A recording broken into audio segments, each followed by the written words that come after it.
like to think instead again, but I can't see an out, and I don't mean to put all my doubt on you.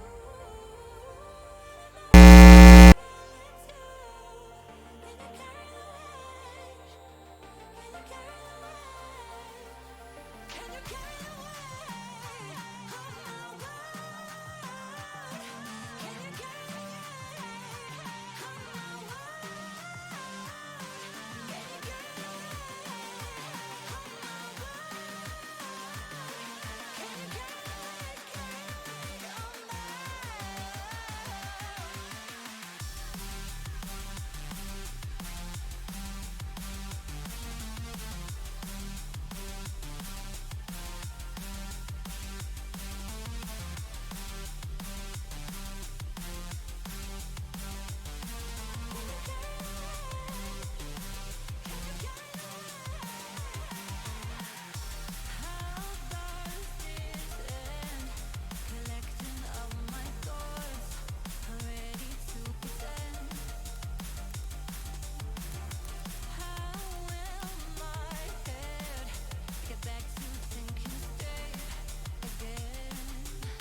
But now on the opposite side, we've got El Cap.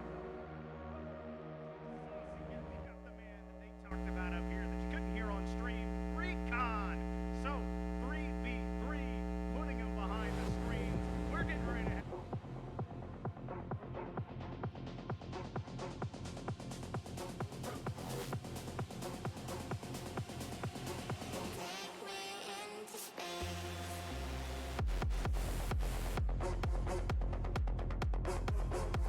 Say the sequel is never as good as the original, has clearly never attended a UNA Esports LAN. Talk about a venue, talk about an exciting main event 2023. Before we get into all of that, I gotta know, how you doing? I'm doing fantastic, Bepic. It's fantastic to be here. This is quite the upgrade of a venue here. We have a full arena. All of you on Twitch at home, we're hoping you can hear us.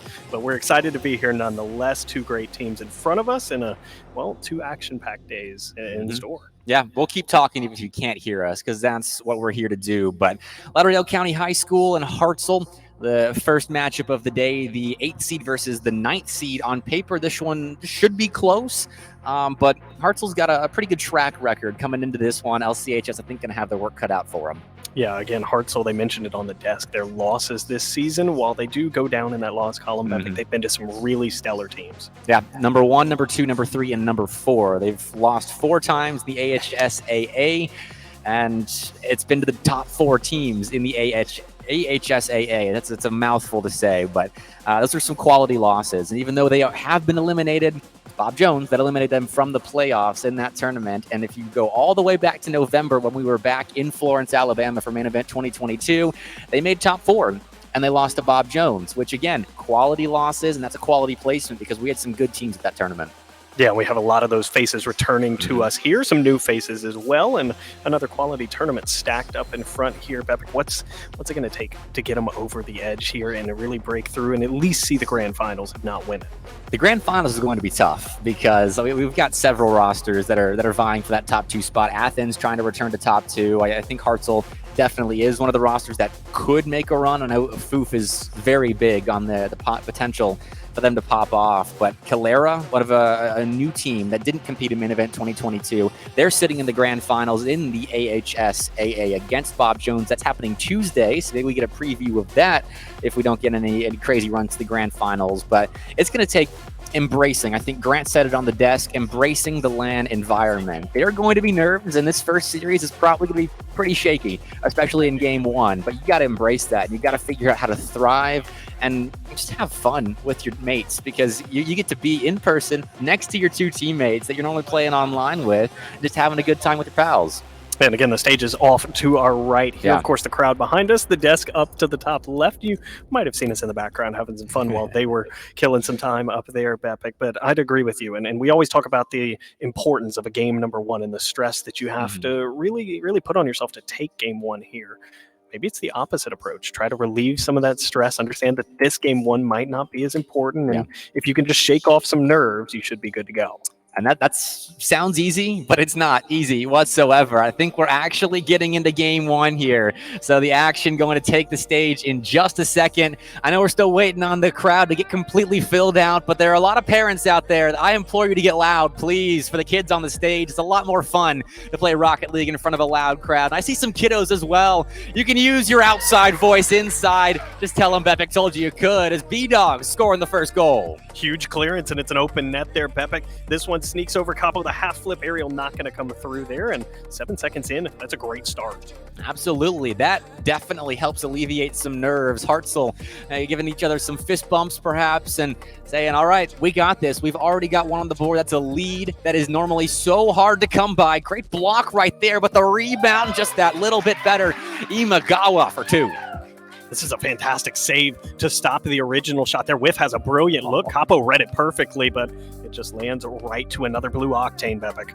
And Hartzell's looking like they've done this before. They look a little comfortable, confident enough to crash the box in a situation like that and not worry about getting too aggressive offensively and give up something on the other end. That's another great challenge by B-Dog down the pitch. Whiff tried to capitalize on it, but wasn't able to. And so maybe this is the moment that LCHS needs to just settle into the series. Yeah, plenty of time left in this one, Bepic. We've just got 30 seconds gone by off the clock here as B-Dog will be credited with the save there. This one's into the right corner. Off the back wall, B-Dog tries to pop this one up. Saucy keeps it in this corner. Action kind of stalling here, Bepic, and this benefits the defense here as they can slow the play down. And find one another as an out. Whiff is on the side wall there and puts it back center. Imagawa looking back to that side wall, but again, just that little bit faster. B-Dog quick to the scene and now in the corner pressuring that LCHS defense. Nice demo, Whiff, but you didn't get the ball, and that's a clear for Lauderdale, and they can do something with it. 2 go forward, and that'll stunt that offensive push. Great recovery from Iwagawa there. Burns his entire tank to work this one down to the orange corner. It's a little bit of a team pinch clearance, and that'll relieve the pressure off Lauderdale for now. Lauderdale County, though, pressing forward. Capo trying to force Whiff into a mistake there. That was smart. Whiff just letting the offense do the work instead of forcing them into a mistake. And that leads to a clear eventually. Magawa, though, an awkward bounce off that side wall, and that's kind of the land nerve surfacing for you. Just the slight adjustment that comes with playing on a stage that you have to make. It can throw off those minuscule mechanical plays like that.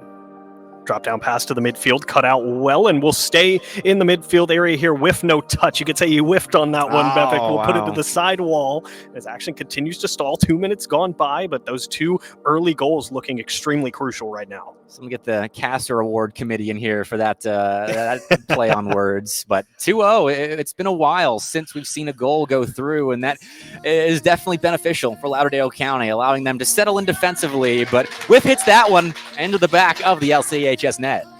This is a great shot by Whiff here, but it's set up from the sidewall around the first defender. Big bump on the defender on the wall, Nice. and you're not going to be able to close out in time on that shot.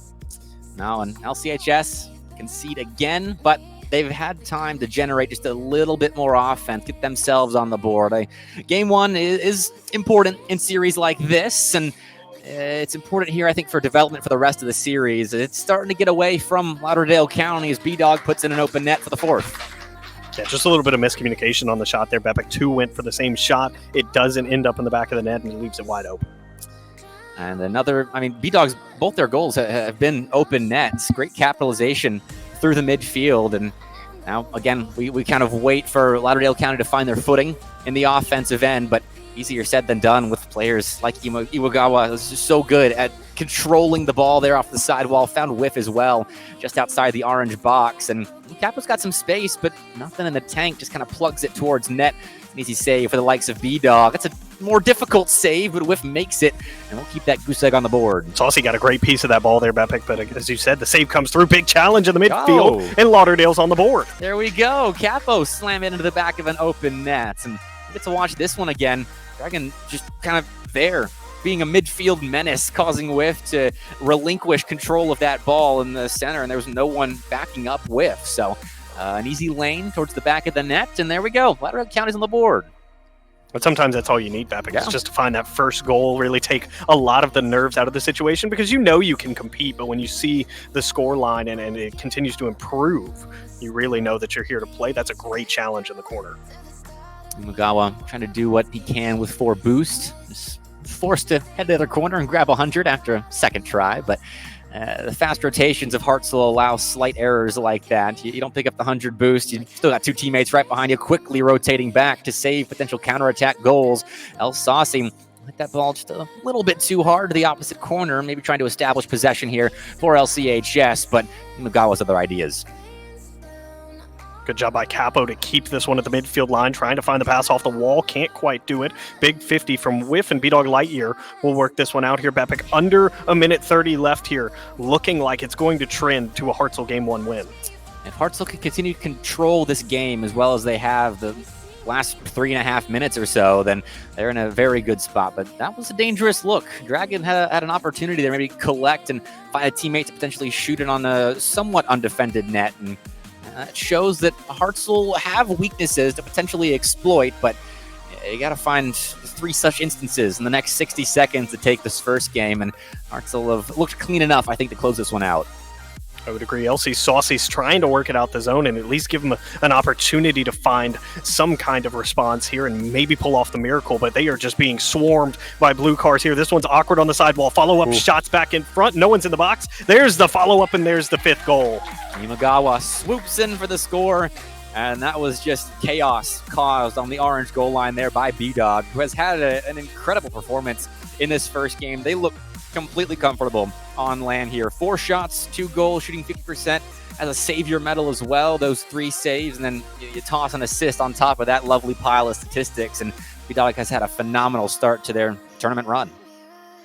Big pass in the midfield cut out by LC Saucy. This one's chucked towards that orange net. High off the backboard to go. What a save on the goal line from LC Saucy to at least keep this one respectable, BetPick, but with 16 seconds left, this one is signed, sealed, and delivered. That's something that LCHS has done well, though, is staying home on their goal line. I know it got chaotic on the near post a second ago when we saw the 5th Hartzell goal, but they've done a pretty good job diving across their net and keeping out what could be golden looks for Hartzell. And going forward, as long as the LCHS offense picks up just a little bit, they're going to be in a decent spot. I would agree there, but I mean, that is a dream start for Hartzell. You show no sign of Game 1 nerves. You look extremely comfortable. I'm not going to lie, the car designs look really good too. Shout out to Whiff. I really like that Finnick look, but they'll like everything they saw. The offense, the defense, the midfield pressure especially. Yeah, that was very good by Hartzell. I talk about the backline defense looking good enough to maybe win a couple of games going forward for Lauderdale, but Hartzell forced them onto that backline a lot, and actually only 3 saves made by Lauderdale. I thought it was a lot more, but Hartzell had some really quality looks that they're generating for themselves, and then 6 saves themselves on the opposite end. So 8 shots, nothing to scoff at, I think, for LCHS, but they do have to clean up the defense just a little bit, combine those nice backline saves with some more controlled maybe corner play plus clears. And it starts in the midfield, and it starts without getting buried in your own half there. We saw a lot of instances where 2 players, or even at one point, I believe 3 players, had 0 boost to work with. And for those of you that haven't played Rocket League or haven't played at this level, playing Rocket League with no boost is a very difficult thing to do, and playing it with boost is a difficult thing to do. So they're going to have to work their way out of the defensive third, really take the battle to the mid third. Yeah, those boost grabs were deadly for Hartzell. I mean, I called out Imagawa for missing a boost grab in the corner, but the fact that Imagawa was that uncontested grabbing boost is a testament to the solid offensive rotations by Hartzell, and that allows you to employ control just that much easier. And even though Lauderdale did escape a couple of times as we got deeper into Game 1, Hartzell did a decent job of turning them aside quickly and then putting the pressure right back on that orange half. As we go into Game 2 now, a 1-0 lead for Hartzell. Let's see how Lauderdale responds. This is the response game, BetPick. Again, we're playing best of 5s here, so you have to have some kind of response if you really want to get back in this series and avoid having to go to that reverse sweep territory. You don't want to have to reverse sweep. That's very difficult, even in online play. I mean, on LAN, it's even harder. That ball's headed towards a slightly undefended net. It's even more undefended right now after Imagawa couldn't get all of that ball into the corner, and Lauderdale County on the board first. Yeah, love to see that. There was a big clearance. Capo with the follow-up, and that one left wide open, BetPick, and that's what happens on the sidewall. You let the ball get a little bit too far away from your car. That's a tough read, though, by Capo to know where Imagawa was going to play that ball and then to shoot it perfectly on net so that no defenders could get back and save it. Great stuff from the LCHS representative. And now Lauderdale County, an opportunity to expand on this lead, but B-Dog actually takes it all away, found with down the field. The stretch pass successful, the shot not so much, just a little bit off, and LCHS transitioning away now. Big clearance here from B-Dog, met well by LC Saucy on the wall. Imagawa trying to make something work, trying to drop this one back down. This one's just bouncing in front. It clicks off the wall and it heads in. Whiff able to make it work here. Got some friendly assistance from the post. It's just a soft touch. And Imagawa, again, there on the back wall, causing chaos. That defender sitting on the backboard. We saw a goal in the last game happen because Imagawa was just a backboard menace. And again, near post chaos as well, caused by Hartzell's for the last goal. Looks so good. The Rocket League gods gave him 2. Yeah, that's the old-fashioned kickoff goal there. Neutral kickoff. It's an overcheat there from Recon, and Whiff able to pick up the open net. That's the chess side of Rocket League, making decisions like that. Do you cheat aggressively? The answer was yes for LCHS right there, and they got punished for it as they couldn't come up with a touch on the ball. With nice collection and shot as well, because there was that third defender coming off of picking up the corner boost. But we'll move on to the next goal, because Whiff is already putting in their third. Wow, Whiff early hat trick here. It starts with the clearance from B-Dog there, and it is a wide open clearance. Whiff was actually cheating upfield a little bit. Bepic went to take that midfield boost, and it pays off. Again, Whiff gets a goal because of a solid cheat. And I think that's due as well, in fact, because Lauderdale County crept up too far in offense.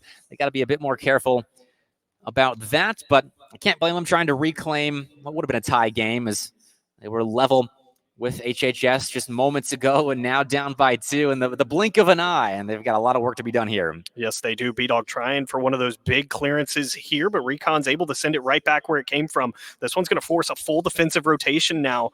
Out of all 3 blue cars, it's left on the sidewall. Saucy tries to drop it down, but there's no one there. Big Demo as well on his way out, but we're still headed back to that orange end, Bepic. Lauderdale hasn't really come up with anything special to really extend their time in the offensive half. No, they haven't. It's been quick clears by Hartzell, and Whiff, part of that solid defensive side that's turning saves, blocks, clears into quick chances on net. There's the 4th. And for those of you watching on stream right now, I know we're dealing with game sound issues. We're working through that. We appreciate your patience. So 4-1 here. It looked like Lauderdale County had really maybe found the answer, maybe found that response, Bepic, but now they've conceded 4 straight here. Yep. As Whiff doesn't find a touch. Capo's got a good opportunity to generate something here. Tried to drop it in front, but there's no one there, and the Big Demo will allow the pressure to be relieved.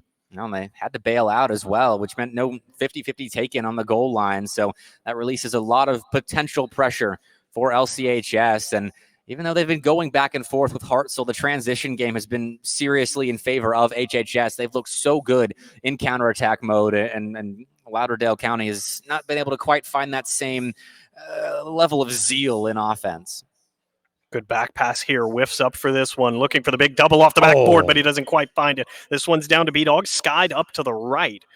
So far, no shots registered. This one will be above the bar as well. And Capo now able to grab corner boost, Bepic. But again, the speed right now from HHS is just burying Lauderdale on the defensive end. Wow. B-Dog just waits with open arms as that ball flies into his grasp. That was perfect positioning, waiting for that LC Saucy clear off the back wall, and a 5th goal, thanks to good positioning for Hartzell.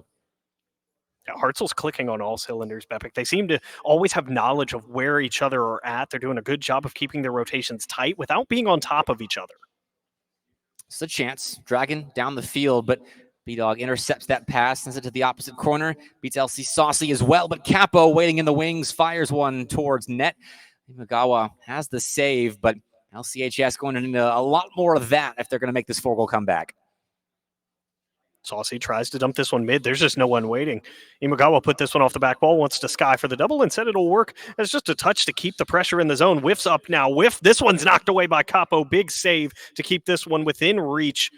It's still on that orange goal line, played to the side now. No one finds a touch. B-Dog Lightyear trying to put this one top corner and does. It's goal number 6 as the domination just continues. B-Dog again, a game in which he's shooting 50%, 2 for 4 in this one as well, plus that 1 assist that I piled on his statistical hill in the last one. B-Dog playing phenomenally well. I mean, it's been Whiff kind of taking over this game, shooting 4 for 4 here in game 2, but B-Dog has been a constant force in the first 2 games of the series. It's a great pass down here from Saucy. Just again, a little bit of an early commitment there by Capo. Didn't quite let the play develop enough here. And now with 1:15 left, Bepik, it's looking extremely likely that HHS will have that opportunity to sweep this series in game number 3.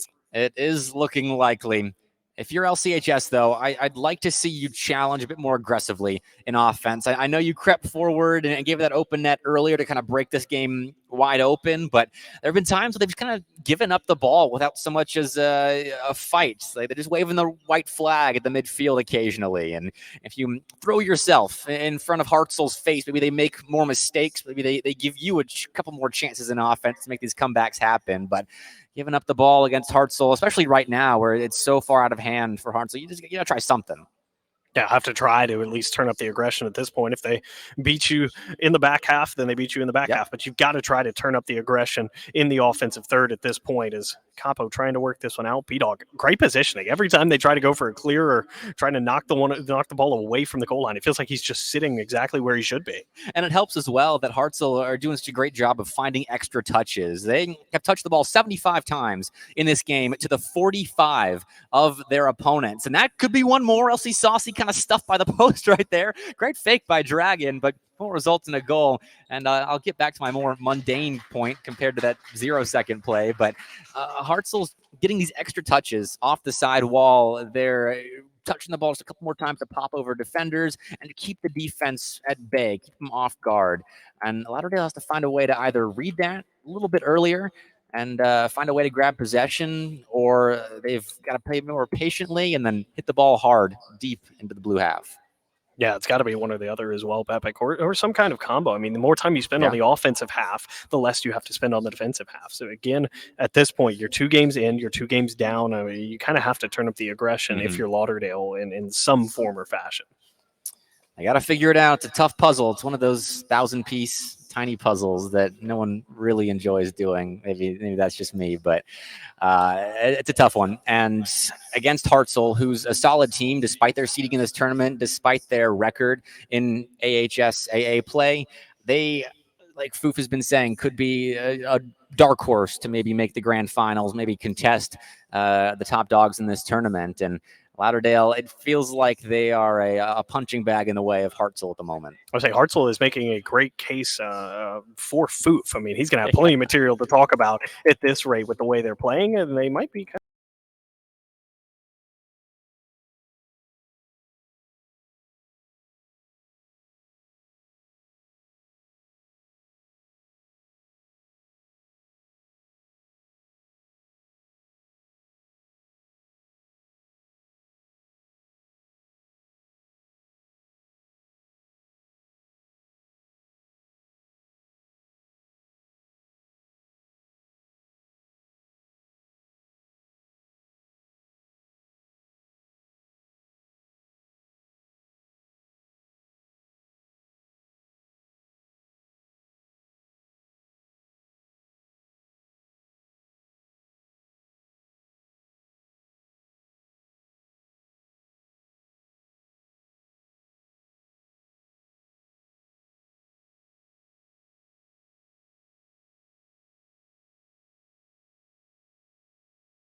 Here with us, which is the norm, but obviously here today we have everyone in person as well.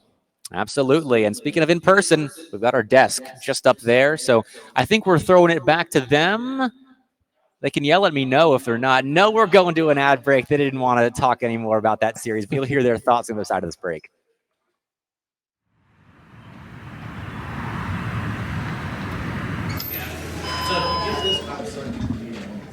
Okay, sounds great. You hear him? Yes, every day. Ooh. Spending a lot of your time here. I will attack you with this card. Ooh, wait, what's that stuff? Check it out. Yeah, actually, that sounds great. Oh, you get to paint, dude. That seems pretty cool. What do you guys sell here? Oh yeah, well we do all kinds of tabletop games and trading card games, board games. We really specialize in all the games that you love the most. Oh, wow. That sounds great. I'm going to have a look around. Okay, perfect. We would just have it on there. Everything's okay. It's just... Man, I really like the stuff y'all have here. It's really nice, actually. I think it was... you were in the middle of your turn? Yes. Let's see. So I was going to play this guy Oh, by banishing these two. I see. I will attack you with this guy. How much? Oh, 25. Okay. Well, good game. Thank you.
Go up, go up, go up. Check. Check. To make it out of here, take a certain finesse. Down trying to earn them a rep. It's cold to the shit you gotta learn to respect. Really, I turn up for less. Like who now? It ain't even worth it to guess. Your man going now, you looking nervous and next. And you gon' end up right with him on a shirt with some text. I'ma burn up a check. Tell my little birdie cook him, he a personal chef. Nigga learn from the best. Got a plug in the Carolinas, I ain't personally met. But if you ain't paying homage, I'ma service the debt. You know I'm loud with the steppers, you niggas loud with the pressure. That bully ball from the cupboard, the fully stock on the dresser. I put his cardio sucker, you know we rockin' the letter. My niggas not finna let her be on your block with the extra. Easy on the stand, you get ass gang. A little winter net fang, got his ass flame. I told him mirror bust it down, leave the back plane. That's why this bitch in my whip got your last name. So down when I'm top on the phone. Leave the car running, little cutty knock on the door. Why the ones ain't bad to stay talking the most. Lee saying with your chest when you talk to the goat.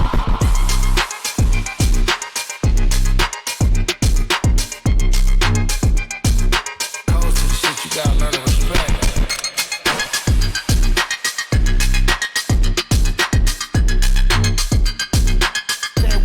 When you talk to the goat.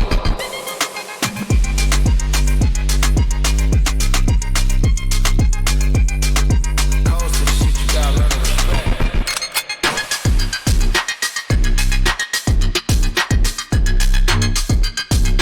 Say it with your chest when you talk to the goat. I'ma burn up the check. And my little buddy cook him, he a personal chef. That nigga learn from the best. Got a plug in the Carolinas, I ain't personally met. But if you ain't paying homage, I'ma service the debt. You know I'm loud with the steppers, you niggas loud with the pressure. That bully ball from the cupboard, the fully stock on the dresser. I put his cardio sucker, you know we rockin' the letter. My niggas not finna let her be on your block with the extras.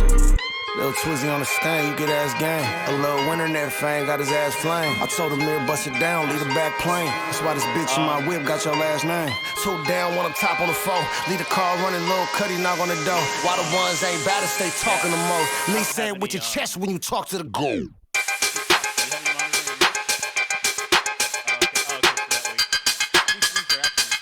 Codes to the shit you gotta learn to respect.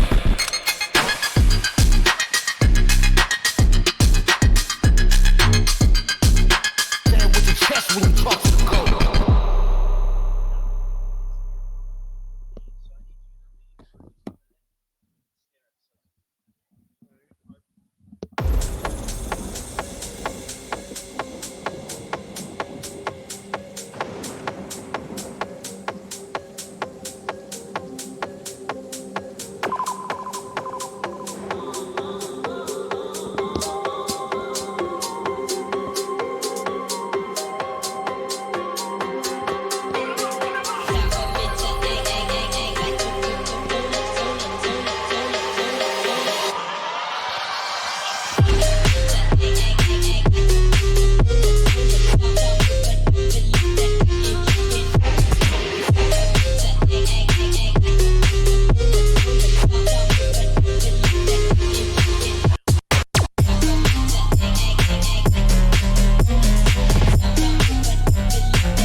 Oh, I dream just to be where you are, in a world I can see where you are, though you are meant to be.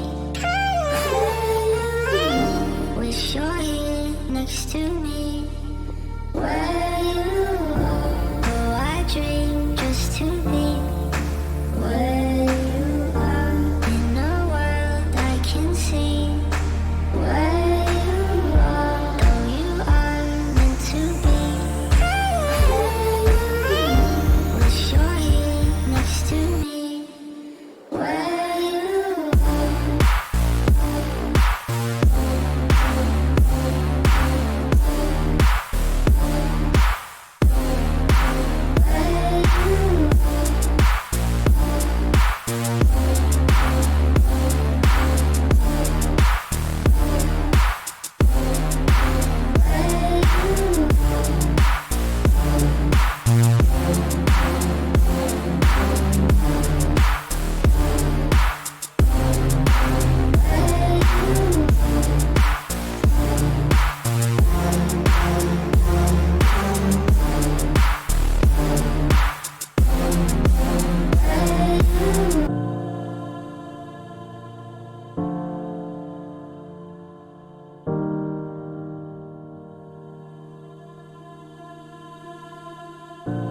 Oh, I dream just to be where you are, in a world I can see where you are, though you are meant to be. Wish you're here next to me, where you are. Oh, I dream just to be where you are, in a world I can see where you are, though you are meant to be. Wish you're here next to me,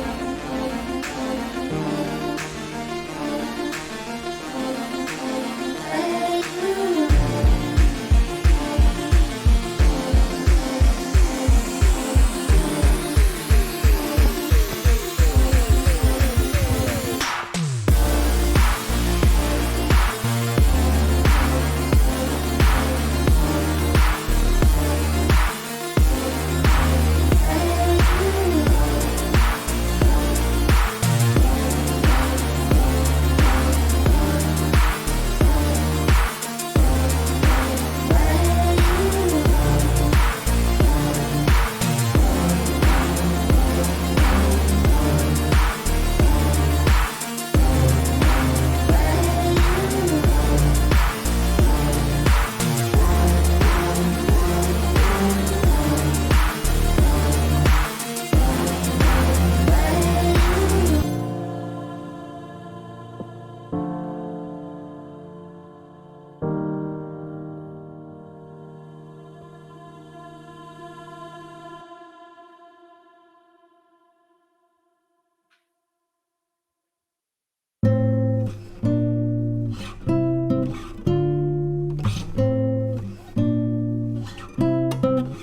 Won't you come over?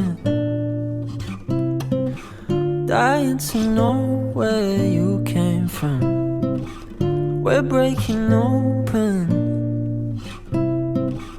Feel like our future's just begun. And all I know is that we lost time. If we stay right here, we could free ourselves inside. We'll stay awake forever. We'll hide away when no one knows. Let's run away together. Just lead me into your world. We'll stay awake forever. We'll hide away when no one knows. Let's run away together on our own. Just lead me into your world.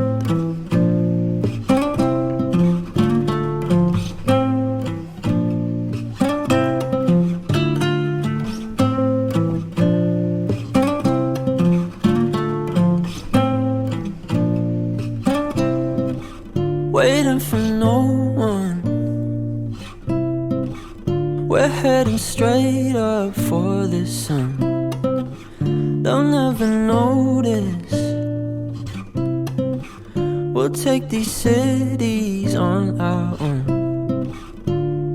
And all I know is that we lost time. If we stay right here, we could free ourselves inside.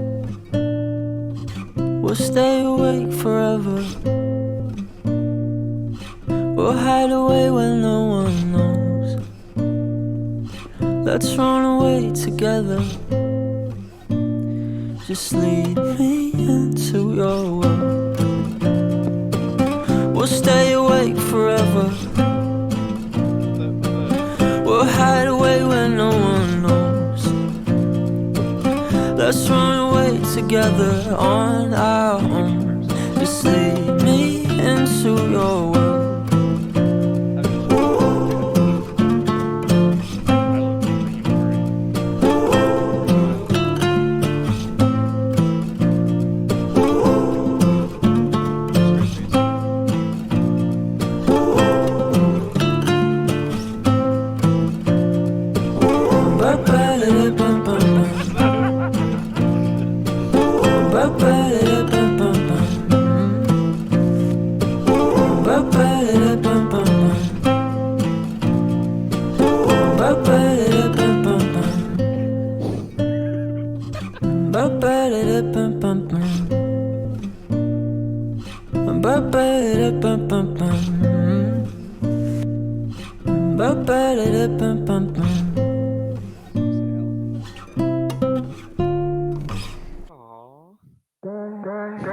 Sky blue eyes, I see a world behind them.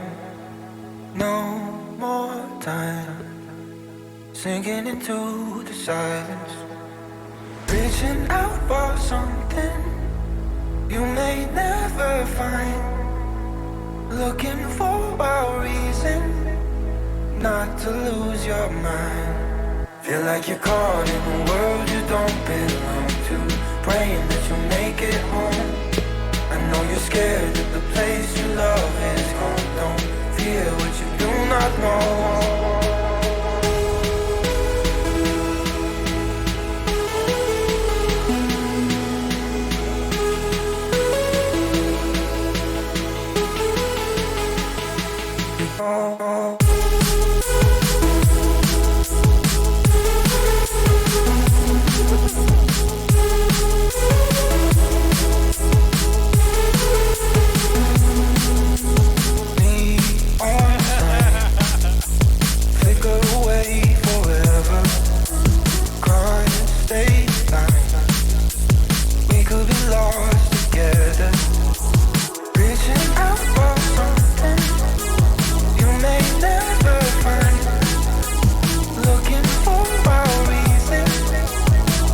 To lose your mind.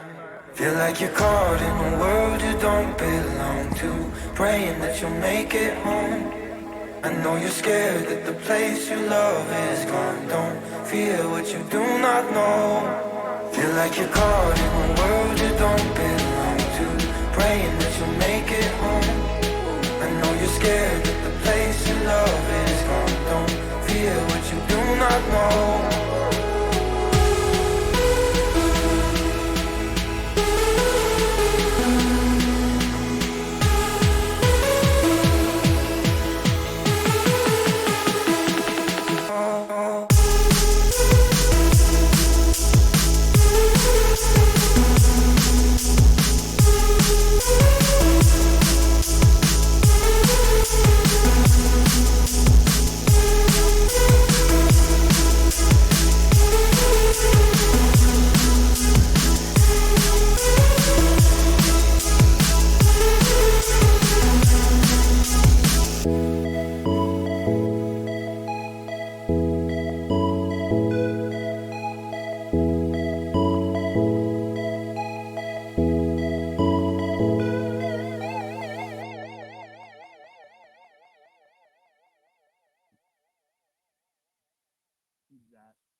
seek to fight is a world that's mine.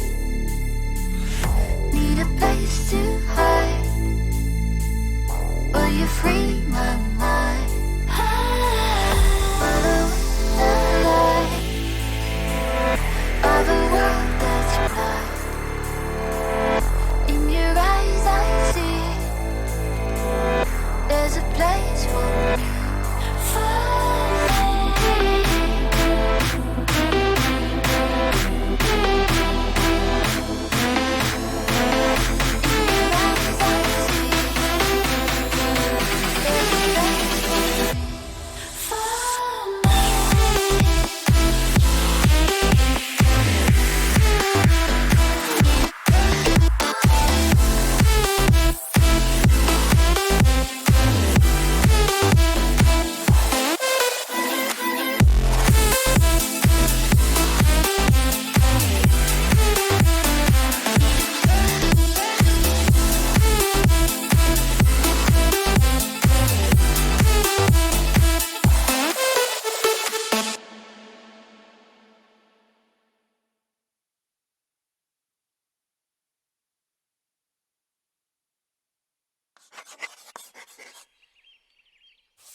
Goddamn, would you look at me? Yo, I'm a lazy motherfucker, that's what everyone sees.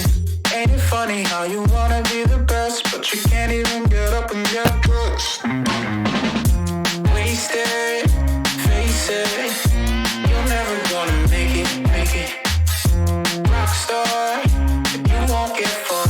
And I know you're confused. People tell you you can be anything you wanna be. Wanna go to outer space, superhero in the streets. Damn, what a lie. What a time to be alive. How will I survive? Life's a battlefield. 1974.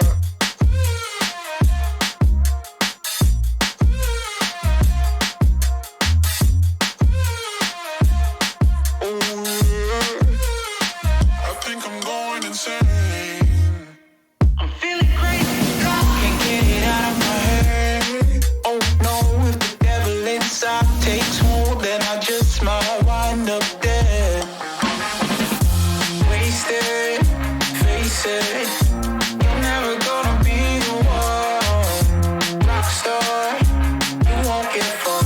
At least you had fun. People tell you you can be anything you wanna be, a king or a queen, as long as you got a dream. Oh no, it's a lie. They just wanna take your life, try to tell you it's a battlefield. People tell you you can be anything you wanna be. Wanna go to outer space, superhero in the streets. Damn, what a lie. What a time to be alive. How will I survive? Life's a battlefield. 1974.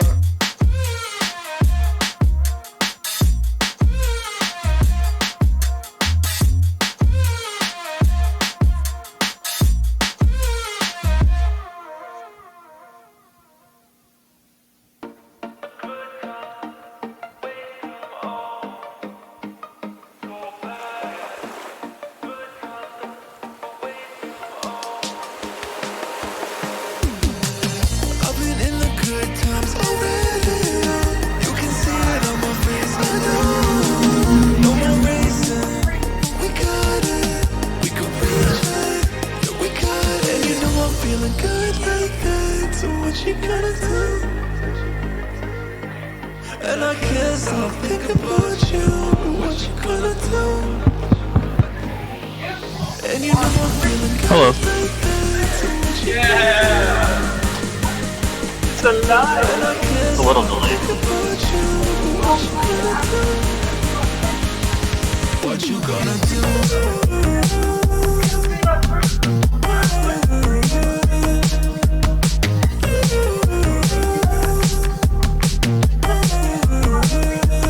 What you gonna do?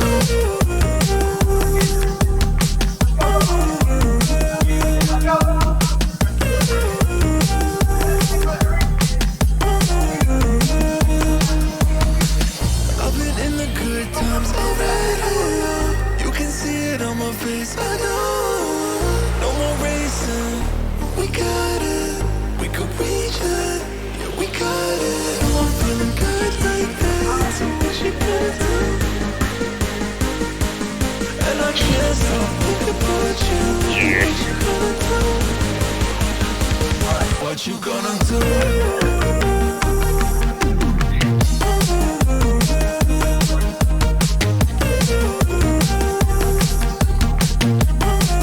I was just about to play tic-tac-toe with those rings.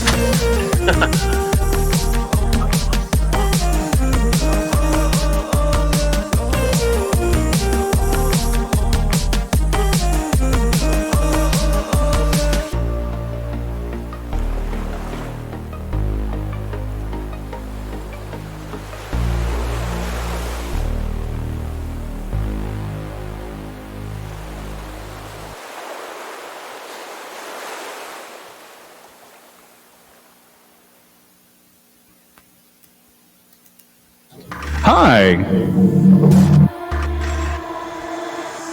I stand back and I watch you explore. Hello. Yeah. In perfect visions, like I've been here before. Falling faster, I try to ignore. I see you, I see you.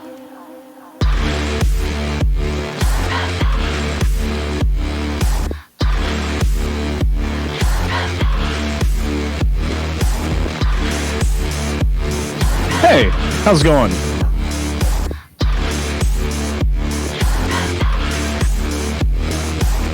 I'll let you drag me to hell if you hold my hand. Tell me this is real and it will never end.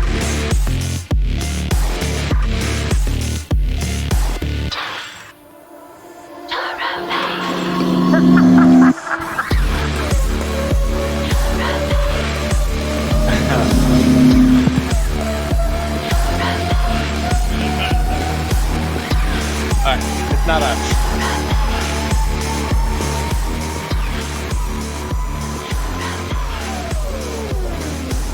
It's not what I came here to find.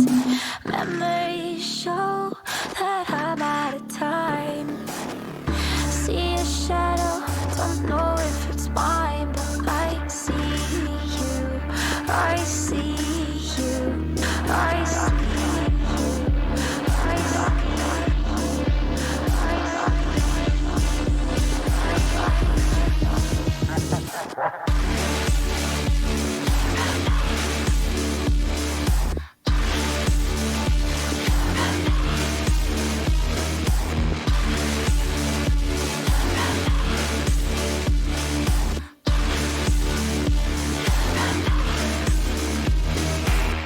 I'll let you drag me to hell if you hold my hand. Tell me this is real and it will never end.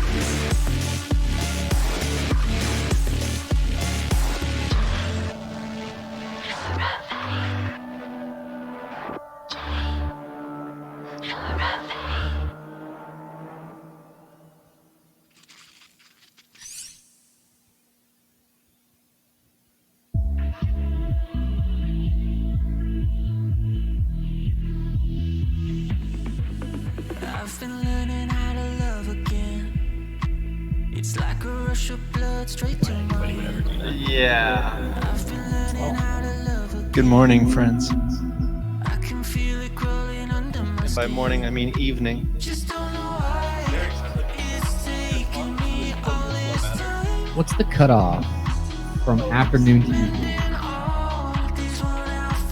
Is it 5 o'clock? It's 5 o'clock. It's always 5 o'clock. Yeah, Somewhere.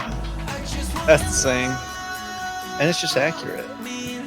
No, it's not. It's always 5 o'clock. It's white summer. We'll see if this one wants to work with me. A little bit. Hello. A lot better. Yeah. Check. That's better. I've been chasing all these feelings, but I couldn't even hear my truth. just the cast and me singing.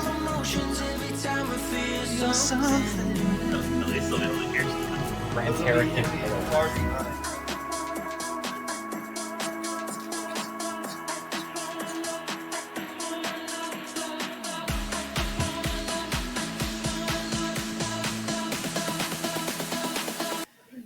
I just wanna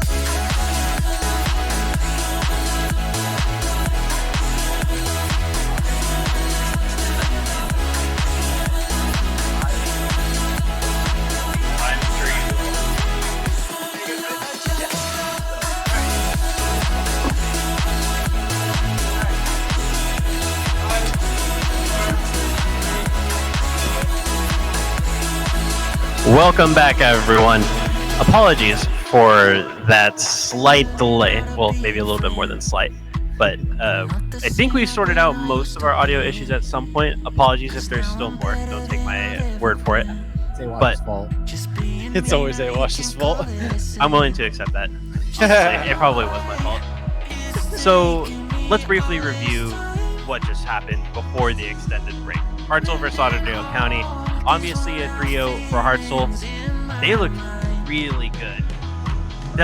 Was that performance from Hartzell a glimpse of top 4 potential? Because that's what they were able to hit last fall. And they're not seated as high this time around because of some new faces, but should they still be in that conversation? I think absolutely. I mean, we saw B-Dog hit a psycho in that game 3, and the game was already out of hand as well. If that's B-Dog is having fun with the game, then I want to see what Hartzell's like when they're locked in playing Bob Jones in their next series. But I think that absolutely is a Hartzell team that can break some hearts on the stage today. I see what you did there. Yeah, I think this one's hard for me because I don't think we got the best performance from Lauderdale to allow anybody's full potential.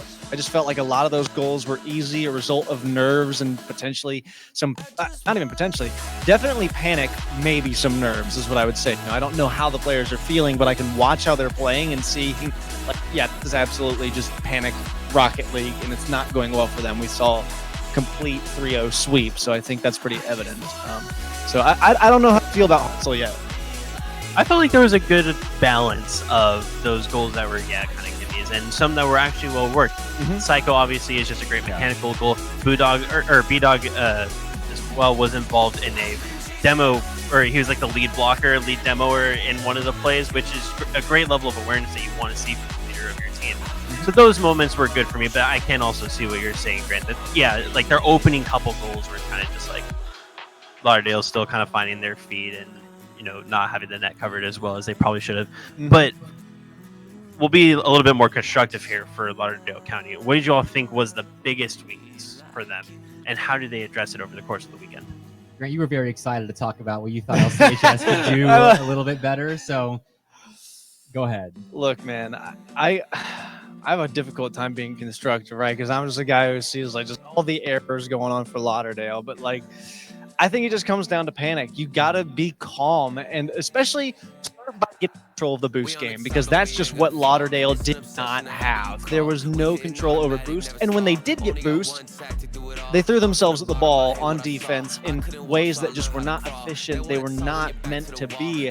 They were missing the ball, backboard, some even easy clears. I hate to say it, but some of that defensive effort was an easy thing to put up that they just were not performing on. So I think there's just a lot of nerves, and I don't know how you get over that other than maybe a therapy session with coach. I don't know. That would help me. I'm just throwing out hypotheticals. Maybe just a constant experience of being there, maybe after their second series, maybe now that they've got this first one out of the way, they'll have quite a bit of time before their next matchup. Maybe that'll be enough for them. Yeah, and you also have the fact that they had a new player in, Recon, right? So it's how is that player performing, and how does that affect the rest of everything? You were talking about a deep third or just a solid third that we did not see from Lauderdale. So things aren't clicking for them, and I think that's very apparent, and it's contributing to a lot of the results that we're getting out of them so far.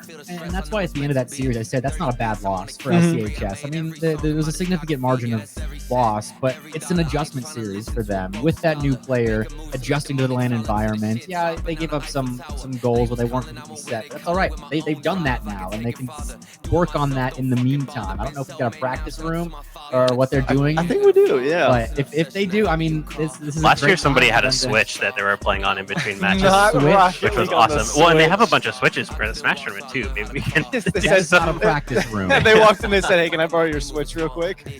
Maybe we'll be able to I think snatch. they'll be all right if they just a little time to calm down and get used to the LAN environment. Yeah, I think one more thing is like the reason I'm saying all these things is because they're just forfeiting position and giving up the ball. You got to hold on to it. You got to play slow. You got to be patient. You got to be calm. Otherwise, you're going to see an absolute steamrolling again. Well, hopefully they will be able to improve off of that previous performance. We only hope for better things from them. But quickly, moving on to our next match so we can try to catch up here. Lexington versus Austin. Ice Vanilla is the only returner for Lexington, and Austin is making their main event debut. Does this become a battle of Ice Vanilla having that experience, leading the charge, versus an Austin team that maybe is still trying to get their feet wet in the main event LAN environment? Or does that not really matter here? It's tough to say. I think without seeing them play, I think maybe a couple minutes into game one, I'll be able to have an answer for you. But when it comes to LAN, I mean, everyone kind of looks a little bit different because those nerves affect you. It's about how you adjust to that.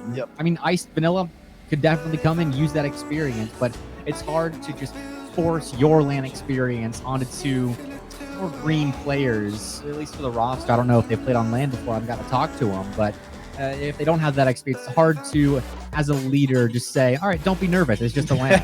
Yeah, come on, bro. Let's just get it together. If only it was that easy. No, I don't think it is. I don't think you can just impart or impute your LAN experience onto someone. That's not how it works. You said they have to get their feet wet. I would completely agree with that. That's the only way to get experience. It's the only way to combat nerves is by exposure. This is like therapy 101, right? I don't know why I'm talking about therapy so much. Am I okay? I'm not sure, Grant. I mean, I did get locked in a bathroom today. So. That's true. That would I would need a therapist after that. So you're valid. Dramatic. I appreciate that, Awash.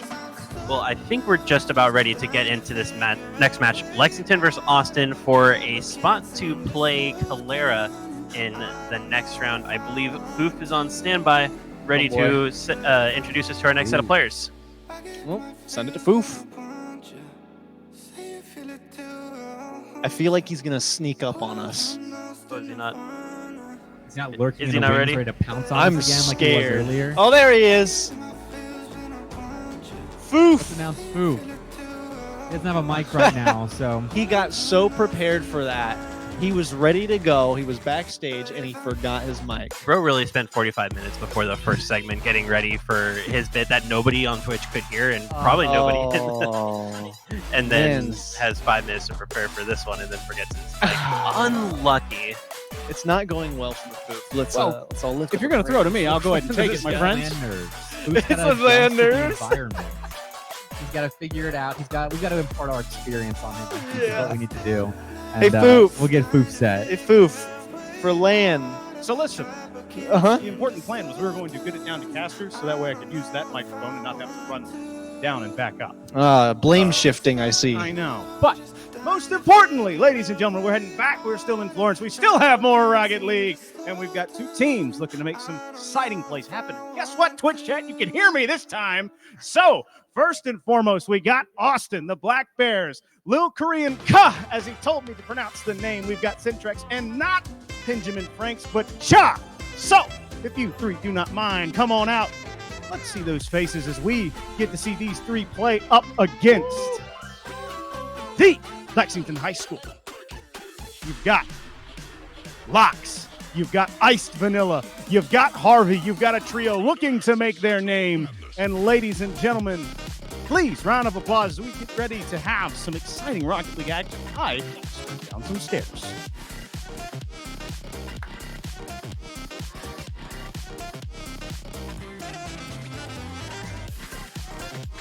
Grant's mic has died, so we're going to send it down to the casters. Alrighty, I don't know entirely if you guys can hear me. Is that loud? Is that quiet? We'll figure it out. Can you turn on my monitor? Oh, testing. Yeah, that's good. Well, welcome, guys, to the main event. I'm Junior. I'm joined by Foof on my right, and we've got ourselves some more high school Rocket League. It's only the second match of the day, but you know what? Second one, best match. That's what I always say. We've got Foof and Junior in the booth, and we're getting ready to get started here now that we've got these audio issues settled down. Somewhat. We've got Lexington versus Austin here. We've got ourselves a unique matchup where we're kind of looking to see how these teams prove themselves here. Again, it's that land stage. Only one player is returning, and now we've got ourselves with a unique environment for all these players to compete.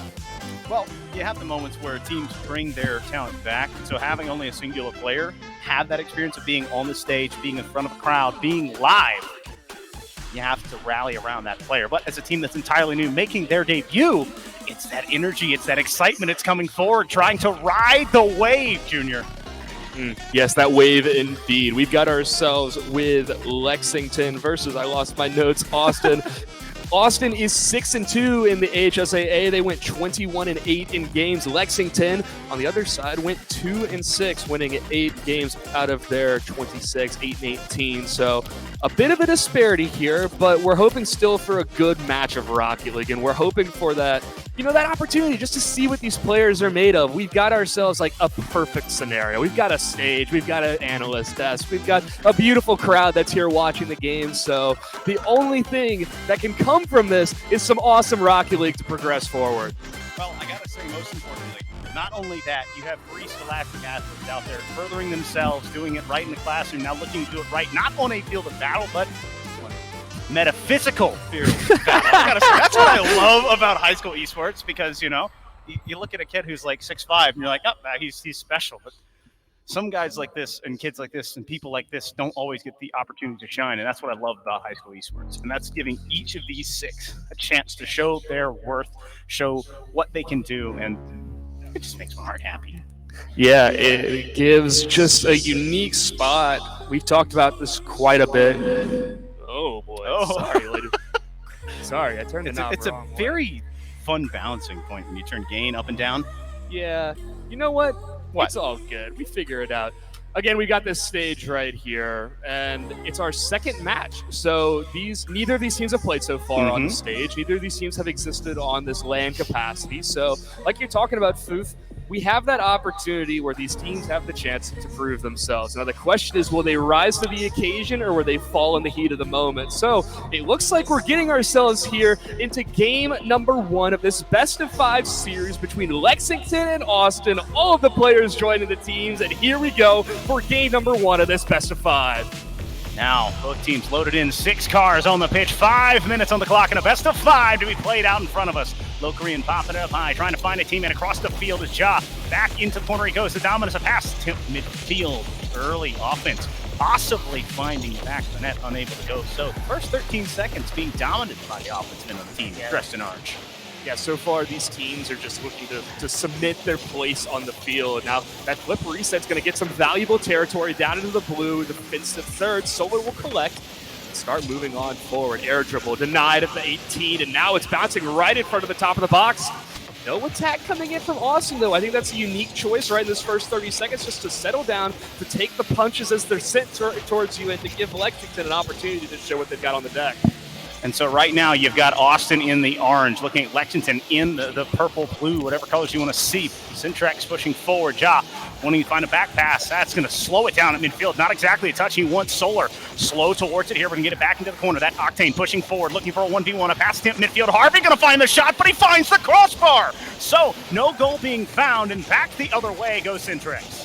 Yeah, and Austin right here is in a unique spot. Only one member with enough boost to really work with. They're exuding all of their boost just to get the ball down the field and not really have any opportunities moving forward. What Lexington is doing really well right now is just controlling those big boosts right at the middle of the field. It's creating so much space for them to work with that Austin right now has Soft not had a touch. strong attack. But here it comes now towards the top of the box, and it's clicked out right for another opportunity. That soft, slow faller did not find the back, and then Ice Vanilla and Company trying to push forward as a unit. All 3 cars close together. Ja wanting to find more control. That Dominus bouncing back and forth. Another attempt coming. Syntrax pass attempt midfield, but immediately stuffed out. So solid backboard defense right now coming out of this team in blue. Yeah, we're seeing Austin flip the script on Lexington. Now they're the ones starving Lexington is being starved of all the boost by Austin now. It's an extended attack down here in the attacking third. Off the bar and in. It's the first goal of the game for Austin. A little Korean Ka living up, making it a big-time play as Josh sets it up, knocking it down. This time, that post will not stop it, and 1-0 is our score here. 1-0 right before the halfway point. That has got to be a huge sigh of relief for all three members of the Austin squad. That first goal is so tough to come by, and it's almost a second one found immediately after. Kickoffs are too strong. Psionics, please nerf. But now, just over the midway point, Syntrax controlling it in his corner, wants to get it off, up into the sky, loses it now, gonna opt for a ground pinch, and immediately stuffed by Vanilla. So, Low Korean Company having to retreat on their own end. It's a pass midfield, but no recipient to find it is a good touch, but no real follow-up from 2 and 3. Yeah, Austin. Oh, that's an open net. My, it just skirts around that corner right there. Cool guy Syntrax buries it in the bottom corner. So 2-0 now, and twice the mountain to climb here for Lexington as they're struggling to get back into this game with a little bit less than half the game to go. I kind of want to get a deeper dive on that replay and figure out what happened to 2 and 3, because it felt like they were on the offensive end, and all of a sudden an open net is exactly what you want to see if you are Austin. Up 2-0 here under the midway point. Syntrax trying to make it 3-0. The near post, the double tap. It's clean. Wiping the hands off. 3-0. Lexington has just watched all of their cards fall in probably the last 30 seconds or so. Now a 3-goal deficit to have to deal with, and just some poor defense there from the three members of Lexington. They wanted to get that ball out, but the kickoff hit them so quickly that they just had no opportunity to recover. 3-0. That is a big lead, but it's not insurmountable. It is all eyes on this Lexington team. Their offense has been stone cold. Syntrax again following it up. He's been given one. Solar going to set it up. That's a shot to read it all the way. The Dominus making another big play. 4-0. 4-0 now for Austin, leading the shot tally also 4-1. All of the offense has been perpetrated by Austin onto Lexington's defense.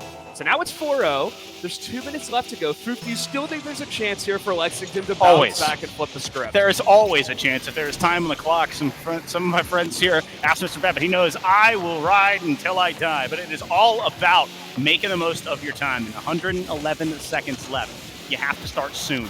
And so you're having to wonder if Lexington can build on this offensive side. A push from Vanilla looking for a teammate. But again, just beautiful control here. Backboard defense being the key for both of these units. It's Harvey waiting underneath, but cleared away again by strong backboard play. Strong backboard play. A nice stat to point out is that currently Lexington has about 10% less boost on average than Austin has on every opportunity. Oh my goodness! That one doesn't fall in. It's right on the backboard, and the clear is weak, and the shot might come in on the follow-up. No, they'll settle at the midfield, keep things going. Oh, that was almost a disaster of defense from Lexington, but they keep things going strong. Allegiances be darned, the posts don't bend, and as it goes post to post and out, but it does not really matter right now on the scorecard. It's still a 4-0 lead. It is still a gigantic run, and it is all eyes on this Austin offense as Syntrax looking for the soft touch. It's going to be pushed back away. Near post, a little Korean able to get on that one. 5-0 with 55 seconds left. A lot of fives. A lot of fives on the board. You're exactly right, Booth. But for Lexington, you're starting to enter this territory where you just need to reset. You've started off with probably not the most ideal beginning to the series, but you sweep it underneath you, and you find yourself just a brand new opportunity with the second game. It's the beauty of Rocket League that despite what happened in the first game, there's always a chance to bounce back in the second. That's something you can guarantee in a best of 5. Is there's going to be a game 1, 2, and 3. Nothing else after. It's really promised. And so 40 seconds left. I really want to see if Lexington can build an offensive push, kind of conjoined effort just to move the team forward instead of like this tight bunch of a triangle. Instead, spread it out, look for passing attempts to shot. Low roller, trying to catch the defense up in the air. Solar credited with the save, and sometimes maybe not an offensive push that matters the most. It's a save or something you can hold on to start.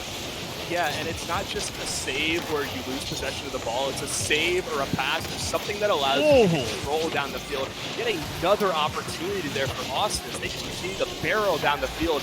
They're also rotating deeply back into their defensive third, and that's really confusing Lexington here. As this game has gone on, they've struggled with when you have somebody that's as deep as maybe a third man, it becomes tricky to move on forward. So Austin takes game number 1, and we got this beautiful little sheet of stats right here in front of us. And Austin currently has 66% of the possession in that game. 66%. So when you're controlling that kind of space, where you're controlling those kind of opportunities, you're naturally going to find yourself with just more shots on the board. Look at the shot totals. We've got 13 total shots for Austin compared to just 1 for Lexington. If Lexington wants to bounce back, they got to up those offensive numbers, baby. Well, it's not even just upping the numbers. If you only have 1 shot and you don't make it, then you really can't live. And so that's not having an offensive performance at all. It's just, we had an opportunity. It really starts with the control on the defensive side. Yes, they had backboard plays. Yes, they had some clean rotations that really started to get muddied after that second goal. But it starts from the defense. Defense to offense transition is overlooked so many times because they think, I've got the ball, I've got boost, I just need to throw it down the field.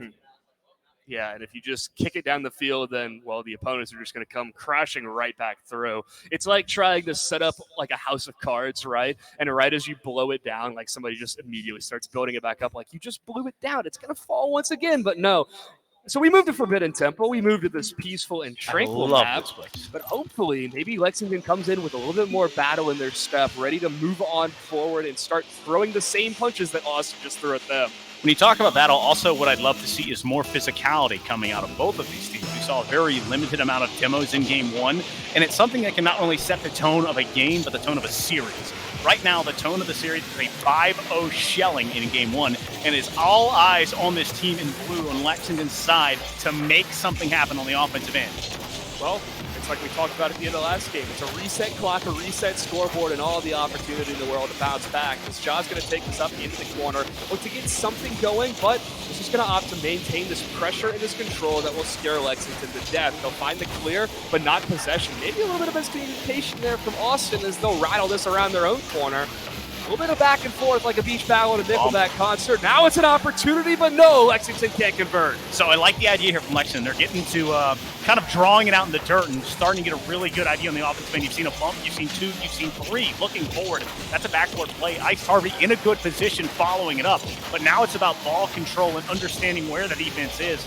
Little Korean Company have done a great job withstanding the beginnings of a storm. As that's iced over 1, he's going to find a pass midfield. But again, no follow-up, not ready for that immediate steal off the mistouch. Lexington is rotating that third man in so deep that it makes it to where he missed that initial shot. And it's just 2 people, but Shaw's going to convert there. So it's a little bit of a change up on the backboard, and that's enough to confuse the Lexington defense and open up Austin with the advantage. Well, gets credited with the flip reset and then has enough, and I will call it a flip reset second touch in the air because he did just kiss it before it went. Just a soft little touch to secure that opener, but now it's still on the cards for Lexington. Austin, we have to give credit to them, though. The kind of gameplay that they're playing is incredible. They are moving together as a trio and forming these triangles offensively that Lexington hasn't been able to find a divide in.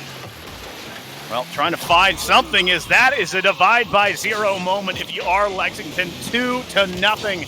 Another run, so a total of 7 unanswered goals. It's a good awareness here from Austin just to take that shot, realizing that Ice Vanilla and Solar were both on 0 boost, and Ice Harvey was a little bit too far out of the way. Because of that, Ice Vanilla and Solar, they're just not able to score off of that. They're not even getting any kind of win, but here comes Austin once again. The pass up. Oh, it's another shot down. Maybe a little bit of miscommunication. Open net, though, for Ice Harvey until Austin. Speedy rotation back and stops the offense. Quick rotation there, playing off of the fake. That's going to be another opportunity, but another goal line save. Now back we go. Little Korean looking forward, trying to find a teammate, but it's a bit too far off. He was credited instead with a shot. But the best pass is arced to the back of the net. And now looking for it here. Shy gets a 50 off the wall, falling back towards their own end. Ice looking to keep it forward. A soft touch, looking midfield. He's got a teammate below, but it's behind Solar, so it's going to be a turnover here at midfield. Yeah, we talked about that kind of possession stat towards the beginning or towards the end of last game. That same stat is holding true here into game number 2. Austin is maintaining the majority of the pressure and not giving Lexington anything to work with, as Centrix has a bit of boost to work with and a lot of opportunity left to go. A flip reset opportunity doesn't make it over the first. All 3 defenders for Lexington bottling up in that corner right there. It's creating a lot of space for Austin to rotate in and out of, find some more space to throw some punches. See, that flip reset looked a lot like mine, where it was no flip and all reset as they had to go back to the defensive side and make their own marks. Now Solar and company still stuck in their defensive third. A big 50 by Centrix. He's pushing forward. Ja going to get bumped out of that second place. And so that's what you want to see on the defensive side. Even though it's over the midway point. They still haven't found their first goal. Strong defensive playing of not only on-ball defense, but getting the second and third man's the shooter out of the lanes. Now Cool seeing an opportunity. No one's home, but saves it and keeps it at only a 2-goal game. Still in possession, though. Hey, you know what? It was all calculated. He meant to do that. He just wanted to burn that time off the clock. What's an assist? Yeah, exactly. Exactly. Ice Vanilla, no boost to work with. CL Lexington is moving down the field. It just doesn't have that opportunity to get much going, to have some sort of aerial presence in the middle third or in their attacking third. Now, it's going to be Centrix up the wall again. He likes to play in the air, and the pass cross is going to go unconnected. I say as wow. Just another touch right over there. Bouncing around at the midfield, no one taking possession, but a missed touch from Ice Harvey will slowly stagnate over one, this game over out. two. The post, another opportunity coming in from Ja Austin. Opts to control, doesn't opt for the shot. Maybe the Psycho down. Another flip reset. Can he get another touch? No. More flips, more resets. How many more can we find? More, Junior, he says as he falls into the sky, unable to find more goals. Still 3 goals. Possibly still looking from the wing. It's been a 7-0 run. They're trying to make it an 8-0 run, whereas that's a pass midfield, trying to find Harvey. Vanilla to Harvey, the ice connection, not making the mark. Looking more like a glacier melting instead. 2-0 is still somewhat of a dangerous lead here from Austin because 1 goal and Lexington's back into it. So a little bit less than 30 seconds left to go.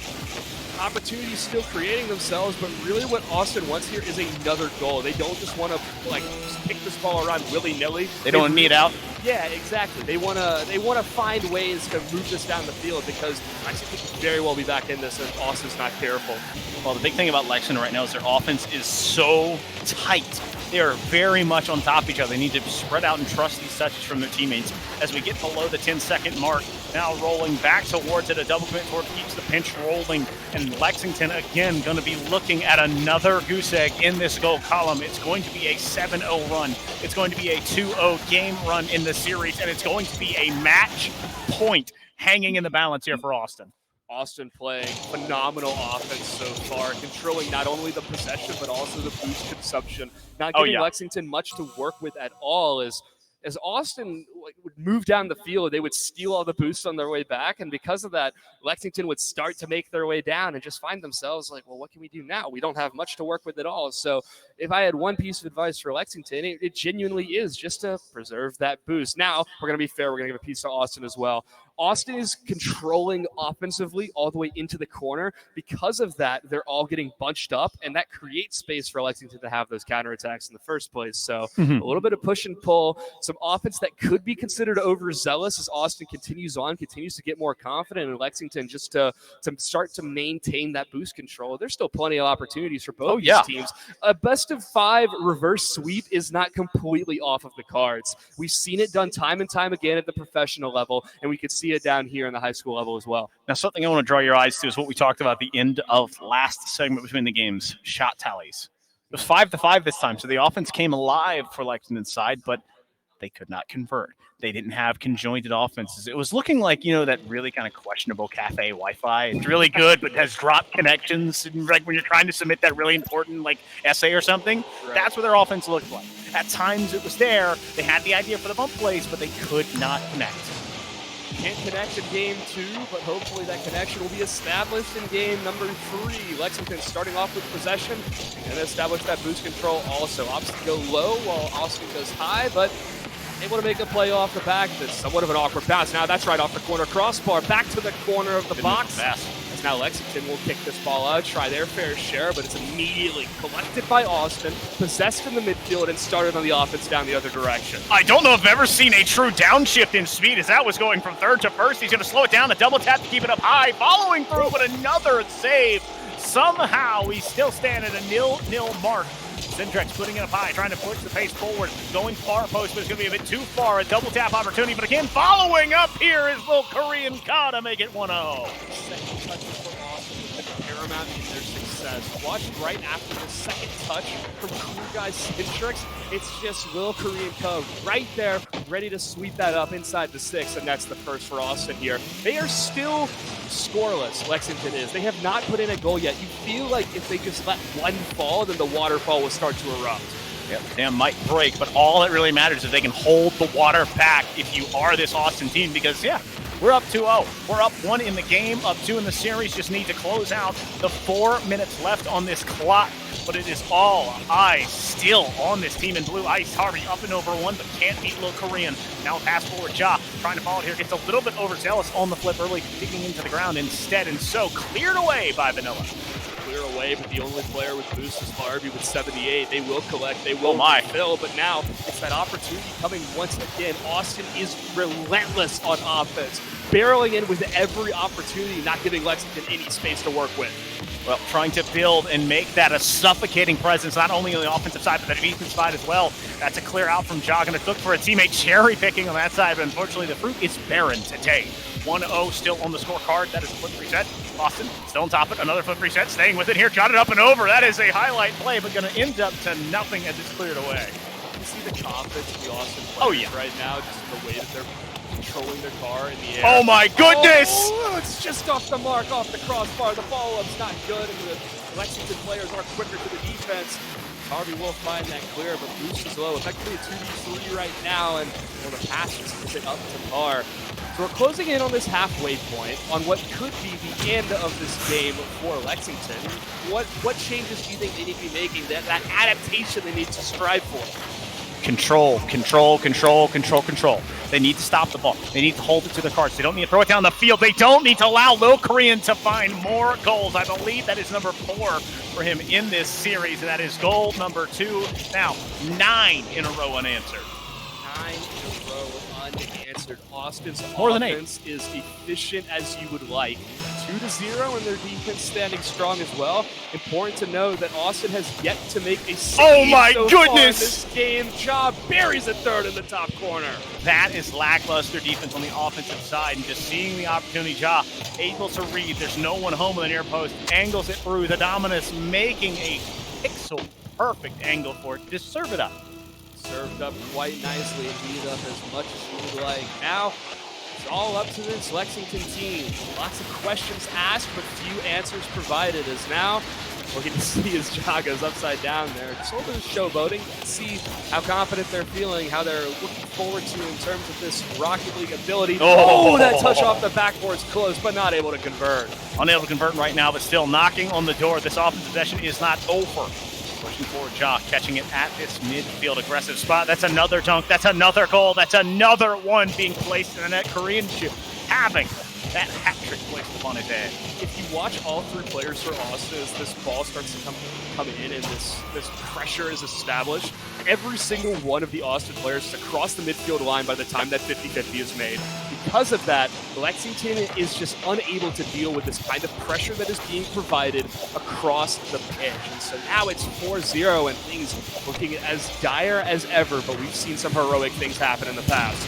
It all starts with a single touch, a demo perhaps to open the door. Midfield, the ball resting as it bounces back up into the sky. Lil Korean trying to catch it here, but that soft touch unable to be found. And so Ja back up into the sky, has a lot of boost to follow. It's going to find 1, going to find 2, looking for a teammate, going to flip back underneath of it. That's going to be credited with a shot. That's not going to go in. Turning away, looking for the turtle. The only thing is he's turtling underneath as the ball goes back towards zone in. 90 seconds left, starting to for crunch time here for Lexington. At the very least, even if you can't win the game here, you want to score that goal.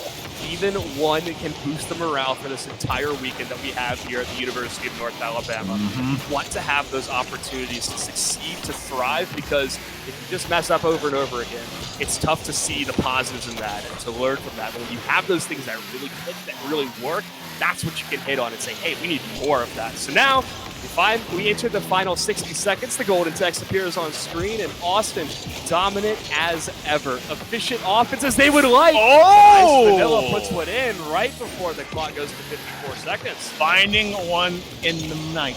That dark moment where you thought all the stars were gone. You see it lit. Perhaps the beacon is lit. Perhaps now all of China knows they're here. Perhaps we see a comeback, but it all starts with a kickoff with another time. This is a fake kickoff to open up the door, and so interesting start.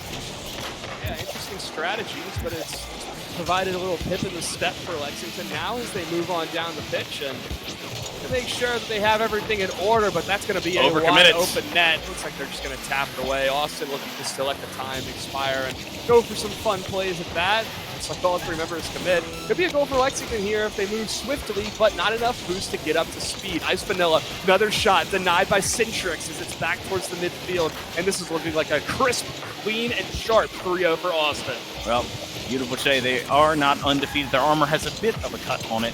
4-1 at the end of this game, most likely. Solar and company pushing forward. All three on top. That's going to be a 50 pushed through, but no goal being found. 6-5-4, clock ticking down, and so does in this round one of this team's notes. And I got to say, Austin came out and put everyone on notice with a beautiful showing in this one. And we talked about a higher seed coming in. We were wondering how it would kind of level out. But 0 seconds. I love the chance. I love it still in the air. And we are respecting the most time-honored rule in Rocket League right now with a rule 0. Is Ja letting it fall back down. And so a 3-0 here for Austin.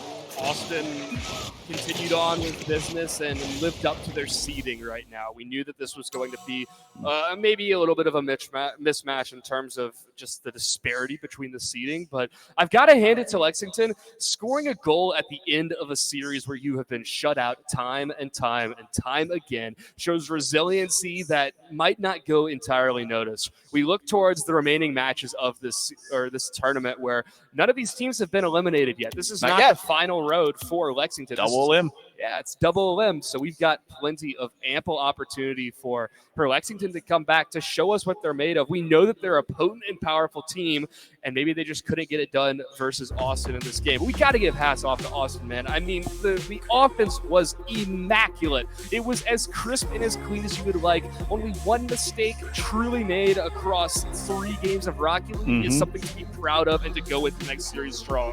Well, going to the next series strong is exactly what these teams want to do, one being in the winner's bracket, the others being in the loser. But I think we'll hold on to those words as well. So we're going to take a short break, but then heading into the next series just as strong. I'm Foof. This is Junior BQ, and this is the UNA Main Event 2023.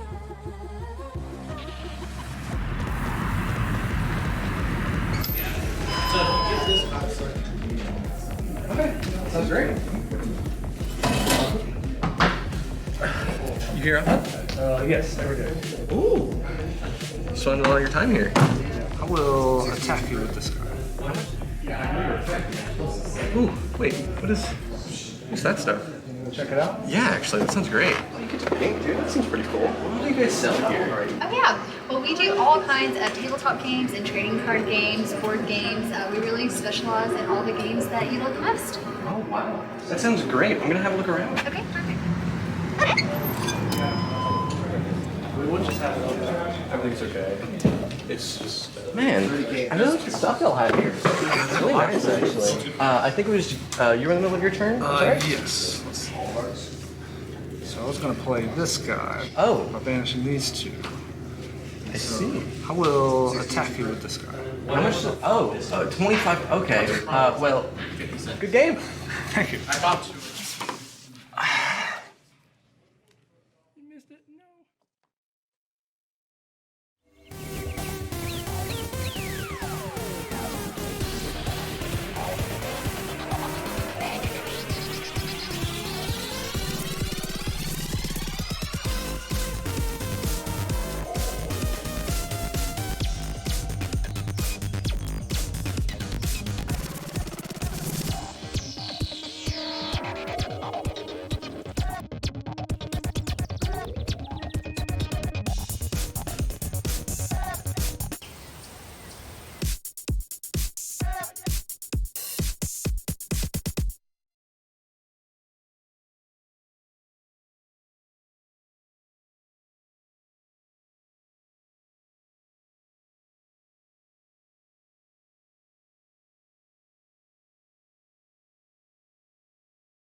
Won't hear me cry.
frozen over like I am.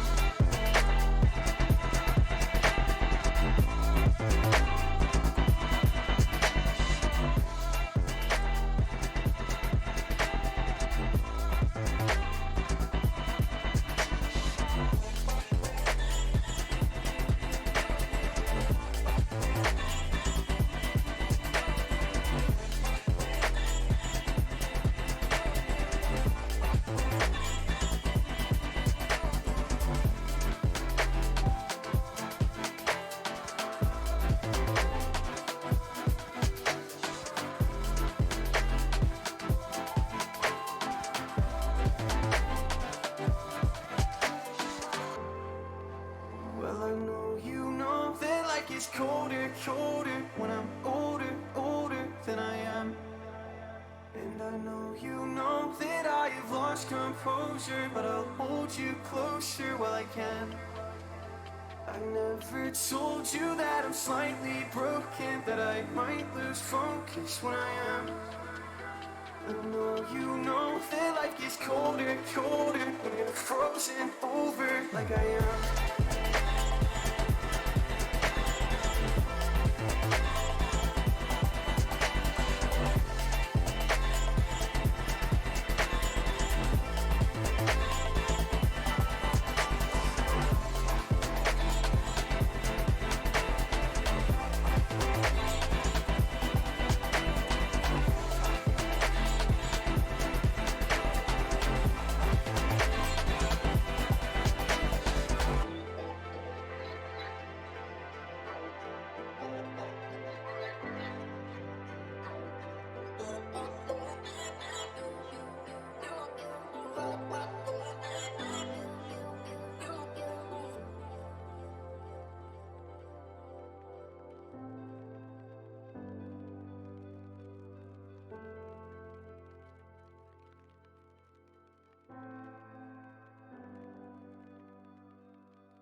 I used to view you as a mountain that I couldn't climb at first. But I've only stumbled over diamonds, and I no longer fear the worst.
Testing.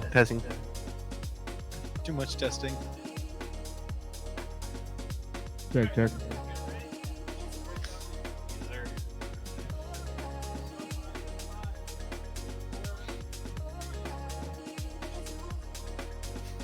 Welcome back, everyone, to Main Event 2023.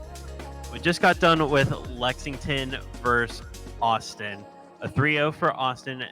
I'd say that they looked very mechanical. I think that was probably the biggest takeaway for most of us.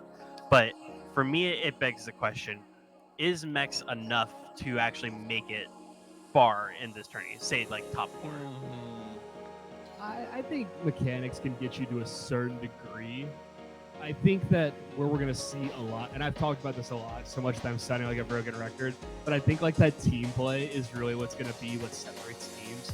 Because you can have a team where you have one player who's very gifted mechanically, and then two players or maybe two players that are gifted mechanically, one player that's not as much. A team I think that is not as gifted mechanically, but it's just more all around, I think wins probably 90 out of 100 games.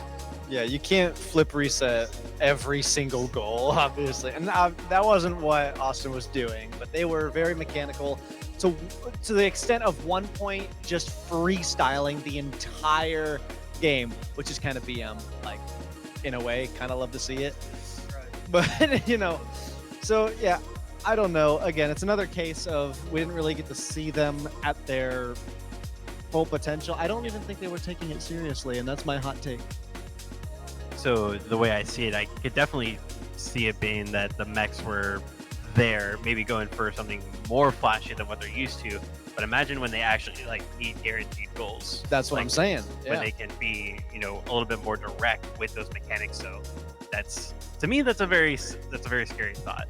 Now for Lexington's side, because they didn't really have a lot of that ball control, a lot of that mechanics, is that what their downfall was in this past series, or was that down to something completely different?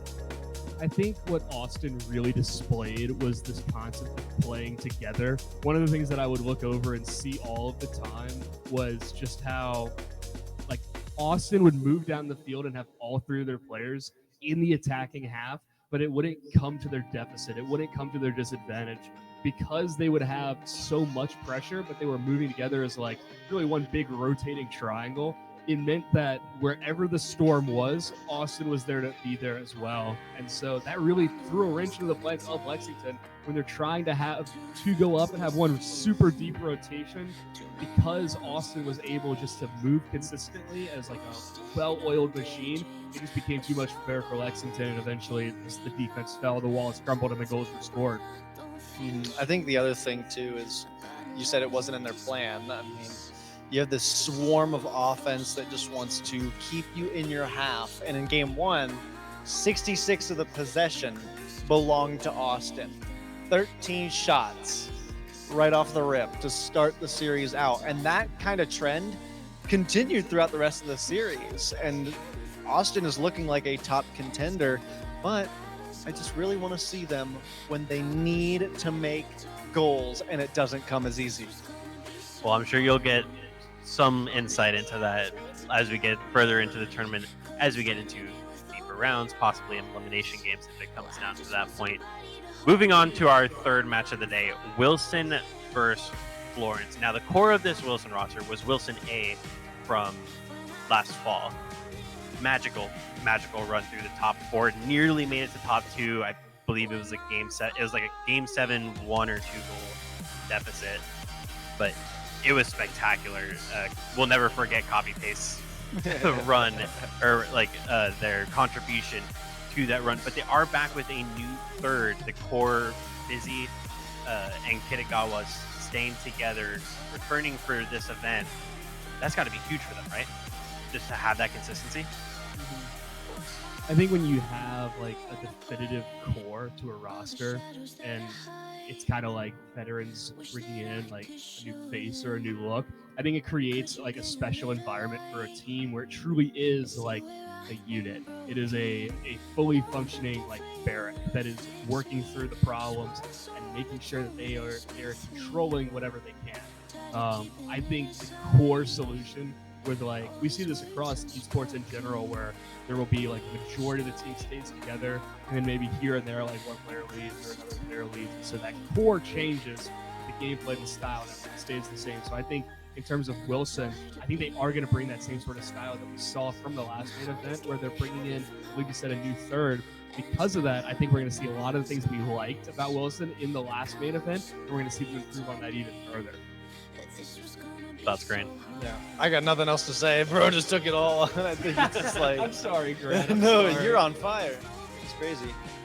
So on the flip side of this match, we do have Florence, who were stopped at top 8 last time, but they're going to be hoping to go further. When you're coming across a team like Wilson that just seems to have some magic in them, how does that affect the way that you go into the game? Like, are you thinking about what they can potentially do, or are you just more worried about trying to, play your own game? You better play your own game. If you think about what they're going to do, that's only going to damage you. If you're trying to come up with the perfect strategy and the perfect plan that works against this team and that team and that team, you're just going to be inconsistent. I mean, by every stretch of the definition, you're going to be inconsistent. So you have to come in, play the game that you practice. There's no point in changing that. You have to develop consistency outside of competition in practice. And then when you come to a live event like this, you got to just execute what you practice. Yeah, I think the kind of flip side of that is you will always know your game plan better than your opponents ever will. And so I think where we see teams kind of like have promising starts but maybe falter towards the end is when they're so focused, like Grant's talking about playing the game that they think their opponents want them to play. And then as they move on forward, they're like, oh, like this is what we are expecting, this is what we're supposed to be working strategies against. Whenever you just confidently play your own style, when you force the cards to fall into your opponent's hand and make them make the decisions, it just creates so much space for you to work with and creates just a unique way that really teams like just don't have any way to deal with it. And like the other thing too is like everything I'm talking about is collegiate coaching. It's pro coaching. They're always practicing a specific play style. I mean, think about NRG. Even though their play style didn't work, they were still trying to hone in on what they thought was the perfect play style, and they didn't change it when they were failing. Right? And I think we should expect the same thing here. If you're failing, don't change anything. Keep going with your strategy. Maybe you add something small, but you cannot change up the entire structure. Yeah, there's got to be some form of like evolution of the style, and that goes across like new players coming in, evolutions in the game's meta, but ultimately the core of it stays the same from like month to month or from season to season. It's like building an arsenal. Just like what is on your tool belt and what can you pull out at a given time.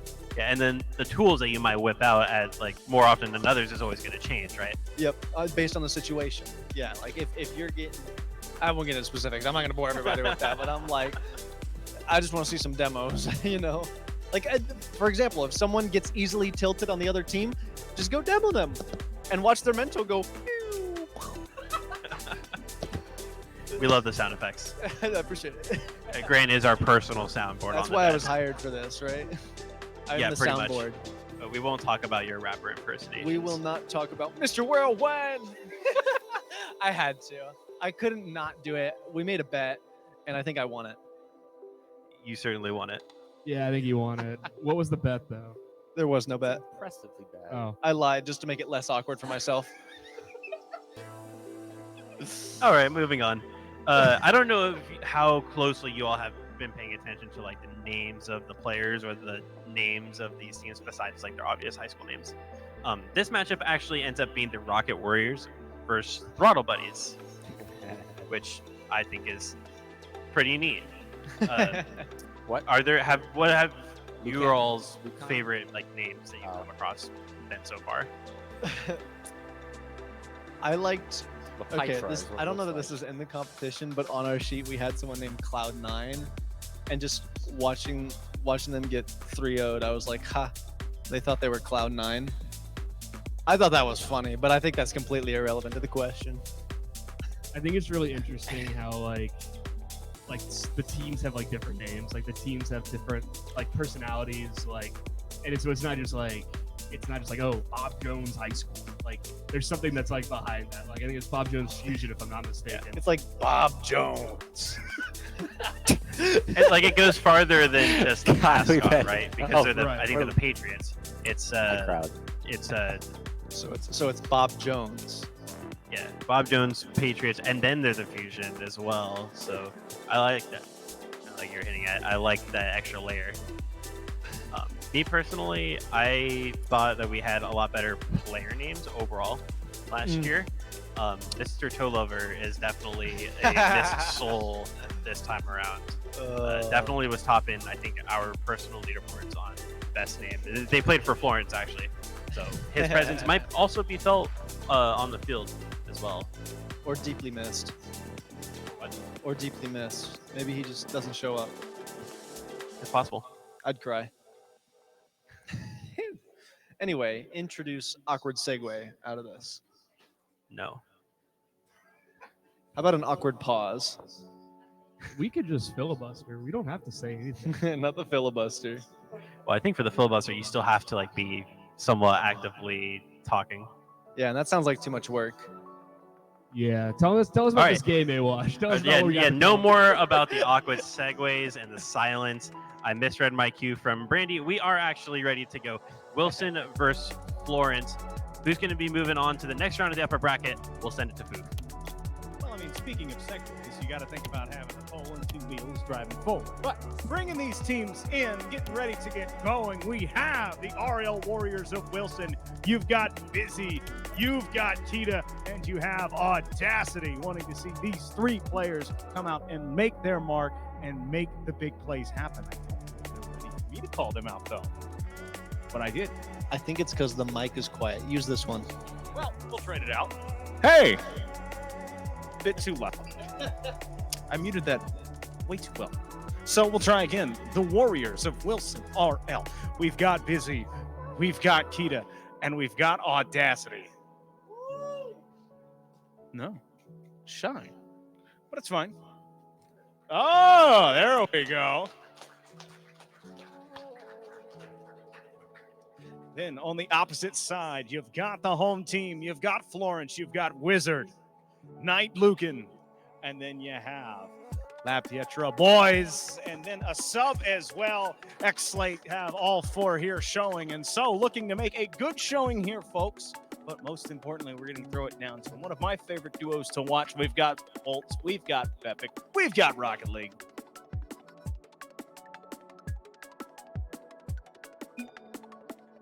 That's right, Foof. I think everyone can hear me, so I'm just going to start talking even though we're staring at the lovely back of the heads of our phenomenal desk. Can we give them a round of applause for talking that long, trying to wait for Foof to be ready to give the go-ahead to the players? It's not your fault, Foof. You had to wait as well, but that was a great desk segment. Went off the rails a couple of times, but now we're back to business. As soon as we eventually get back to business and showing me and Volts. There we go. Hello, everybody. Glad to be back. Florence and Wilson about to take the pitch, and this is the 4th and 5th seeds taking one another on. I honestly think this will be one of the closest matches we get all day. I would say on paper it lines up to be one of the closest matches of the day, and then of course your prediction. And I'm right there with you. I think this will be a solid matchup here. I think this might be one of the only series that we go all 5 games today. I hope so. I mean, these two teams have a common thread that you have to dig a little bit to find, but both these squads have taken Athens to 7 games in best of 7s. Wow. Let me make sure I'm not confusing this. In the round of 16, the Florence Falcons lost to Athens in Game 7 in the AHSAA competition in the playoffs. And then last season, back in November, last November, main event 2022, the Wilson Warriors lost to Athens in that thrilling Game 7 set that I think the desk touched on earlier. That was a very fun one. Yes, it was there, and it seems like the kryptonite for both of these teams is going a full series against Athens and losing in Game 7. So I'm excited to see them clash here. Again, I think I'm sticking with my prediction of this going all 5 games. I really hope so. I mean, they're not playing Athens, so we're not guaranteed the entire series, unfortunately, but they should be even on paper. And we got to watch an incredible display. Like Wilson's run in main event 2022 was incredible. I mean, we had Quitify, now Busy, same person, different name. They led that team with a player that had barely touched the game of Rocket League to a top 4 finish, which is incredibly difficult to do playing like 2.5 v3. 2.5 is generous there. I believe they said that player had picked up the game like a week before. Yeah. So a brand new player, an essential 2v3, and they were able to take it to top 4 like you said. We'll see what they've got in store today because I hear a countdown in my ear, which means we're headed into game number 1. There we go. Rocket League is back on the screen after too long a hiatus, but away we do go. I'm curious to see what the hometown favorites are able to do against Wilson, whom us Desk got to watch them last main event. It's going to be hyping up a lot, but Lucan following that demo to one of the Wilson Warriors. Going to be trying again. That's a big clearance down into the orange end, and we will watch Wilson try again. Knight's going to want that one back. Bepik, an early opportunity to really get this game started. Now trying to get behind it yet again, but it's cleared out to the midfield here. Just 30 seconds in. Both teams have had decent opportunities. Busy almost caught FHS napping on the clearance, and this one again as well is going to squeak all the way back to the defensive third. Have to be careful on these long clearances. Triple commit right there. That's dangerous. Lawrence pounce on it, but Kitagawa recovers nicely, and now hard ball off the corner. It is a little awkward. Again, the defense kind of clumped up, but both sides thriving just a little bit in that clumped chaos.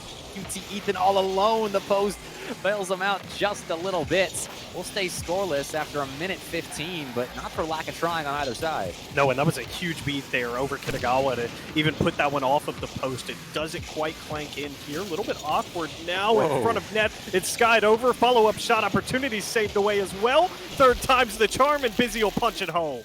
There we go. Busy has his name up in gold letters very early on in this series, and Kitagawa causing chaos there. Wizard Hat forced into a backwards touch right there, and we have a pause here in game 1. We'll sort out that issue, but Wilson with the opening goal potentially. Yeah, again, we'll see if this pause does draw back the first goal, and if we're going to have to restart from kickoff. It looks like we've got an audio issue, is what we're being told. I believe that was what was one of the original delays of getting this series started, was a Wilson audio issue, and it is on the Wilson side for this time. So I guess that means the goal will stand. I assume if it's Wilson having the issues, that they'll be the one keeping their goal 90 seconds in. But that was very back and forth. That was very chaotic. Of course, both these teams making their debuts for this LAN. Obviously, they all have LAN experience for the most part. I mean, both sides returning 2 of their 3 players that played main event 2022. So game 1, a little nervy from both sides. I think they'll settle in pretty quickly, though. Yeah, I would agree. Again, the game was paused at 3:32. That's the time it sits on the clock. Again, we'll see if they adjust any of that. That's a nice part, Bepik. We're on LAN. We have the ability to go back and change score lines, to change game times. But I'm hearing a countdown again. The goal stands, the time stands, and more importantly, we are back to game number 1. Kickoff, well, there was a kickoff there. Wilson didn't really go for it, though. So for the first couple seconds in defense, but they survive it. And Lucan, 0 boost in the tank, trying to be a low boost warrior. But the Warriors, the actual Warriors, end up winning out and force Florence back. It was a big pinch out, but this is a good carry and pop here. Just 10 boosts to work with. Not going to be able to get back to the ball here. Good beat from Busy. We'll start the defensive rotations now out for Florence. Kitagawa, flip reset, over 1, saves it here. Big pop, but it's off target to the right. Invested there in that 50. Everyone retreating quickly for Wilson. In comes Florence. A strong challenge off the ceiling. Quite on target, and Kitagawa forces it away, so no rebound opportunity. The double no good. Busy right behind the play, puts it to that back wall, and kind of low boost, getting those extra touches to try and throw off the defense, force them into mistakes that lead to more goals being conceded by Florence. And Bepik right now, I think some offensive execution would benefit both sides right now. We've got 10 shots as we've just crossed under the halfway point between these 2 squads, and just 1 goal to show for it, and a lot of these shots have been off target. Lucan up in the air, just a little bit wide on that one. There's no immediate follow-up. Florence forced back once again. Ethan to the back wall, but Patriot is there, and it's clear of the midfield line. Busy, the 100 boost. This could be dangerous for Florence. Wanted the pinch, doesn't quite find it. Sneaks around a pair, but the last man able to play this one to the side. Big challenge at 50 there, but it's straight down to Wizard, who just chucks this one upfield. Busy's awkward, double commit there. Demo, the net's open, first shot's not there. Second one's saved by Kitagawa, and it's a loose ball at midfield. Busy taking his time with it. A high flick using all of that dominus. Little boost that he had. Nice stuff right there by La Pietra boys. Wizard gets back in time to clear the ball out of danger, but a close shave there for Florence. That was keen from Busy to get at center, but the defense all over it. One into the corner following the demo trade here. Wizard a little bit awkward. Pietra able to sneak it out. That's a great job there. Now it's Kitagawa from the corner. Might have a flip reset on this one. Instead, will trail off of it as Wizard throws this one back in front as Busy looks to play it to the side. A lot of ping pong here back and forth, but if you're Wilson, you'll take it. Absolutely. It helps you defend that 1-goal lead you've accumulated. Still won't be easy. I mean, Knight Lucan has 4 shots in this game. Has been a solid producer of offensive opportunities for Florence. And on the other side, Busy has 3 of the 6 shots that Wilson's put on. So a bit of the Lucan Busy show in terms of offensive production. Here's Wizard Hat setting something up. Busy kind of coaxes it to the corner. Oh, right back to it. That's an open net. Lucan scoops that up and ties us up. Fantastic work there on the left post. Busy tries to dump it off. He gets a little bit too far away, and it's another 50 from Wizard Hat that puts it right back in front. He'll take that all day. I thought after that first touch from Busy that play was going to die out, but Wizard Hat was not done with it whatsoever. Impressive resilience there in offense, and we're level. We were hoping this series would go all 5, and game 1, very, very tight thus far. Bodes well. Bouncing around the orange box, cleared back out to midfield for Kitagawa. Chucks it into the corner here. Wants to follow this one up, but it's just staying right alongside that wall. Such an awkward ball here. Busy will be able to drop it down, saves a casual one, but now swarming is WHS here, trying to make something happen. That's a big miss. 10 on the clock, Pepic, and no boost for Busy. Oh no, that's a hard struck ball right into the back of the Wilson net. How on earth did that find its way through? Busy had no boost, and he chipped it straight upwards, and it's a pinch with Kitagawa that ends up in the back of the Wilson net. That is a brutal, brutal way to drop the tie status, and at this point, you have 5 seconds to find a goal if you're Wilson. Got to recover quickly from that erroneous moment, and they got the ball center, but there was no one there to finish it. And Florence, they kind of snatched game 1 out from under the noses of Wilson. Yeah, they do. I mean, that is the definition of just hanging around long enough to win the game. Yeah. You're trailing until the 38-second mark, and the next thing you know, you're ahead with 5 seconds left. All right, so Florence taking game 1 off the back of 9 shots. I mean, that was not a bad game from them whatsoever. I mean, there was the final minute, I believe, where they got their first goal around the 40-second mark. It took a while to finally find the back of that Wilson net, but once they did, they looked alive and very capable in the 50-50 game. Yeah, I think both teams will want to improve on their offense moving into game number 2. We saw a lot of shots off target. Again, 9 for Florence there. Again, they come up with the 2 goals, but they didn't force the number of saves that they needed to out of that Wilson side. So we'll see what they can do moving into game 2. And really, I think whoever tightens up their shooting is probably going to have a very successful game 2, and I predict they'll be the winner. And even though Florence had more opportunities there, Wilson still kind of controlled the pace of play there. Field domination was in favor of Wilson. They played about 60% of that game in offense. So Florence did a much better job of using their time of possession to generate decent looks. Some of those were a little weak that Wilson was able to turn away fairly easily. But going forward, if you get a little deadlier in offense, Florence could start running away with this thing. I'm excited to see what each team brings to the pitch for game number 2. We head to Forbidden Temple for game 2. Here we've got the game back up on your screen, and we're on the way. 5 minutes on the clock. Again, I'm hoping this goes all 5 here, but maybe either team could really sweep this as they're both playing solid Rocket League.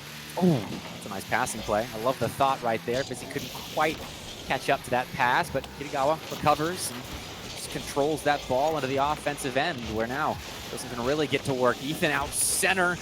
The shot deflected, point of contact, and now Lucan was a big part of that Florence comeback in the last game, trying to clear the ball, but it's Pietra who's more successful. Oh, this is a big dump around. This is dangerous in front. Wow. Picked up the 12 boost on the way by, and it's Florence to open the scoring this time. Pietra boys has been clutch. I mean, that challenge in their own end in the last game to steal game 1, and right there kind of bests the entire Warrior defense. That was clean. That extra touch to get the ball around Busy, super impressive. We're on land right now doing that. And that's the extra touch Bepic it happens because he picks up that small pad as he's launching off the wall. He had 0, he ends up with 12. He's able to find the extra small touch, and again, little things like that are the game changers in a long series like this. It's crazy what those micro moments can do for you, and an important best of 5 here, trying to advance into the top 8 with a win either of these sides. Nice touch there from Lucan, put the ball up the side, but it's in the Busy control with 60 boost. Busy can do damage here. Just a little touch center. Not the greatest of balls, but Wizard Hat right behind his teammate to make sure that thing didn't get too deadly. Nice bump right there. A little bit of chaos Wizard Hat again causing on the defensive end for Wilson, but then the Warriors recover and they get the ball out. Stalling in a midfield. This one's popped straight up by Busy. LaPietro boys is up. Call it a fake. Here is Wizard Hat will take his turn here to go, and Busy will be forced to make the save over the top. Now spinning back to this one. Night Lucian trying to bury it, bar down, forced all 3 to go Bepic. And now Florence is just swarming this blue half, but make it work. Wilson, low boost, still able to work it out. And now they'll have time to regain. This seems like a completely different Florence team. They're playing so much speedier in offense and with more confidence as well. They feel comfortable going for aggressive plays like that as Wilson scrambles to make a save. Busy pops up from the corner, was the only player that didn't commit for that last ball, and Wilson spread too thin, but what a save by Kitagawa. Busy there to help clean it up. I don't know how that ball didn't go in. Oh my goodness, I was waiting on it to pinch out, and then it just pinched and sat right on the goal line. That is, you want to talk about micro plays there. I mean, that's half a ball length from being in the back of the net and it being a 2-0 game. Instead, we remain at 1-0. Biz cleared it upfield towards Ethan. That's a great touch from Ethan here. Dangerous opportunity. Pair of whiffs. Ethan's shot, just a little chip shot here, and the danger will be removed. That's a great low 50. The follow-up there from Knight. Oh my, everyone had their shot at the ball right there, just outside the Florence box, but no harm, no foul for really any side. Wizard Hat shot in the general direction of the Wilson net. Florence peppering again, doing a good job of generating chances from their time possession. 6 shots in the first 3 minutes of this game. Oh, that one's on frame as Busy will turn that one aside. Make it 7 shots there, Bepic, for Florence as they just continue this offensive pressure. That's a big whiff as well. Big boost pickup. It's pinched in front, but there's no one there. Pietro boys solid 50. Ball sit and stay right there on the midfield line, but does have to leave eventually. Kitagawa, the orange corner. Pietro boys kind of waiting for that one and has plenty of boost to carry it out. Great challenge again by Florence to get a chance for Lucan. Again, the post necessary to make the save. Busy somehow from the depths of their own net making that block, and Wilson unrelenting on their back line. The goal line saves are the only thing keeping them in this game. Bepic is, in reality, this should be 3-0, but the goal line favoring Wilson at the moment here. They need just 1 to level the playing field once again, but that's a big whiff. Pietro boys in the corner. Big pop back mid. Knight's there, popped up. Where's the follow? Busy racing towards it, can't get there, but it's Ethan to pop it straight up. The danger's still there. It's just bouncing around the blue box.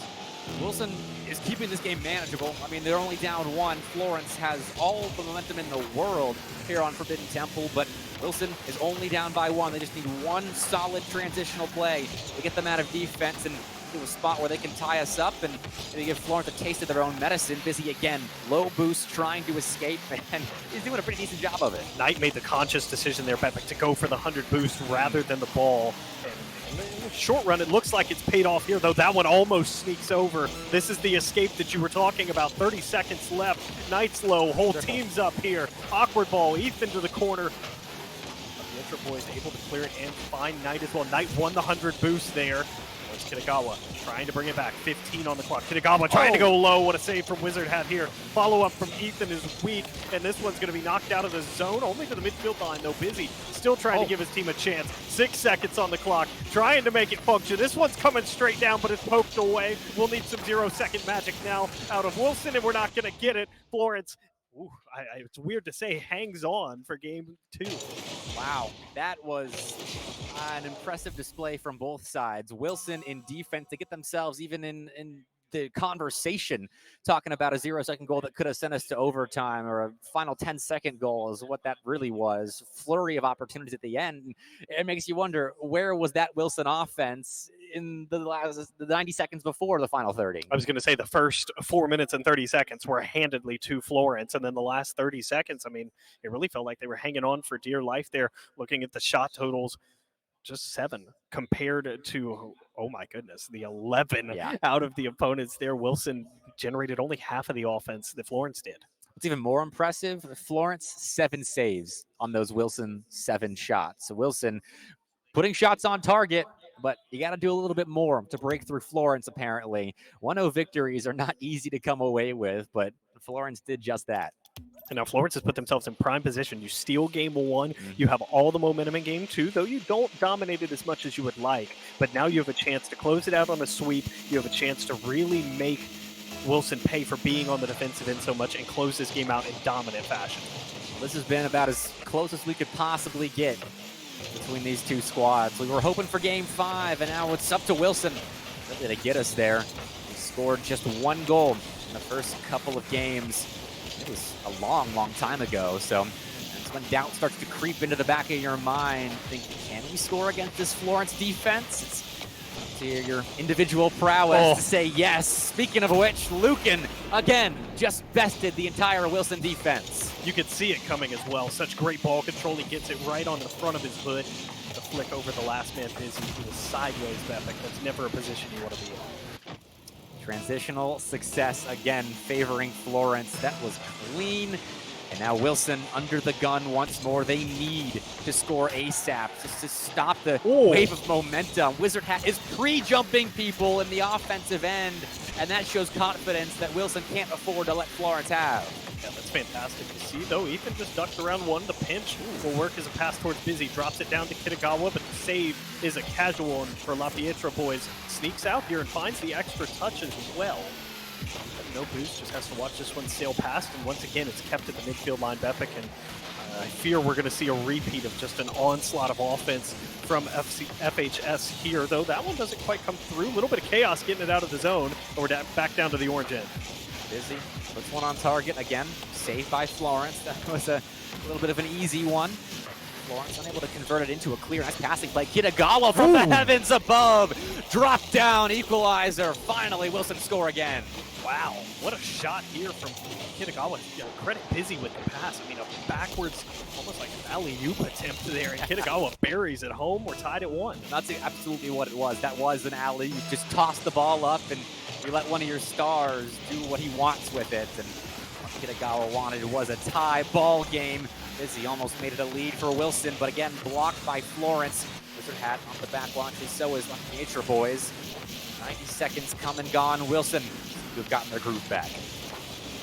Kitagawa, big 50 down in the box. Busy's trying to reach it. Did great to even get a touch to it there. Knight has to burn all of his boost trying to work this one out. Forces it along, but it's straight to Kitagawa once again. Kitagawa starting to come to life. The air dribble almost sneaks over the last man there, and now it's Busy in the corner.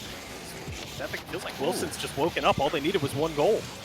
Apparently, I mean, that's how Rocket League works sometimes. You just need that one invigorating moment to get the comms flowing again and to get the confidence back in your thumbs or fingers. I know Busy's KBM, and it looks good doing it, but still, Florence now. We shift the narrative back to them having to make a comeback. They did it in game 1, and it's not exactly a comeback at the scoreboard. I mean, we're still tied, but it feels like a comeback of momentum is necessary for Florence because it's been a minute since they've had an established bout of offense.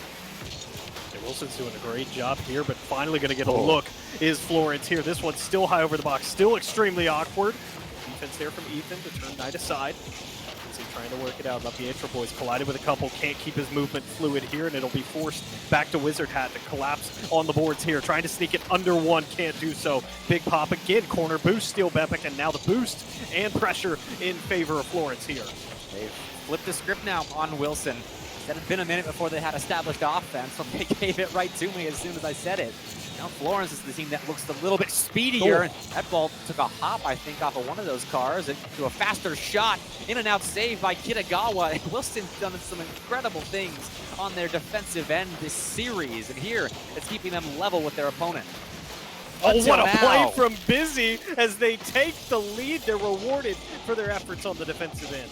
That's the Busy we know and love. Snatches the ball from Lucan and then just skips across the grass on Manfield Knight's wonderful looking pitch to best that last man back. And Bepik, it's the same play from earlier in the game. It's the same play from goal one.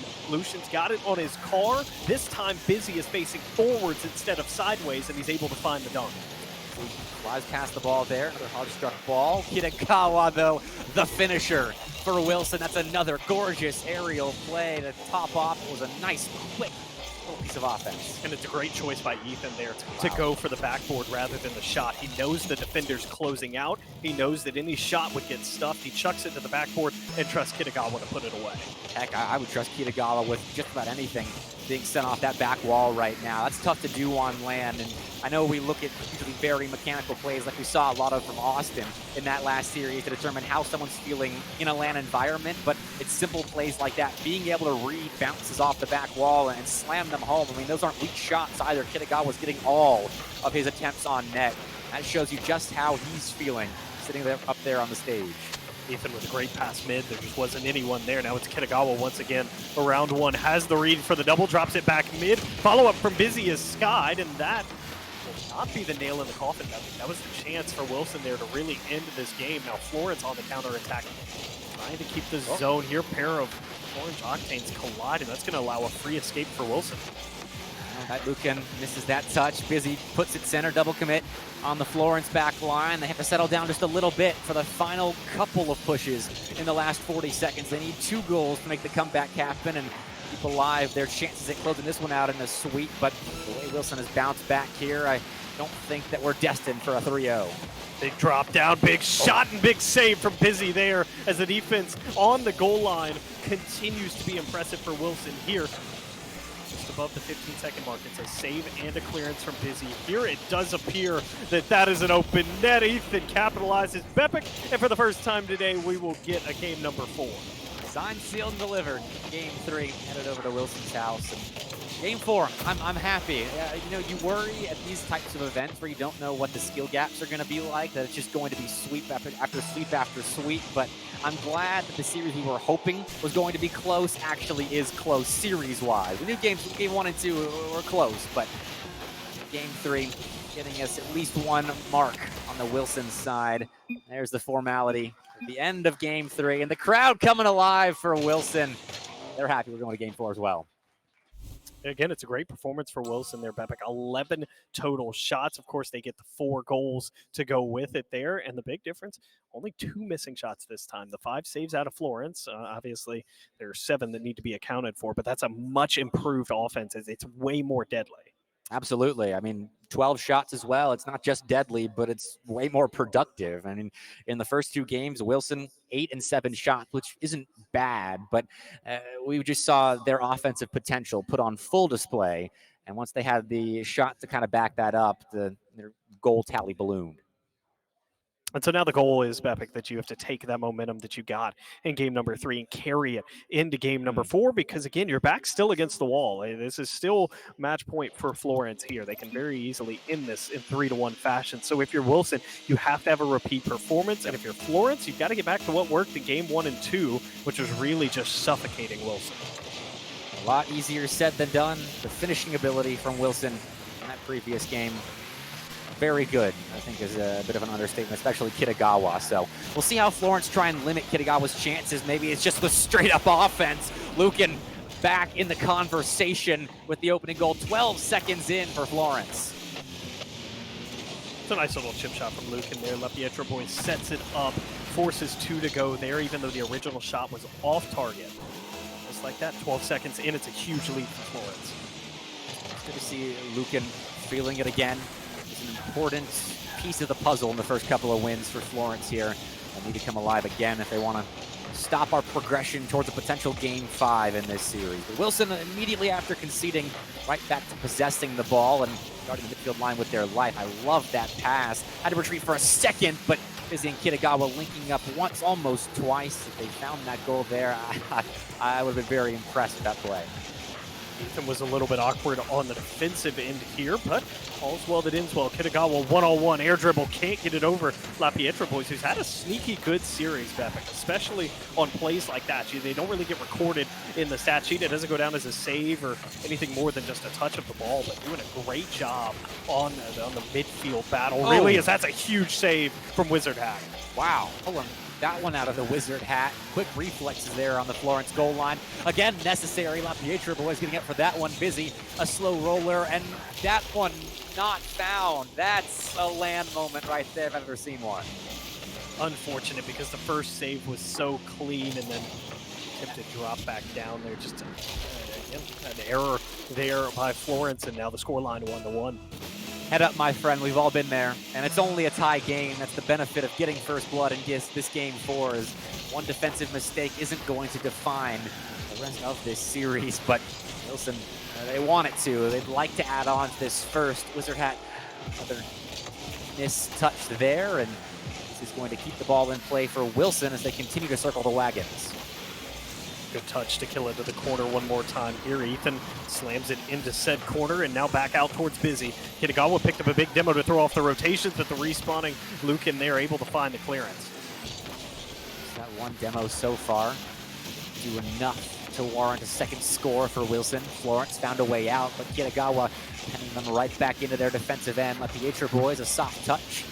It's all over it. We'll pop it into the orange corner. Again, 2 go, but a strong touch will alleviate most of the negative effects of that double commit. Though Kitagawa still going to work center ball, but no one there to shoot.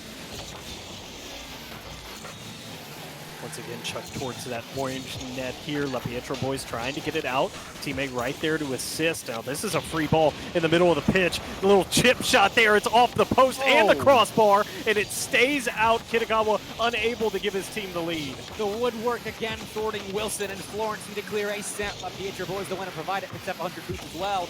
Hard struck ball off the corner. Big dunk by Luke in Wizard Hat, though not expecting it. I would not have either, as they were too far back to shoot. But it was a good-looking transition for Florence. I mean, putting together plays like that, when you escape defense, you're going to immediately be putting Wilson on notice. Ethan just stole Wizard Hat's boost here. He only has 12 to work with.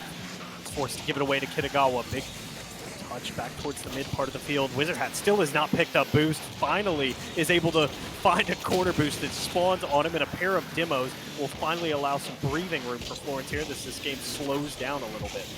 This is exactly what you want from a land matchup. Back and forth.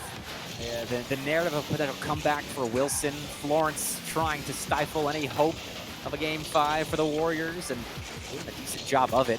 They've gone back and forth with Wilson here, trading possessions, but not really allowing anything too dangerous to develop on that orange end. Nice shutdown, though, by Ethan. Again, keep Florence on their back line. Field domination 70% for Wilson, and almost ended them a score, but again, home on defense is Lucan. This has a very similar feeling to game number 1, Bepic, where Wilson's pretty much dominating the majority of this game. It's like Florence is just hanging around and enough to make something happen in the last moments here. Lucan, big drop down, handed away to Ethan. Now we're once again in one of the orange corners. Big pop back over. 60 seconds left on the clock for someone to make something happen. Big flick from La Pietra boys, but Busy hops on in, has enough of that. Good counter bump, though, by Lucan. It's like a chess match developing between both these squads. Lucan trying to be the queen in play, the game changer on the board. Missed redirect there off the sidewall. La Pietra boys forced to a save as a result. Busy giving a tight angle shot instead of using the corner wall to try and get it center, but nothing doing. Florence, big clear and a big miss there. La Pietra boys, the shot too high. Wizard Hat, not enough boost to put a hard shot on target, but a soft one works. Florence, final 30 seconds, grabbing the lead.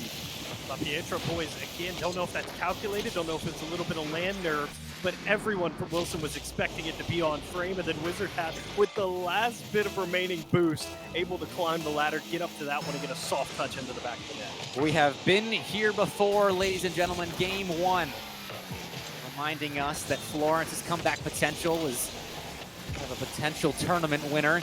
This will be a big series for them should they end up winning it. Kitagawa stuff there. Another nice block. Busy turning around at the midfield line, using all that dominance and low boost situation. Wilson again hunting for a tie ball game. Ethan off the back wall, no good. Florence in 4, taking down the Warriors. Huge, Bepic, huge. Great showing from both teams. By far the most competitive series we've had all day, but at the end of the day, Florence, the ice in their veins, whatever you want to call it, they figure things out. Winners win, and they win those games, game 1 and game 4, in the last minute of play. Give me more of that. I mean, that was fun to watch. You heard the crowd as well, counting down on 0 seconds, the final 10.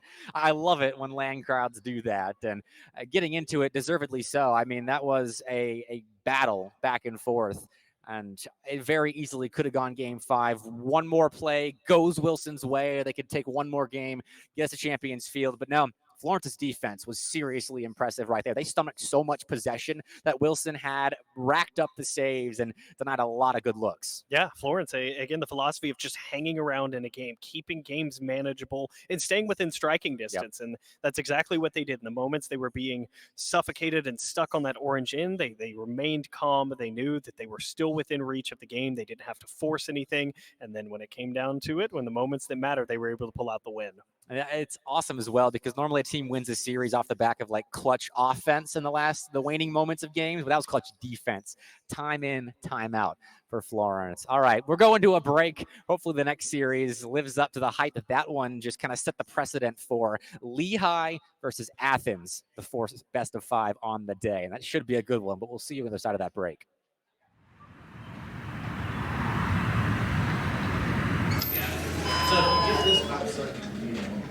Okay, sounds great. You here often? Yes, every day. Ooh, spending a lot of your time here. I will attack you with this guy. How much? Ooh, wait, what's that stuff? Check it out? Yeah, actually, that sounds great. You get to paint, dude. That seems pretty cool. What do you guys sell here? Oh yeah, well we do all kinds of tabletop games and trading card games, board games. We really specialize in all the games that you love the most. Oh wow, that sounds great. I'm gonna have a look around. Okay, perfect. We would just have it. Everything's okay. It's just man, I really like the stuff y'all have here. It's really nice, actually. I think it was you were in the middle of your turn. Yes. So I was going to play this guy. Oh. By banishing these 2. I see. I will attack you with this guy. How much? 25. Okay. Well, good game. Thank you. I thought you.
Hello to everyone in the fans. If you are here for Super Smash Bros, Group C and D is going to be starting very soon in the other room. Right now. Thank you.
Well, I think it's safe to say that our previous matchup, Wilson vs. Florence, was easily the most exciting that we have had so far. I felt like last time we had to wait a little bit for that first really good match to come around. This time it came very early. Yeah, I mean, they came out and showed immediately, so it was a ton of fun, and always great when you get to see hotly contested immediately in the beginning of the tournament. Yeah, fantastic series. Again, it was a pleasure to be on the booth. It was so much fun to be there. And game one, I mean, Wilson had it in their grasp, and then Florence steals it at the very end, and I feel like it really set the tone moving forward. Yeah, no doubt. You could easily see that series going either way, and it's moments like that, Volts, that define a game and a whole series, and sometimes even a whole tournament run. I think we might be looking back on that moment, especially if Wilson has a harder time going through the lower bracket than maybe they would have anticipated. One thing I do want to note is that we did have one new player on each of those squads, La Pietra and Ethan, and I actually thought both of them looked really good. I know Wilson was maybe the question mark on what's the new third going to do. I guess you could say the same about Florence, but we really liked Wilson's third last time. So to see both of them playing really well, being really a cohesive part of the team was really nice to see. Yeah, I think it was excellent, Poof. I don't know about you, but I feel like Ethan fit in extremely great into that lineup. And again, it really adds that third aspect that we didn't get to see in the past there, but they flowed well as a unit. They were like three peas in a pod. They was the missing jigsaw piece, perhaps. I mean, it looked great. It was really good, very cohesive. We talked about it and having a moment where the teams are competing, having it hotly contested, tied a bunch of times. Oh man, those are my favorite games, and I'm chomping at the bit because there's another one coming up too. Yeah, definitely. I think this next game could really be a banger as well. I do have one other thing that I want to touch on for this Wilson and Florence game. I know Bepic was harping on it quite a little bit, but the defense for Florence was outstanding. Is that the key to them getting top four? I would agree. Yeah, I think that is a huge thing for them. The goal line defense really gave them life, and honestly, I think it was the recipe for what some of these other teams have to do. So let's move into Lehigh versus Athens. Lehigh is not a team that we have seen yet. They're making their main event debut at Main Event 2023. Athens top 2 last time, but based on what we've seen from these first couple games, top 2 is maybe going to be a bit of a stretch for maybe some of these teams that might have been confident about it last time. I think the biggest thing is coming out and putting your best foot forward, and this is the time to do it. Number 3 and number 9, so it's going to be teams that know how to win. They have won against quality competition, and now they're at a point where it's past the postseason. It's all about pride, and so I can't wait to see both these teams lay out on the table. I think we've seen some drastic improvement across the board from the teams that were here in November to now, and the newcomers have really brought a lot of talent with them, and Athens has a lot of questions to address in the series. All right, so moving into predictions, Volt, I think I have an idea of what your prediction is going to be. So that Athens has maybe some things to work out. Does that mean that you think Lehigh is going to take this one? I'm going to put some faith in Athens here. I'm going to go with Athens. I think this is another series that goes We're a finalist. at least 4 or 5 games, but I think it goes to 5. I think they have a shaky start, but I think they answer a lot of the questions that they're still one of the top teams here, that they've made a lot of improvements themselves across the season, and they're ready to close out this quote-unquote postseason on a high note. You know, I love that. I agree with it going to 5, but I have to officially mark myself as a Rocket citizen. I am team Lehigh, Rocket City. I'm sorry, Golden Eagles, but I think I can see a 3-2 going back the opposite way. Hey, watch the tiebreaker. What you got? Oh man, talking to both microphones, that is a recipe for disaster. Trying to get a third. Oh man, I think I'm gonna have to go with Lehigh on this one. I mean, yeah, fair enough. Honestly, yeah. Please bring the booze because they're wrong. Yeah, I felt like whichever way I went, I was going to get some hate. Deservedly so, because both of these teams are really at the top. Athens did get hurt a little bit because they were 6-2, and there was like a bajillion 6-2 teams. It was maybe like a strength of schedule thing that happened to push them down a little bit. But I feel like the losses to Calera and Hoover, for me, is what maybe puts Athens just a little bit lower than Lehigh at the moment. But I'd love for them to prove me wrong. Well, I got to say, the moment for talk is over. There's just a little bit more. And hi, it's me, the host voice again, is coming through. We've got 2 teams ready to play. Looking on the side of Lehigh's Rocket City, you have the trio of Dolphin, Nahamahi, and Juventus, coached by none other than Zero.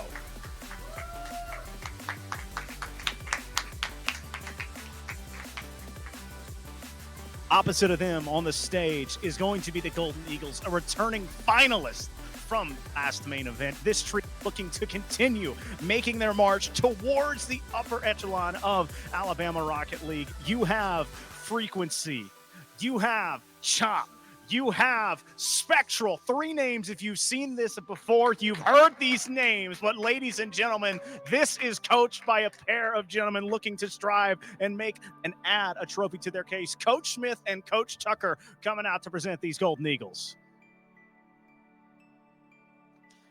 And now both teams moving to set themselves up.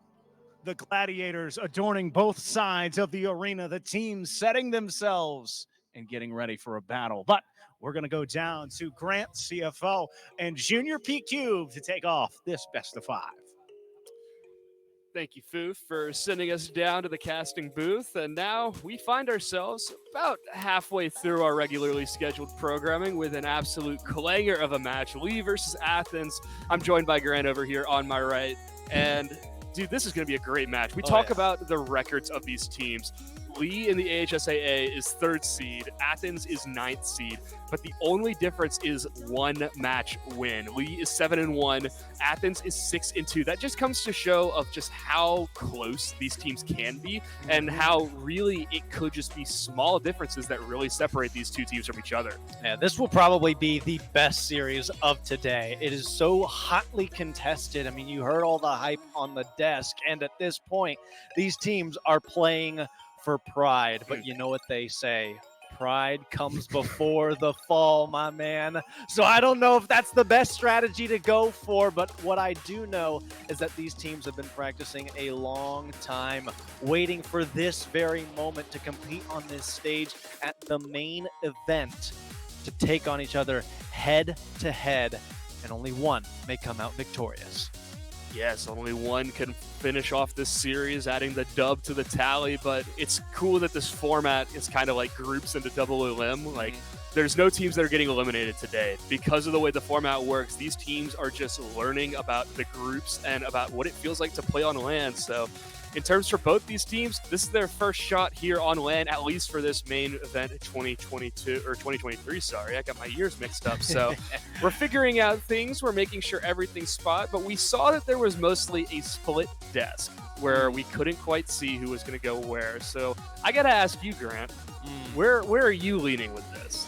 See, I would love to be the guy who roots for Athens because of how close they came last year to finishing out on top. I believe that game or that series went to game 7. Even if it didn't, it was explosive. And, you know, if my memory is telling me that it went to game 7, something special happens, and that's all you need to know about it. So I'd love to jump on that train, but I think I gotta go with Lehigh here. They look to be the better team. I'm sorry, I psyched out literally everyone in the internet, but I think they're too good. And you know, with Athens struggling here, there's something not right with the team chem that's not allowing them to perform the way that they used to. And I think that's what we're looking at, is we're trying to get back to the past.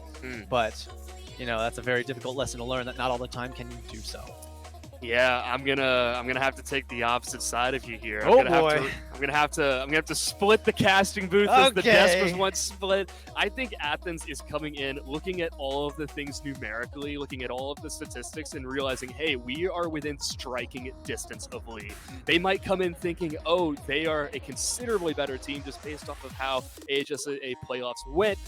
But in reality, these teams, I think, are a lot closer than meets the eye. So we've got ourselves here.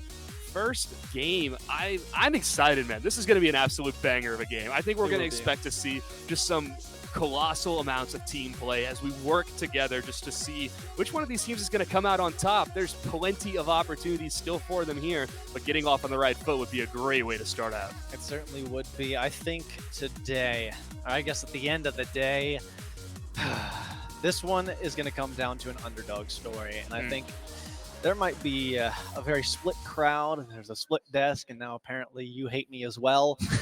And I think that if you're going to go into this one, I think you got to be really careful about the way you approach it, because if you're thinking about numbers too much, or you're thinking about where am I going to be tomorrow, where am I playing the stages, you're going to get real confused with yourself. So I think Athens, they're a likely underdog. They're likely, but I think my gut is telling me Lehigh, which hurts so much because I want to root for Athens. But regardless, in just any second, this game 1 is about to go down. Lehigh taking on Athens in a gladiator matchup. Game 1 is ready to go underway. 5 minutes on the clock. Get all the players here in the server for game number 1 on DFH. And it's going to start down over here in the Lee half as good offense. That's a dangerous ball right in front of the box. The shot's going to come through from Spectral, but aptly defended right on the backboard. This offense persists, though. Another shot's going to rain down, but it's defended and swatted away like an umbrella in a storm. Dolphin plays, can't get the clear that he needs to. Spectral with the crucial miss, and that's going to break Lee out just for a second, but Athens comes back to strike again. Oh, come on. You have that much offensive pressure, and one simple mistake is enough to throw you off and completely ruin what you were going for. Here's another shot. The pressure is so much, but the accuracy's not there. How about the defense? Lee is definitely providing a solid defense, but at the same time, you can see those communication inconsistencies. Double jumping for a ball flying towards the net shows that maybe there's some nerves here. Oh, it's right on the goal line. Shot puts it in. That's the opener there for Athens as he opens up the scoring. It's a tragic miss, but you saw them go up for it unprepared for the boost game. No communication to fix out the mistake there. And on the board first would be none other than Athens. Athens has the opening shot, but there's still ample Rocket League left to play. 4 minutes in this game and probably 10, maybe 15, maybe 20 minutes of Rocket League left to go. So Athens is going to continue this offense down, but they're losing that midfield pressure, which is going to allow this ball to bounce off the backboard. This backboard read, follow-up shot, and Dolphin Plays just puts it right off the crossbar. Lee is still here, and they're still ready to strike. No way, that was a whole sequence where Jump was not able to jump for that. It was a free goal, and Lehigh couldn't capitalize on it. So now they are looking back to the past, trying to get another one on. It's not enough, and that one certainly won't do it. Yet still a panic on the defense. It needs to be careful approach here for Athens. Otherwise, there might be a goal slipping in any moment. Lee is completely effectively narrowing the boost opportunities for Athens to work with. Now they find themselves in a starvation spot of their own. Dolphin Plays has some to work with but can't beat Frequency. Now right above the attacking third as Uventros, crucial whiff. The shot comes through. It's saved by Nahirahi. Now, certainly feel those nerves though, Junior. At some point, it's gotta break. There's mistakes at very rare moments, but no one has the eyes to see them yet. No one has the eyes to see them, but as the game goes on, the transparency will reveal itself. Frequency with another ball lofted downfield. Awkward touchdown into the corner means that Lee won't exactly break out. Now it's going to roll up the backboard. Spectral has an opportunity, touches it down, chops up, but can't slam it home and opts to keep it high instead. Awkward defense right here. Another shot comes through, but it's not able to convert. Oh, Athens are hungry for a second goal. It'd give them quite the edge in this series. To win this first game, anyone would kill for this opportunity. How about this one? What the placement did I just witness from Frequency? Frequency follows this ball perfectly, notices Chop going up for it, and just decides to throw himself at the ball. Not because he thinks he's going to score, but because he knows he will. The first goal on the board for Frequency, the twice for the goals for Athens, and now we're across halftime, Grant, and Athens so far has been the most effective on their offense, but Dolphin Plays would like to say something different. A crucial save on the goal line. The play continues. It's another shot in! Saved at the goal line, maybe not credited. Lee is still here and is still waiting to strike. Don't call it too soon. Certainly don't make that decision before it's over. Lehigh have had some really good opportunities so far, yet Athens are able to keep them contained in their own side, slowing things down, grabbing the boost and making sure there's not a lot to work with. As the resources run dry, so does the pressure. Shot deflected by Dolphin Plays. Now from the sidewall, looking to go the distance, but a block is there in favor of Athens. Now a solo play opportunity rushed and given away. Athens maintaining the majority of the possession and domination around the field and also controlling that boost number right now. They do find themselves in several pickles, though, when it comes down to their defensive third. They are running out of boost before they have any opportunity to make the save. Now, Dolphin Plays tasked with keeping this one away. Oh, that's an awkward touch right there. Uventros is in an awkward spot, too. Chop will settle, slow the game down. Athens has the advantage, but Lee certainly wants to find another one. The dunk is strong, but the save is stronger. 1 minute left on the clock, and Athens still has the lead. Oh, Athens are really counting on each other to be there for their teammates, but when they're not ready, there's a huge gap for Lehigh to come through. But Lehigh doesn't see it yet, hence why they're down 2 goals. 45 seconds to make or break game one. Lehigh mounting the pressure, but now aren't finding the touches they need to be effective, to restart their offense, and they are drowning under the pressure that Athens brings to the table. Slightly incompetent rotations out of Lee as they could have stepped forward but opted to rotate back instead. Now they come in for their assault.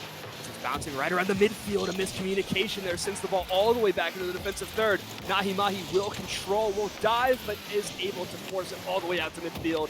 Spectral is more than happy to convert. 10 seconds left on the clock. With each second that passes, Lee's opportunities wane in game number 1. Another shot from Frequency. It's the double tap off the backboard to seal the deal here in game 1. Good evening and goodbye to game 1. Frequency again with a double tap off the post. It's not easy, folks, but Frequency makes it look that way. Makes it look as easy as you would like. Now this rest of the 4 seconds is only a formality at this point. Game 1 will be going to Athens here as soon as this ball touches the ground, and Lee is going to be left rethinking their strategies here as they find themselves down a game in this best of 5 early.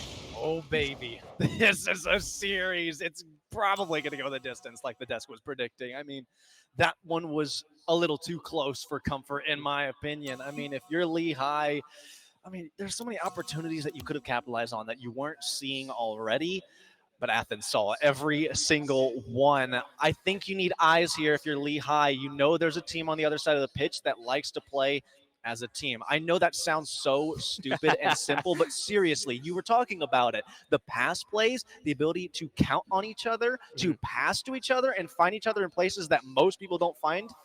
that is a really good strategy and skill to bring to the table that not everyone has. We can look at the stat sheet. That might not be immediately apparent to the eye, but in terms of total touches by all of the players on the field, we are almost dead even. So it doesn't mean that Athens and Lee have any necessarily like differences in terms of getting the ball quicker or working the ball. What it's showing is that Athens is playing more efficiently, effectively, and adamantly to put them in a spot to set them up for success.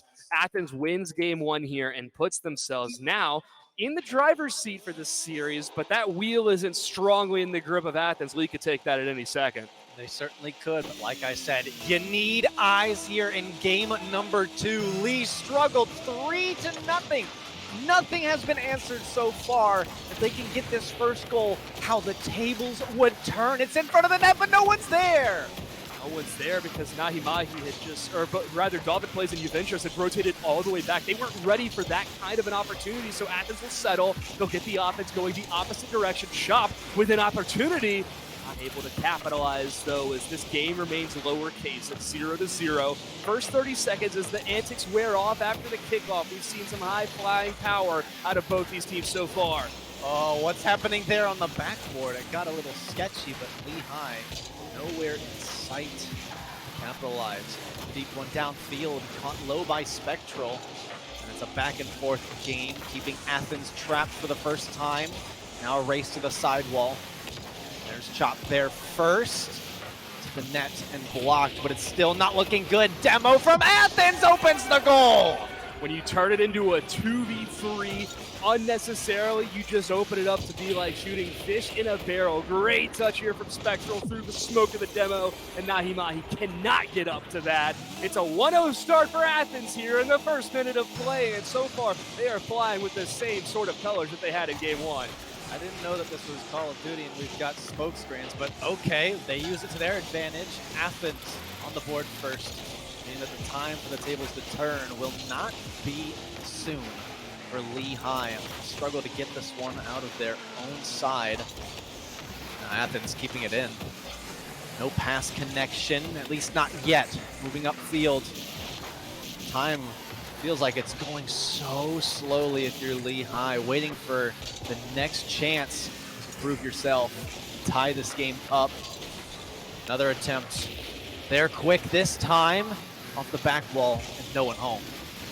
No one home, but Frequency will answer the door anyways. 50 boost to his name and some space to work with. Dunk down, not able to capitalize. Spectre with the follow-up up the backboard, but the rotations will have to be reset as Chop, crucial interference there, makes sure that the ball doesn't get down the field dangerously, but now it's in front of the box. Chop with a booming clear. Dolphin Play should be able to get over to this. Yes, he can, but again, those miscommunications from game number 1 can continue to bite you in the butt, regardless of how much you might try to fix it. Those are still glaring mistakes that Lee needs to fix. Dude, it's been like a minute, a solid minute that Dolphin Plays has not had boost, and it has broken down the defensive rotation of Lehigh. It's no wonder they've been struggling to transition into offense because they just don't have resources. But a pass, they're too slow to get there. I just need to see some speed. They've got the eyes now, but Athens still suffocate Lee under pressure. Yeah, talk about defense under pressure. Athens is doing that with not as much boost to work with as Lehigh has had. Dolphin Plays with a great clear, but no boost to his name means that it's going to be rather futile efforts just trying to get this ball out. I say as he's a magician, pulls a rabbit out of the hat, but the dunk's not enough. Now off the ceiling waterfall, Frequency will clear. The Dolphin Plays will follow off the backboard once more. Defense is enough. Less than 100 boost across all 3 players of Athens right now. As it's another shot. No! Can't capitalize. Frequency gets it off the line. What? It was so free, but they couldn't get there. I cannot believe what we're seeing. Lehigh have had 2 chances to start this game back up with some momentum, and they've missed both of them. You'd be wishing for that one back, especially as the 92nd mark, oh so dreaded, approaches this game. Now moving across the front, you've almost done it to yourself, Dolphin Plays. Be careful where you put that ball, because it could cost you in a second. Shot on block to the side. Now Athens will regroup, regain, and try once again at the back of the net. Shop, flick, not able to convert. Still down here in the attacking third and not much boost for Lee to work with. The dribble play will be effective. They're just looking to slow down the game at this point. Athens knows they have the lead. They know this could be match point, but they don't want to overextend. Shop, nice touch. The bump is strong. Also, a miscommunication maybe on the goal line, but they'll allow it to go out. You can see just how cool, calm, and collected Athens is playing here as they just struggle to find that second goal. They still have control of this game. Yeah, you said it quite perfectly. Cool, calm, and collected is Frequency especially. Such a mature player in the patience that they demonstrate and the fakes that they are exhibiting today. Only 30 seconds of time to waste off. Meanwhile, if you're Lehigh, you need something now. To go down another game would put you in a situation you do not want to be, to win 3 consecutive games in order to win. Here they go, though. Shot blocked by the defense. Huge play to get involved early. Athens continue their march downfield. Here's the flick play again. Blocked. 10 seconds. Need to keep this one up and alive. It's a clear upfield, but they might not be able to reach it. Too far gone. Cannot hit the floor, but it will. And Athens are now 2-0 in the series. It might have been a more narrow margin than game number 1, but Athens still showed that kind of resiliency that we were looking for. Looking at those shot totals, 2 shots for Lee, 4 shots for Athens. The majority of the offensive pressure is in the favor of Athens. But I want to point your mind to a little stat that we've got on our screen right here that is blowing me away. In terms of ball possession, Lee is leading by 10%. In terms of field domination, Athens is leading by 10%. So what does that mean? It's a bunch of numbers I just threw at you. What Lee is doing is they are making sure that they are holding onto the ball and they are containing that pressure for as long as they can. The problem is that Athens is controlling so much more of the pitch off the ball that they're not giving Lee anything to work with. That's why you see Athens have more shots and Lee have more saves, is because while Lee is holding onto the ball more, Athens is being far more effective with their offensive endeavors. They certainly are, and it's just breaking my heart, though, because Lee, they're not quick enough. They just got to be faster. And I know that sounds much easier said than done, especially when you are being smothered by an offense like Athens. But maybe that's more of the reason I should have gone with Athens in the first place. Who knows? Who could have known? Point is, Athens leads the series by 2-0. They just need one more game to end it all. On the other side of that coin is Lehigh, who has 3 long games ahead of them if they want to turn this one around. But we're back to a reset clock here on Mantfield. Reset clock, reset scoreboard, and now it's time to reset your perspective on this game if you're Lee. Higher seed coming into this match, better record in AHSAA. Now you find yourself down by 2 in crunch time as it's another shot by Athens, saved by Dolphin plays there. The counterattack will swing the other direction off the backboard. Frequency misses, but there's no one there for Lee to swing it home. Come on, man. I've been begging this whole series for someone to just be there. Now when they are, it's blocked, leaving one man back, needing a deep clear here. Instead, holds on to it. Shot to the middle, and Shop is there to pick up the speed. Athens, with a bump in their favor, could go under. Frequency, nearly breaking through the entire defense. Nearly breaking through that defense. One thing we're noticing just in the way that Athens is playing offensively is they are playing such a tight rotation that they're not giving Lee anything to work with. Whenever one member is there for Athens, so are several others off the backboard, and yet another miscommunication. Now a 1v1 Frequency. The dribble is strong, but the shot is off. Looking to tap it down, and Dolphin plays with another miss as well. It's right in front of the 6-yard box.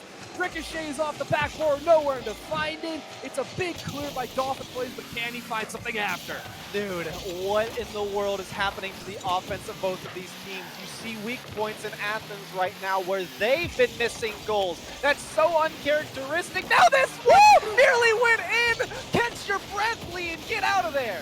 Goodness me, they're going to give me a heart attack with some of these goal line saves, but you know what? If it ain't broke, don't fix it. Frequency waiting patiently in the middle for Chop's inevitable touch, but the defense is strong. The clear maybe not as much. Frequency up, almost a double commit. Dolphin plays will have a lot to do here as it's a strong clear out to midfield. Oh, the second touch isn't enough to put it by Chop, and it remains down here in the Lee half. there. Lee might be, no, another miss, low on boost. This is dangerous. Athens, though they're not there. What? They look like Lee from the last 2 games. What's happening? Defense crumbling, shot on to the far post, and Athens on first. Chop puts it in the bottom corner despite the sea of chaos created by Lee and these defensive rotations. Finally, it's converted into the bottom corner, and Athens now with that advantage once again. Grant, correct me if I'm wrong. Has Lee scored a goal so far this series? No. Okay, so Athens is still shooting with whatever percentage they're doing considerably better than Lee. Lee needs to put a shot in. They need that boost of confidence because with a little bit more than half the game to go, opportunities are starting to wane thin. That touch out to the sidewall could have been a shot on target. Now a double commit on the backboard. Athens are getting a little bit antsy here. That could be something that Lee can work with going into this final half of play. Absolutely. They bumped each other twice now on the defensive side, but Lee is playing so passive. They are hanging out in their own half when they need to be pressing forward. You don't have the time to play on your half. You got to wait out mistakes like these, get it back in front of the goal, but instead it's a quick retreat. Look at that, all the way in the back. Who is that? They need to get up there and involve, or this game will not end how they want it to. Yeah, Juventus and Nahimahi couldn't decide who was going to become that last man back, so that's why that attack falls into this terrible spot. Chop now. It's back in his own corner. Now it's a follow-up towards this orange corner shot from Dolphin. Dolphin come out. Opts to go high. Wants the flipper reset. Can he put it in? It's 1-1. Now we've got ourselves a ball game in game 3. The drought comes to an end with this beautiful play. First touch faked out the first. The second didn't know what to do. And by the time the third, Spectral had time to react, there was none left. And Lee find their first goal of the series, tying it up. But now they need another. Can they do it? Grant, we've talked about before how the first 90 seconds and the last 90 seconds of any game are the most critical. The best time to score is right after your opponents have, and Chop does so with style. Hurt my feelings, my brother. That is tough. Off the post and in. It's just a simple clear. It's not even that complicated. Everything you worked so hard for games on end has vanished within seconds, and Lee feel the pressure. I mean, what are you feeling in this moment? Do you even feel capable of competing against Athens? I couldn't answer that question myself, but now 80 seconds left to go, and Lee High's series hanging in the balance. Whatever ground they've just gained, they've immediately lost, swinging the other direction. Chop now playing with confidence down in the corner, making sure that everything goes swimmingly. Oh no! Another shot in, a great save, but it forces all 3 members to jump. Now Dolphin plays with the clear. Juventus will pick up 1v1, awkward from frequency, but Juventus will collect.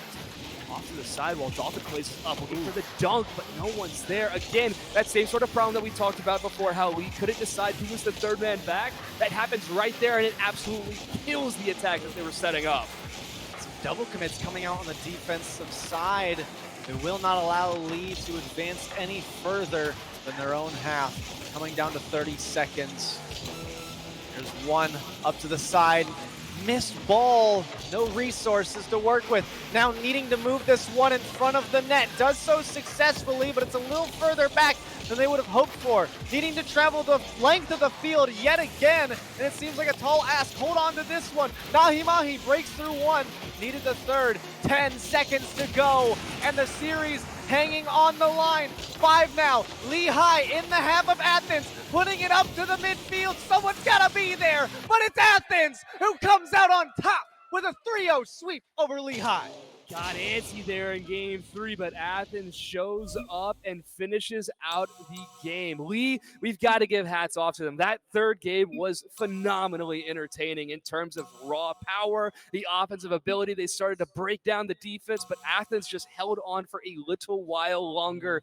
And while Lee was able to stand the test of time to bring that back to an equal scoreline, Athens says, you know what, we're going to score again, and does so immediately after. So now the question becomes, what does this mean for Athens moving forward? I think there is one thing clear in my mind, and that's that they have proved themselves to be something more than what their record has to say. Certainly so. I mean, we can look at every single number database in the world. We can look at every single model of prediction, but at the end of the day, sometimes Rocket League is just Rocket League, and the better team comes out on top. 100% of the time. I mean, hats off to Athens, showing up, playing that sort of effective offense. That was just incredible to see. It was such a joy to watch their tight rotations across the board as they worked together as a unit. And now Athens is looking forward into the rest of the main event. Thankfully, neither of these teams are getting eliminated because that would make me really sad. Lehigh and Athens have a lot to be happy for in terms of this game, but Athens is going to be the ones who are coming home with the trophy, at least in this match. Yeah, I was gonna say the trophy doesn't come till tomorrow. Yeah, this is just round one. This is groups. Yeah. It's complicated. No, I mean seriously, phenomenal job to Athens. I guess I have to apologize and say, I'm sorry I ever doubted you. Athens, you are more than your record suggests, and I look forward to seeing you as what I think would be a top contender tomorrow. Yeah, Lehigh, we've also got to give credit to them where credit is due. That goal that they scored in game number 3 gave so many signs of life, so many signs of hope. And while maybe the game didn't swing that direction at the very end, Athens was able to come back, it still shows that this Lehigh squad is resilient and that they are not backing down without a fight. They are not vanishing quietly into the night. They've got plenty of Rocket League left to play here in this main event. And I'm excited to see them continue to compete because that game was awesome, man. And only more to come here at the main event. If you want to see some more exciting Rocket League like that series, then you better stick around. But for now, we're going to head to a short break, so we'll see you in just a little bit.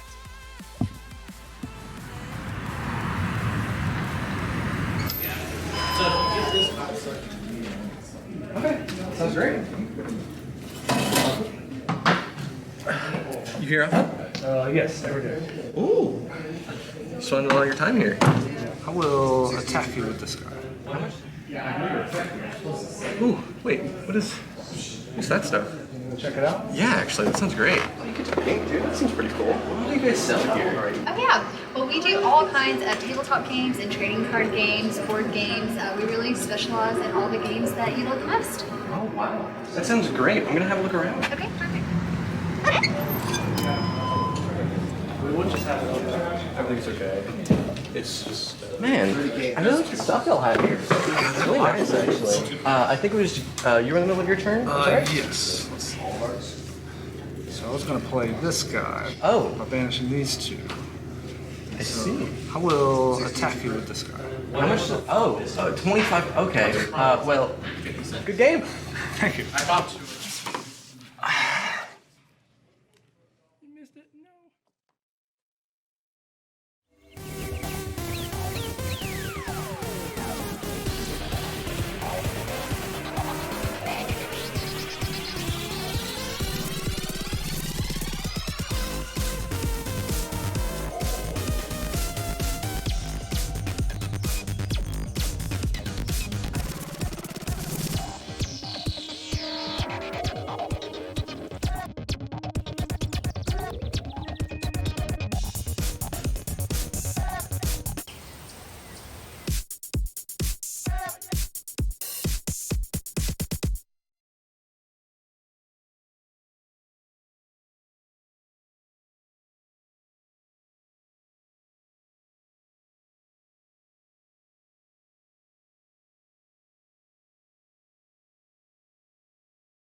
1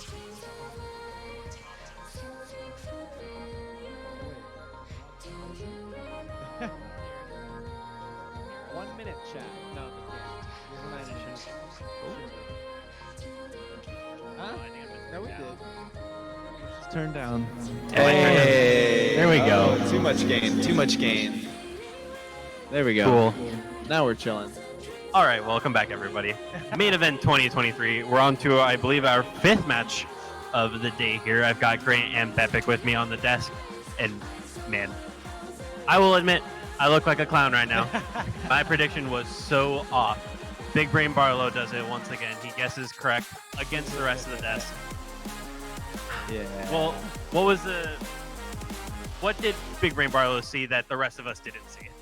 He saw Athens' experience, I think, is really the difference. I mean, obviously, the AHSA, whatever the acronym is, those results are important, yes, but this is LAM. He said irrelevant.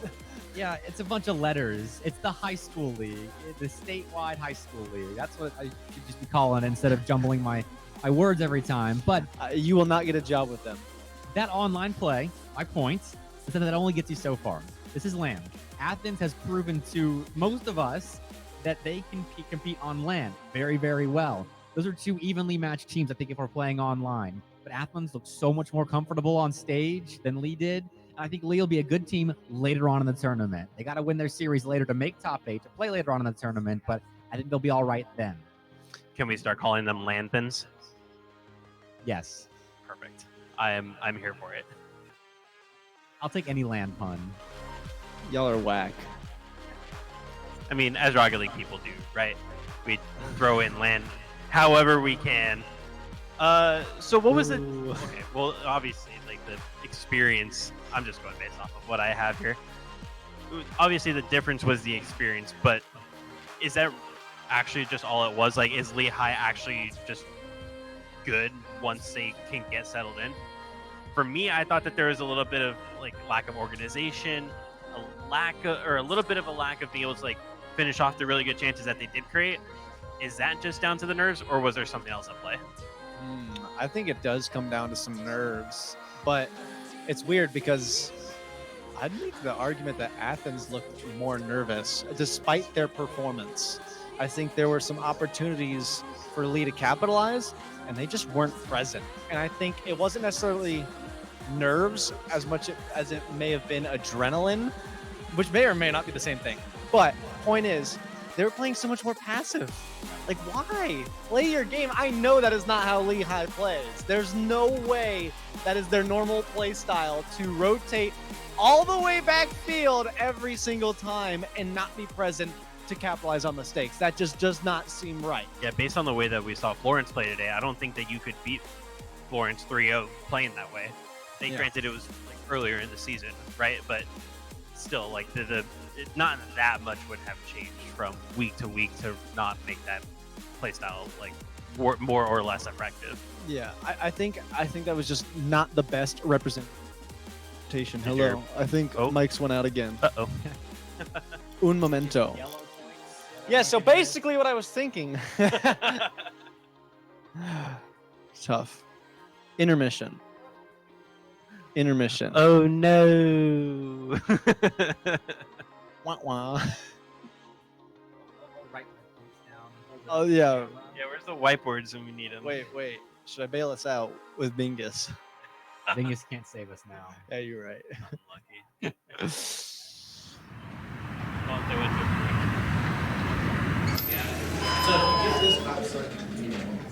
Okay, sounds great. You hear him? Yes, I do. Ooh. Spending all your time here. I will attack you with this card. Ooh, wait, what's that stuff? Check it out? Yeah, actually, that sounds great.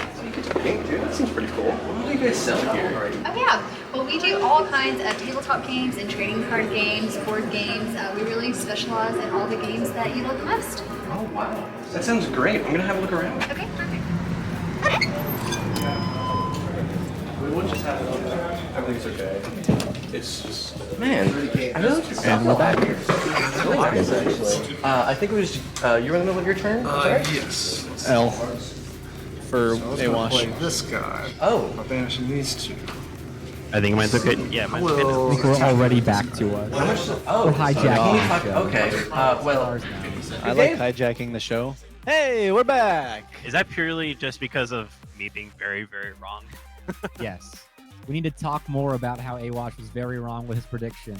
I But agree. I don't think predicting Lee is a bad prediction. I mean, obviously, you're catching a lot of flack for it because Athens has a very passionate bunch of fans here. Which I can respect that. Yeah, I mean, Spectral's dad made sure to let you guys know that you chose the wrong team Oh, yeah. there. I won't be making that mistake again. I will take it and say I was wrong. I did that. I said I was wrong, but I'm just saying Lehigh has more potential, and I do not think that was the best representation of their play style. I think there's far more to offer, and we better keep an eye out. Whether or not they perform tonight or tomorrow, maybe if they don't perform at all, there's something brewing there, and I'm confident in that. Yeah, there was definitely a lot of really good looks.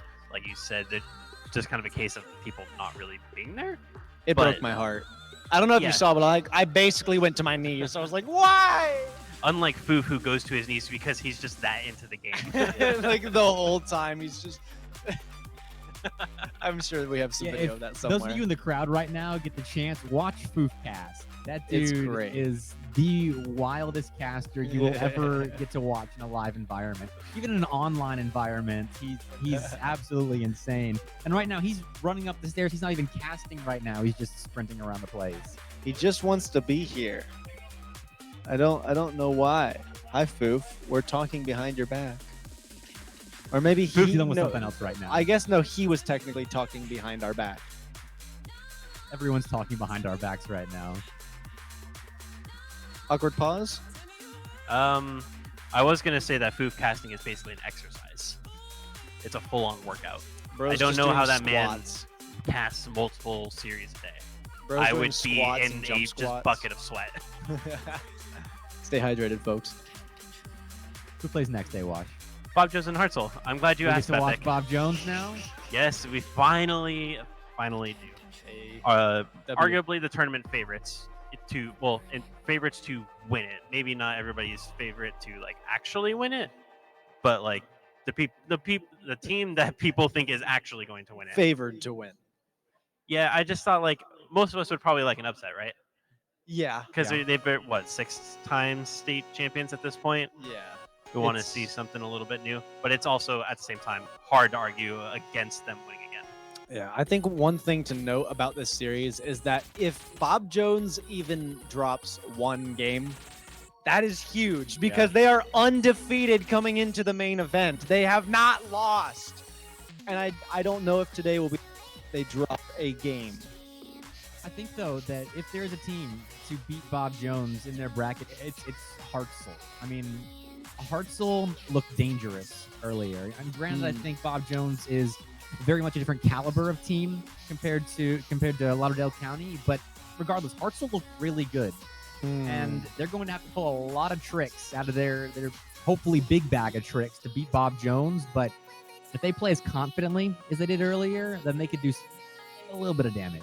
Well, let me ask you this, Bepic. Are you a man of patterns? Do you like patterns? I do like patterns, yeah. Well, you may not like this one because Hartzell has lost to the number 2, number 3, and the number 4 seeded team in Alabama. They haven't played the number 1 since last main event. Well, they played in the playoffs, actually. The AHSAA playoffs, Bob Jones and Hartzell played round 2. It was a 4-0 sweep. For So Bob they have Jones. lost all the top 4. They've lost the top I mean, 4. that's kind of. I wasn't going to bring that up because I was hoping to position Hartzell as a potential- Wait, I got copium for you. big You just said it favorite. doesn't matter. Those stats don't matter. That circuit didn't matter. No, I said the letters don't matter. Yeah, sure the you did. event definitely still matters. Sure you did. Yeah, I'm actually going to disagree with you. I don't think that Hartzell is as good as you think they are. I'm sorry. I have to say it, but You can all beat up Grant. He is in person. He's in the venue. Yeah, I mean, I don't think so. I think it was more of a game that was just poor performance from their opponent that led to their win. I don't think they looked that great. I wouldn't even put them in my top 4. Ooh, that's a fire take. Who was your top 4 then? Classified information. But Bob Jones is in there. Ooh. Oh man, Grant's not gonna leak it. Unlucky. But I mean, I can leak You can't just say Hartzell is in your top 4 and then not tell us who your top 4 is so we can argue. Yeah. Bingus is in my top 4. It's a great background.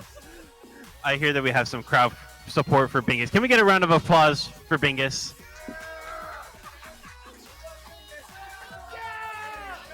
Bingus. All right, that's awesome. I think we're just about ready to get into the next match, but before we do that, predictions. Bob Jones, 4-0. There's not even 4 games in the series. Bob Jones 3-0. I mean, I think Hartzell will make a game close, but it's Bob Jones. I guess I'll do 4-0 as well. Somebody in the crowd wants me to say 4-0, so 4-0 Bob Jones. Is it? Yeah, it's probably going to be that. I'm pulling for you though, Hartzell. I'm supposed to be neutral, but Bob Jones, you have enough fans, you have enough success already. I will be actively rooting for Hartzell. I think I will be too. I mean, at the end of the day, we're commentators and we root for the storyline, and who doesn't like a good underdog story? So we're rooting for Hartzell, but 4-0. Oof. Are they ready? Well, I gotta say, I think I'm ready. I think the crowd's ready, and we have a couple of teams that are ready. So I'm gonna switch to an actual microphone. Did you really mute it? All right. Third microphone. What? Oh! This one is not working either. Well, hey, ladies and gentlemen, I hope you've had a great day. We are here in Florida with another Rocket.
All right. It got tossed down to us without any audio there. Foof did a great job yelling.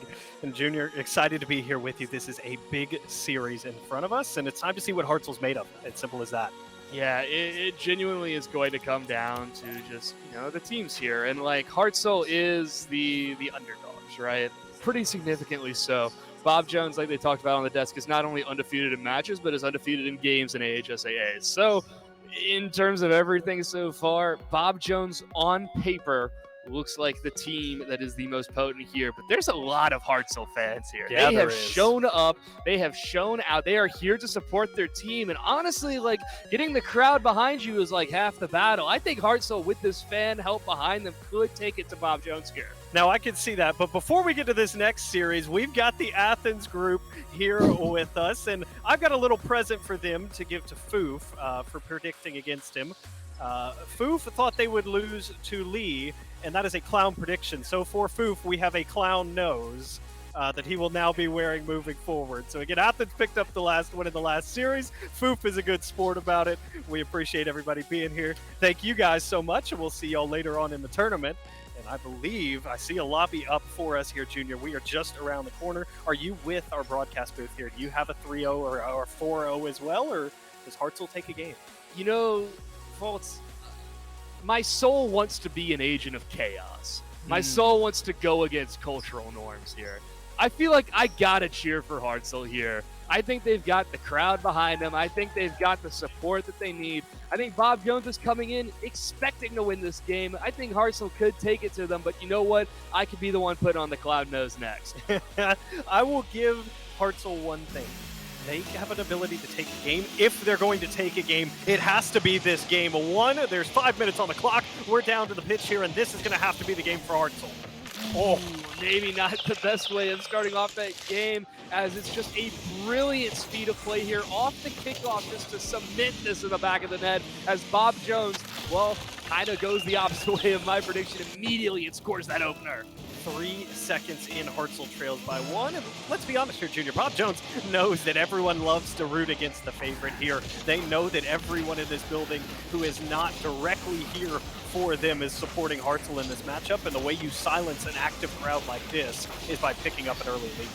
Yeah, it's kind of like how people don't hate Alabama football. They hate the concept of Alabama football and that undefeated nature. So Bob Jones holds that same sort of prowess, but in high school Rocket League. Now in this first 30 seconds, it's going to be on Hartzell here to define their expectations for this game. What are they looking to accomplish here? Obviously, they want to win, but how are they going to go about it? That's a great shot there from B-Dog Lightyear as the score's all tied up. How about it here? Imagawa gets it down in front. It takes a big bounce in the box, and that's an uncharacteristical miss there, and it's huge by B-Dog there. Those are the opportunities you have to capitalize on, Junior. Can't miss those, doesn't miss those. Can't miss, won't miss. 1-1 with 4:22 left on this clock as suddenly Hartzell decides to make it a little bit spicy, but Reach, once the flip resets it as well, has put the ball in a dangerous spot. Now off the post, the follow-up from B-Dog is strong enough, but the pressure remains and has not been alleviated yet. Imagawa unable to clear here. Whiff will take it up and do the opposite of his name, just 50ing this ball into the border between thirds, making sure that no one can get a strong opportunity off the back of it. Great second touch by B-Dog there to keep this one in a dangerous spot. He'll keep the zone one more time. Big pop from Reach, but no one's there to follow it up. Imagawa into the corner here. It bounces towards net. Once again stalled in the corner here. Pair of awkward touches, and now finally being forced down the pitch. Big demo as well, trying to stay on this one. The pinch is straight back towards Reach, off near post, and this is a good extension here in clearance. I'm liking what I'm seeing out of Hartzell early. Liking what I'm seeing. Bob Jones a little bit shaken, certainly not stirred. Obviously got that opener, but Hartzell did bounce back. Now it's on to Bob Jones to oil up the machine, if you will. We know how strong of a team Bob Jones is. We love the capacity that they have to play this. They have a storied history in high school Rocket League in general. They have, I believe, one player who is a semi-pro / bubble player in the professional scene. So this Bob Jones squad has all of this legacy to live up to. Will that weigh them down, or will it bolster them up going forward? Yeah, your reference to the bubble player is Lunar, who spent some time at Bob Jones, won a state championship, now on the collegiate team at Ole Miss. That's a huge dunk from Reach, and Bob Jones back in front. This is just excellent exploitation of poor defensive rotations out of Hartzell. Boost was starting to run out, and Reach just decides to go for it because he knows that Imagawa's in a tough spot. Reach capitalizes, retakes the advantage, and finds himself with the second goal of game number 1. Jonah, little touch off the sidewall here. Wanted the flip reset. Instead, will go with the punch. Almost snuck it over Imagawa there, but worked out well. Burning the entire tank to get the clearance. Able to beat the second man as well down into the corner. It's a dangerous opportunity for Hartzell here, but it's quickly alleviated. The transition speed, Junior, is what's impressing me so much. From defense to offense, Bob Jones is just so fast in switching gears. Yeah, we have the beauty of like a heads-up display where we can see where everybody is on the field at the same time, and watching how tight that triangle is between all three players is fantastic. It just shows so much prowess of the kind of gameplay that Bob Jones plays. They don't just play Rocket League, they play Rocket League together, and that's what can help spell them success here, but they've only got a 1-goal advantage, and Hartzell is hungry. Nice touch, shot by Whiff! That one stopped before it can get too deadly, and it's just going to roll back out Whiff. Forces Queso to just press up a bit too far, but Reach would step in instead. Off the ceiling waterfall. The follow-up shot is strong, and that's a third for Bob Jones, and twice the amount for Hartzell and Climb. And it's set up by the big backflip flick there at midfield from Kessa. Reach takes over. Jonah finishes it just like that. It's a 3-man passing play into goal number 3, and now it's a 3-1 lead. 3-1 lead for Bob Jones, but still ample time left on the clock. We enter this kind of crunch time right here. This last 90 seconds and change still left. And it just depends on how you're going to most efficiently spend your resources here. You can take this 90 seconds willy-nilly and kind of work through it and see, okay, what do we do next game? Or you can posture yourself, set up to strike. A flick is going to bounce right over the crossbar. Dangerous placement right now for Hartzell, but Bob Jones not really that eager to go too aggressively for those balls. Storyline trending right now, Junior. The it factor, in my opinion, for this Hartzell team, Whiff has just 19 touches on the ball. That'll be touch number 20. It's a crucial one to keep the scoreline 3-1. But Junior, that's significantly less. For reference, Imagawa's at 47 touches. That's crazy. And if you think about like touches, like it comes down to just seeing how both these teams play. They are relatively shooting even in terms of touches, but you can see just how much more involved Imagawa is when you look at that statistic. Now we find ourselves here at the closing of Game 1. The opening of Game 2 is on the horizon. We know it's there. We know it's a possibility, and we know that neither team is going out of that fight. So now, in the final 30 seconds and change of play, another shot comes in from Reach, but a beautiful save to keep it out. It was Whiff yet again. He's made 2 of those saves to at least give Hartzell a chance here in game number 1, but this one's on the wrong side of the pitch, back down in front. He can't get to that one, and just like that, our scoreline goes 4-1, and the last 19 seconds become a formality. Now we think about like that kind of tight rotations like we talked about. By the time this ball goes to the net, every single player for Bob Jones is inside the attacking third. Kesa, Jonah, and Reach are all right there ready and waiting. Now, 19 seconds remaining, and I'm going to be honest, folks, I think this one is the first nail that has been driven down. Ooh. I say that. Whiff puts one in. There's still ample time on this clock. I take it back. Whiff has gotten much more involved in the last 90 seconds of this game, Junior, and it's showing on the defensive end and the offensive end now. It was a good attempt by Reach. Couldn't get enough of that one to turn it aside, but with 14 seconds, to find another one of those, I mean, you are right back in this game. Kesa now over on the sidewall, burning time. The Whiff serves to help. Reach is going to step up, flick this one down the field, and get the touch off the flip reset. Actually opts to not use it. This game is done and dusted. Hartzell put up a good effort there, but it wasn't enough to tackle Bob Jones, who take game number 1. All of them rocking the Stocktain too. It just shows kind of that bubble player mentality that they have. They want to come in and do things efficiently and effectively, and they've done that here in game number 1. On the flip side, for Hartzell, I mean, this is a good showing. This is a good game 1 showing against a team that is yet to drop a game in all of the AHSA proceedings so far. I mean, again, the undefeated in the regular season, every one of their series, 3-0 sweeps. Granted, this one 4-2, it was still a wide margin, but definitely not as bad as some teams would expect when they play another team of this caliber. Yeah, I think in a lot of regards, a lot of people are waiting to see what is that first game that Bob Jones loses. And Hartzell here showed just a ton of promise, just in terms of how they've been working together, in terms of getting those shots. They put on considerably more than I think a lot of people would have given them credit for. But at the end of the day, Bob Jones here, game number 1, just lights out. Not being forced to make a single save, shooting 12 times here in game number 1. Compare that to just the 3 or 4 of Hartzell. I mean, it's just a different level offensively. So we find ourselves here once again on Forbidden Temple, my personal favorite map in terms of just it's peaceful and stuff. Do you think Hartzell is coming in ready to do battle here on Forbidden Temple? I think if you can get Whiff more involved in game number 2, the recipe will look better. The end result might be a little bit sweeter if you can make that happen, but you've also got to control Jonah. He dominated the amount of touches for Bob Jones. He was the leading scorer, I believe, in that contest as well, so you've got to control him. Got to control him indeed. Kesa off the ceiling puts, oh my goodness, that's an awkward spot, but it will be cleared effectively. So now we find ourselves Bob Jones posturing for offense off the backboard. Kesa with the shot, but defended effortlessly by Whiff. That was a fantastic little bicycle save clearance attempt. There is that one's high off the crossbar, and right now the woodwork assisting Hartzell here as they've yet to concede. Big pop from Reach. He had a full tank as well, but Imagawa up there to contest. stay down here in the defensive third for Hartzell as now Boost starts to run low and opportunities start to wane thin to get this ball all the way out. A beautiful clear by Whiff will just buy them so much time to work with as Imagaris jumps up, not able to get that same sort of power as he would like. Another miss by B-Dog Lightyear. Oh, that's a weak touch right there. Reach will kick it across. Could have probably shot there and gotten something effective out of it.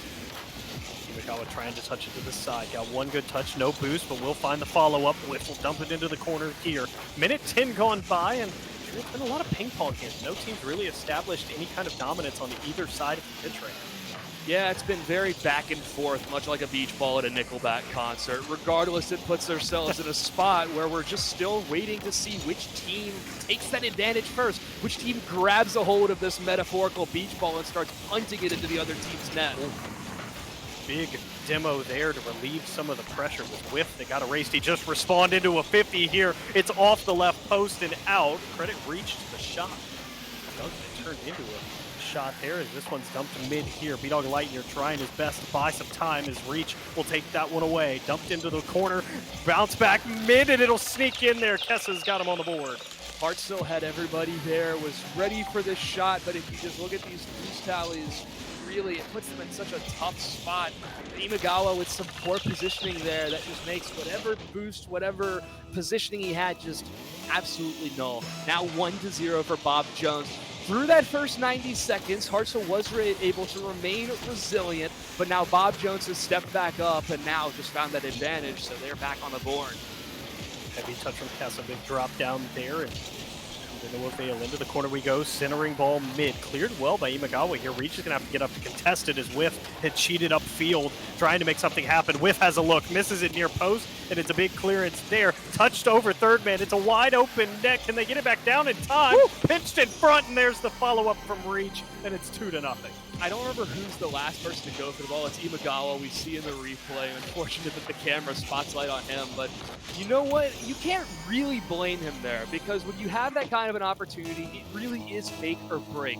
Because when you have that kind of pressure, that dangerous of an opportunity, it's worth sending all three people forward just to get that chance at a goal. So can't really fault him even though that was an open net at the end of the day. Yeah, it's a risky run to try to tie up this game early here. Now this one punched back in front. Kessa misses it to the left, and Whiff will be able to play it to the sidewall there. Hartzell not having too many issues escaping here, looking for a big bump, but it's Reach off the back wall. That's a fantastic job by Reach. Positioned well there, Junior. Really negates any attempt at a bump. Negates any attempt at a bump. Bob Jones still here. Oh my goodness. Imagawa causing chaos on the goal line.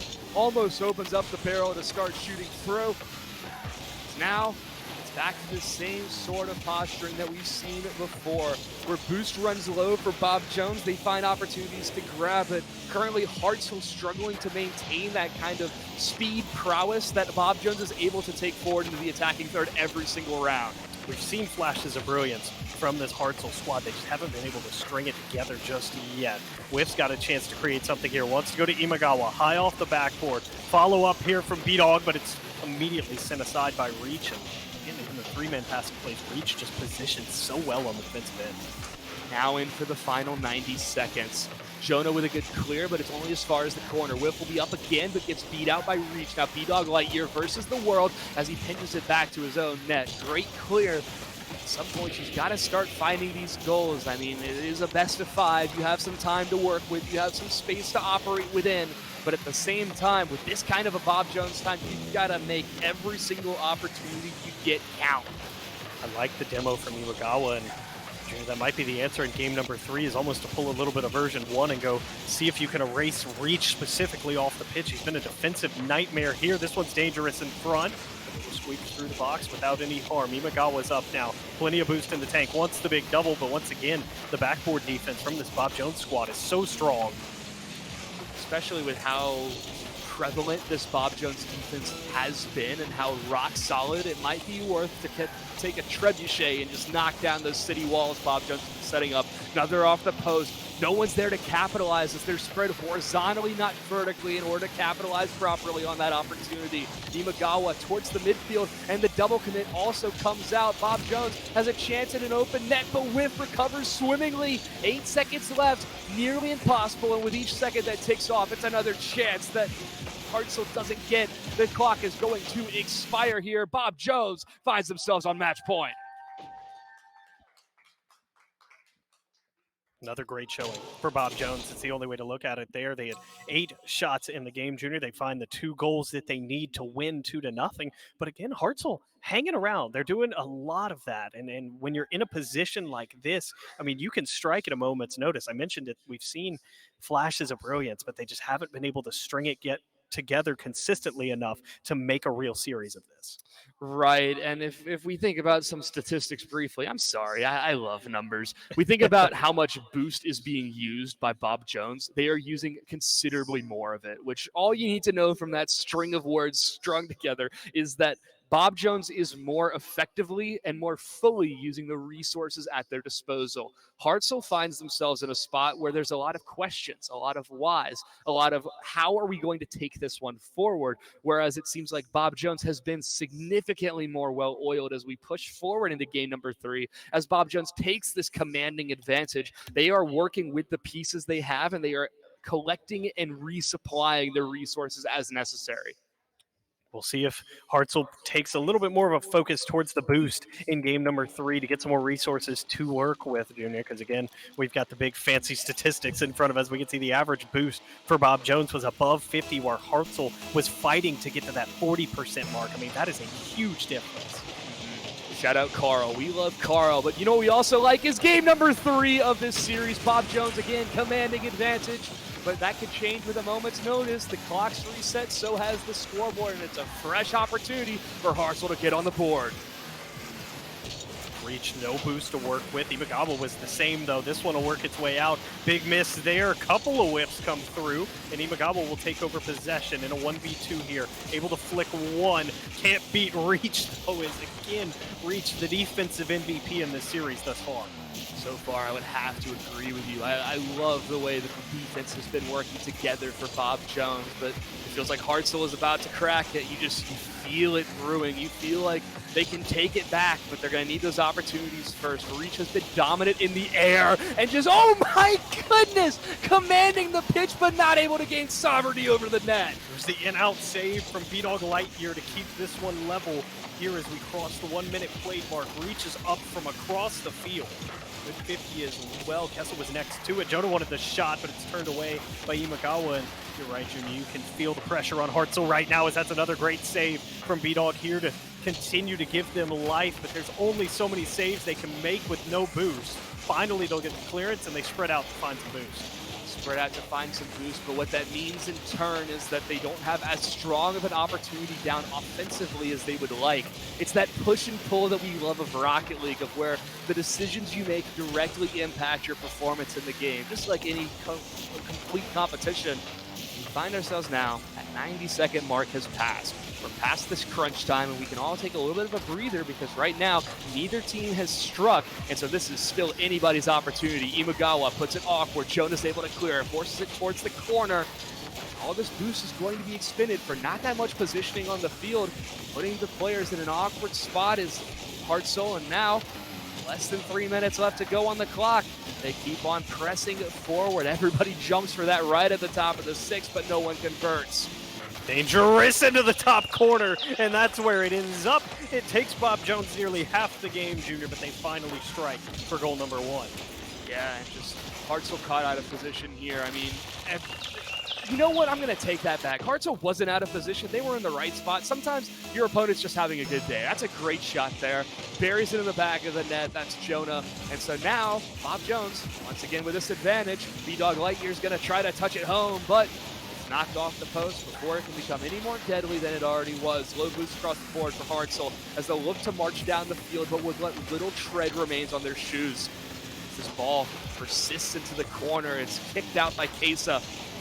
Now we cross that crucial halfway point where now the tables could start to turn. Again, it's only a 1-0 advantage here for Bob Jones. This could be easily toppled if Hartzell have a good offensive stretch.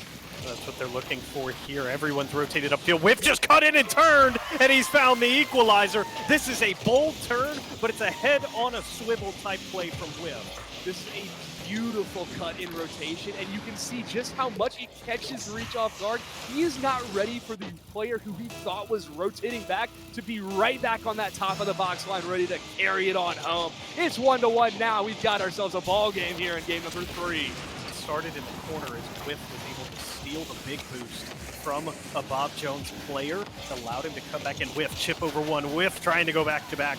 But as we're under 2 minutes here, Junior B-Dogs now got it back in front. What's it going to take here for Hartzell to at least force game 4? A little bit more pip in the step rolls. I think that's the only possible path forward. We're starting to see that after the goal. The momentum is shifting, but not in Hartzell's favor per se. It's still a little bit up in the air, I would say. I think Bob Jones still has that confidence and that poise that Hartzell is seeking to acquire. Now, oh, that's a poor touch right there. B-Dog Lightyear's doing what he can, but it's still in front of the box. Great save there. The double just to make sure it stays out. Bob Jones, they are ready for this. They are circling this around as Ravens watch for their prey. They are looking for any opportunity to strike, and they are confident with patiently waiting until that opportunity arises. Bob Jones was extremely low on boost there. Whiff bought his teammates enough time to go find something. Here he's going to do it the exact same thing again. Big clearance forces Reach to burn 4/10 of his tank, and now this one trending back in the blue box. What a touch from Reach to buy his teammates some time to recover. Just keeps some time to recover. Hartzell starting to play with a bit more aggressive offensive rotations. Oh, that's such an unfortunate whiff. Kesa puts it up, but not able to put that down as Jonah. Now back into the box, 1-1. Can we be seeing overtime here, Vols? Is that where we're heading? Overtime in game number 3? This one's got to get out of the orange box, and I'll feel a little bit better about it here. I don't know, Junior. It feels like somebody's going to strike in these next 30 seconds. This one's headed back towards the orange box, almost sneaks over Whiff. That was a dangerous moment there. In front once again, now in front for a third time. What a save there from the Hartzell defense. They gave everyone in this arena a near heart attack. I think it was Imagawa who was deep in the net. Never even saw him until he was on ball. And now with 8 seconds left, Hartzell's got a last second chance. Reaches up. It was a double commit there as well. And now with 2 seconds left, we'll need a 0-second goal. Never mind, we're going to overtime. The clock ceases to count down, begins to count up. We've got overtime and golden goal here in game number 3. For Bob Jones, this could be a bit of an extended end to the journey they wanted to travel. Over. Oh, it's this over. Could be in with unable to turn that one home for Hartzell. They've got extra time to play with, and the clock is no longer an opponent. It's right in front of the 6-yard box, but suddenly the net's open. It's a miss on the way down. Reach isn't able to put it home as B-Dog Lightyear kicks it down the other way. The nerves have gotten the best of both teams. Both teams have had an open net in this overtime. Both teams have missed it. Now as B-Dog clears this one out, it's towards Whiff, but he's only got 6 boosts. We've got 0 to work with. Just dumps it back down into the danger zone, and it's once again cleared high. B-Dog is up from the defensive end to keep that one as Hartzell's looking to swarm here. Both teams about even in the boost category here. It's Jonah, around 1, big flick, pass to a teammate, no touch out of 3 players that jump. Back in front once again, let's try it another time. Still high and off. Hartzell's buried deep in their own zone here. Most boost a player has is 50. Corner boost won by Reach. Reach immediately back on ball. Good touch there from B-Dog Lightyear. Will buy Hartzell a few precious moments of relief. And we see now as that we enter overtime, neither team wants to be the one that makes the first mistake because that means the end of this game. For Bob Jones, if the mistake goes Hartzell's way, then, well, that means that they get to walk out of this arena. But for Hartzell, they want to fight with every tooth they have left. The demo, but the subsequent clears that opportunity for it to get dangerous. We've now played 1.5 minutes extra of Rocket League. As these teams have settled in, we're starting to see them get a little bit antsy. Nobody likes to be in overtime for longer than they have to. Ooh, awkward no touch in the corner there from B-Dog Lightyear. Teammates got his back. Back towards Whiff. Whiff, long clearance. No one upfield though, and it'll just go to Reach. Reach has 100 boost here. This is dangerous. Reach, flip reset. Can't get it over Imagawa though. Great defensive stand, and now it's Whiff, low boost to escape once again. Yeah, that midfield presence is something that Hartzell is looking to acquire. You saw how quick Whiff jumped up for that. Well, we're probably going to see more of that. Just not letting them take the ball at midfield. Bob Jones, they want to have these opportunities. Now that's dangerous in front of the box. Jonas up, doesn't make the touch. As now, it's back towards the net. The 50 isn't strong. Case is comfortable here, leaves it for reach. Now works its way up the back or the sidewall again, off the backboard. Case is up. Oh, but Jonah clears him off. That could have been the one that goes through. And now it's back the other way, as now Hartzell wants to work their way forward, but doesn't have the opportunity nor the resources to work with. Hartzell is so starved. Every time they clear the zone, they're not able to capitalize on it. We've played almost 3 minutes of overtime here. This one cleared by Whip. It's in a dangerous spot. Kessa's got to turn. No boost, has to pop it straight up there. Reach put this one back over his own box. Jonah's going to work it back out here. Whiff killed it, but it was a little pop. Left it for Imagawa, and it's cleared into the back right corner of Bob Jones once again. Reach trying to pop it around a pair. He's reattached to the wall here. Took 2 50s, and now it's Whiff. Whiff up, can't find the touches. No one does, in fact, in this one, it's slowing down once again, Junior, as we played almost 3.5 minutes of overtime. And Bob Jones has played their defense like a well-oiled machine. It hasn't felt like lashes out. It's felt like predetermined models of how they're going to get this ball out. Now, it's off the backboard once again. We find ourselves as well. Hartzell wants to play defensive now. They want to use whatever they can and burn as much time as they can. They are looking for that gap to exploit, the shift in the armor to mess with, but they haven't been able to find it. That's off the post. The follow-up shot is high. Is there a third inch? No, Shift can't get there, or Whip can't get there enough. As now it's back towards the orange box. They're putting us and this entire audience in a state of heart arrest. 4 minutes played so far in overtime. When is somebody going to score, man? 4+ minutes of overtime, 9+ minutes in game number 3, and we are nowhere closer to a winner as that's off the near post. Follow-up will be off as well. Whips there to assure it. Let's pop over the orange box here. Triple commit to go, and it'll be into the orange corner here. That was some sketchy defense, and now, as we near a 10-minute game of Rocket League, what a pre-jump from Whip to keep it on the defensive end for Bob Jones. Those are the kind of plays you need to make if you're Hartzell. Now, Bob Jones, certainly some doubt has got to be seeping in here. Playing a game for this long is certainly demoralizing. Whiff underneath, thought they were going to go high. Jonas screaming back, as now V-Dog Lightyear is up and has nothing to work with. The boost right now for Hartzell is not enough to keep going. It's towards the top corner. They're getting these opportunities without any boost left in the tank, and that boost skill by Whiff is crucial to keeping this attack alive. The bump also to take the space. Hartzell is coming alive, and while the stats might not necessarily reflect it, they are still well and true this game. Jonah and Reach both stayed in the defensive corners to grab boost in that situation, so it slowed down the counterattack, and now we are in a scrum in the midfield area. Whiff clears it. It's over. Whiff has snuck it in. How about that? 5 minutes, 24 seconds, Junior, and Bob Jones' first loss in the spring. Chalk it up. The crowd has gone electric. 10 minutes of Rocket League played, and Hartsville lives to see another day. Now we find ourselves moving forward into game number 4, where Hartsville plays incredibly strong. 7 saves from B-Dog Lightyear, and that's enough to push them forward into the next game. Oh my goodness, Junior. I mean, what a way to hand Bob Jones their first loss on the year. What a way for Hartzell. I mean, that's a statement. Series is 2-1 now. You take all that momentum you just built and you pour it into game number 4. I mean, we could very easily be looking at a game 5 situation right now. Yeah, let's talk about shooting for now, because one of the things we harped on for Bob Jones in games 1 and 2 was their offensive efficiency. Now here in this game, taking 12 shots across the board, and their opponents took 9 only, were able to convert that. So Bob Jones had those opportunities. If they shoot 100%, they score 12 goals, we go home, it's a win. But at the same time, they weren't able to convert in the exact same way that they were in games number 1 and games number 2. And what that does for Hartzell is that builds confidence in a way that you can't instill via coaching, via scrims, or anything else. That kind of confidence on stage you cannot find anywhere else. Now, if you're Bob Jones, you're in uncharted territory at this point, because again, you've become so accustomed to these 3-0s. I mean, you've 3-0'd your way all the way to the Alabama State high school championship game, which is yet to be played. That game's Tuesday. But I mean, again, you've yet to drop a game. Now, this is a test for this team, one that they weren't expecting to have to pass in a situation like this. Right. You know, it's uncharted territory in a lot of regards. Hartzell knows how to react after a loss, and Bob Jones has not had that same sort of experience this season so far. Case is up, but can't accurately toss that one down. So now you see a little bit of fire come out of Bob Jones. Maybe we infuriated them a little bit because they are coming in hot to handle right now in this attacking third. Whiff will bail them out. The pass across the middle, but B-Dog Lightyear's flipping off the way.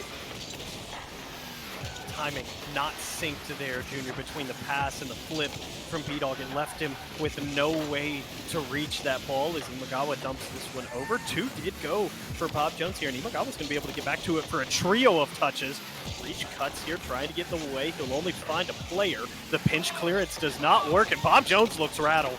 They do look rattled indeed, but we know this team, this Bob Jones squad, has what it takes to push on forward. Excuse me, we know that they have what it takes to bounce back. We've seen this kind of prowess that they've had. Now it's just a question of how do you handle an OT heartbreaking loss like that. Reach misses his touch. The follow-up is weak and will be cleared out by Whip.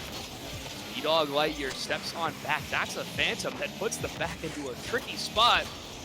B-Dog Lightyear works this now around the corner, steals the boost and floats it up. Reach is able to clear. Now Imagawa able to settle. Takes this down, but no, now off the backboard.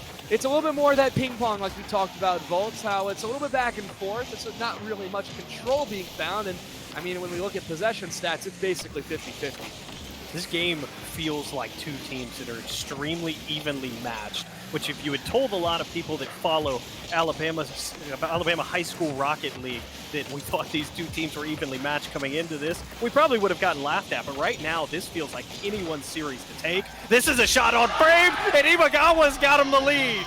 You know what? That confidence ensued from game number one is what gets Imagawa to take the shot. Who else takes that shot at midfield is to see that result at the end. So we've got 2 minutes played, and now it's Hartzell that strikes first. 72 miles an hour in the top corner as well. That was a reach. This one off kickoff towards Reach, played out to the sidewall. Whiff will turn it right back where it came from. He's behind this one as well. Big pinch goes up over the box. There's not too much of a danger for Bob Jones here. Imagawa now trying to find number two. Imagawa, big poke, got past both, but it will bounce over the net there. One ceiling pass back down. B-Dog can't quite put this one back in front. Good dunk there from Whiff to keep the pressure though, and this is a Hartzell squad that is beaming with confidence. Beaming with confidence, but now Bob Jones has brought out the physical play. 2v3 temporarily. They will respawn. They will regain. That kind of physical nature can start to worry you a little bit if you're Hartzell, because, I mean, we don't know necessarily about the mentality of these players, but they could get tilted easily. Now, 3 minutes played. Back into the Bob Jones half. Reach uses all of his boosts just to get it out to midfield, but no one's there for Hartzell. They'd opt to play defensively. They opt to give all of the space over to Bob Jones, and now they're starting to run low on boost. A big clear by B-Dog keeps it out of the way. Absolutely huge. There was one player that had boost for Hartzell there. The other two completely empty. Now they're back on offense once again. Imagawa just stole the corner, and that will allow him to stay in this play, though B-Dog is extremely deep. B-Dog trying to keep this one out, and he can't do it. Reach forces him into an awkward situation. Game's tied at 1. B-Dog gets put in a tough spot because Reach doesn't hit this as powerfully as B-Dog thinks it's going to get hit. B-Dog is posturing to just jump up immediately and go touch the ball. But because there's a little bit of a hesitation there by Reach, it forces B-Dog into an awkward positioning. Those mere milliseconds spell the difference and now spell us at a tie game. Oh, dangerous opportunity in front for Bob Jones, not capitalized on here. It's a big 50 though from Jonah here. B-Dog barely climbs the ladder to find the touch there. Another brilliant touch to keep it out from Whiff. And Imagawa is there for any follow-up, but there's another one coming their way, and B-Dog's able to turn it to the side. Hartzell is playing out their minds right now. They're playing out their minds, but they're being forced to use absolutely everything at their disposal. These are heroic efforts on the goal line, almost the same level of Hercules himself. 1 minute left to play. A drop shot by Jonah takes the advantage. It's been brewing now for about 30 seconds. The ball continuously being popped high, and the lack of boost in the tank for B-Dog and company there. Ultimately, their downfall, Junior. Jonah had plenty to work with, and now Bob Jones a minute and 4 seconds away from closing out the series. Yeah, and especially since Hartzell had that advantage to start off the game, Bob Jones has shown their poise and their ability to work through tough situations. Losing in overtime, now retaking this deficit 2-1 and maintaining this advantage.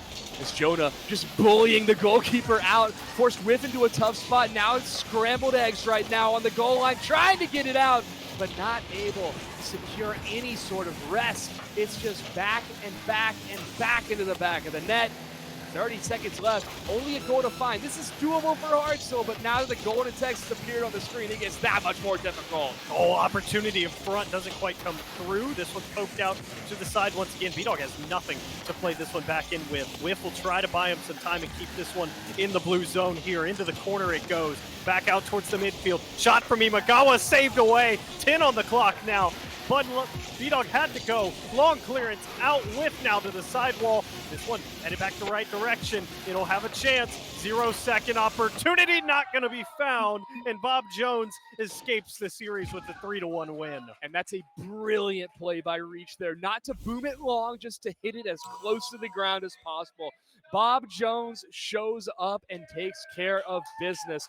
I mean, and the Hartzell fans really don't have much to be mad about here. They are applauding their team as they do something that nobody else in AHSAA has been able to do, and that is take a game off of Bob Jones. That is something, certainly something to smile about, but Bob Jones, I mean, when it comes down to the wire, they played the most consistent Rocket League. They played the most effective together as a team, and that's what lends them to this 3-1 scoreline that they finished the series with.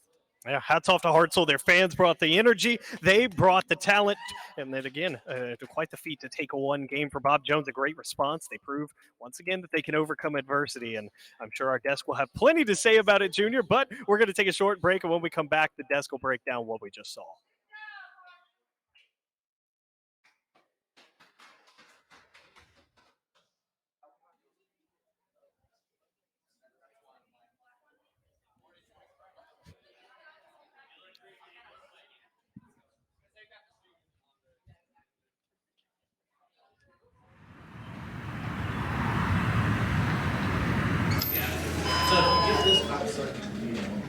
Okay, sounds great.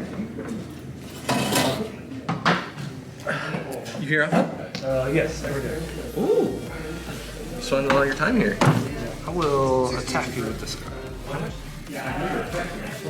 Ooh, wait, what's that stuff? Check it out? Yeah, actually, that sounds great. You get to paint, dude. That seems pretty cool. What do you guys sell here? Oh yeah, well we do all kinds of tabletop games and trading card games, board games. We really specialize in all the games that you like best. Oh wow, that sounds great. I'm gonna have a look around. Okay, perfect. We'll just have it open. Everything's okay. It's just man, I really like the stuff y'all have here. It's really nice, actually. I think it was you were in the middle of your turn. Yes. So I was gonna play this guy. Oh. By banishing these two. I see. I will attack you with this guy. How much? Oh, 25. Okay. Well, good game. Thank you. I thought you.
I just wanna try with you.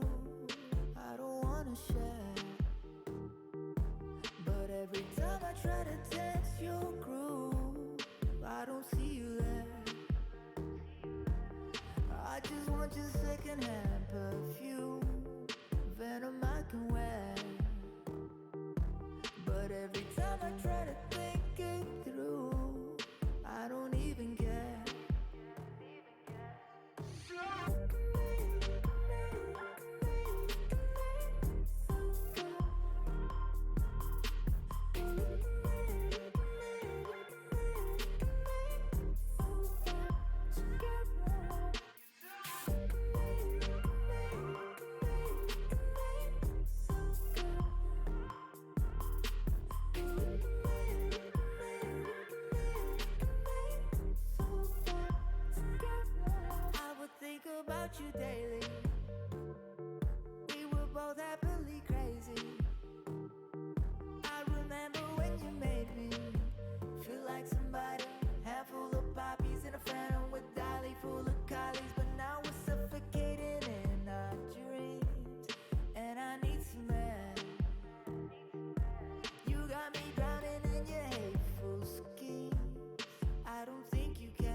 Sophisticated, but you cheated, love.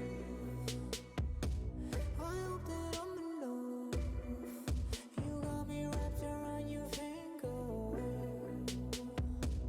You trying to steal my love. You yelling, cussing, now you breaking stuff.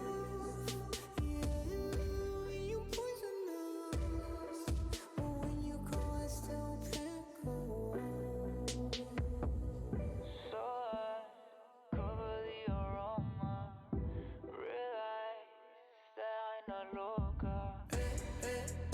What you close doing? I'm not your boyfriend, dear. I don't want you here no more.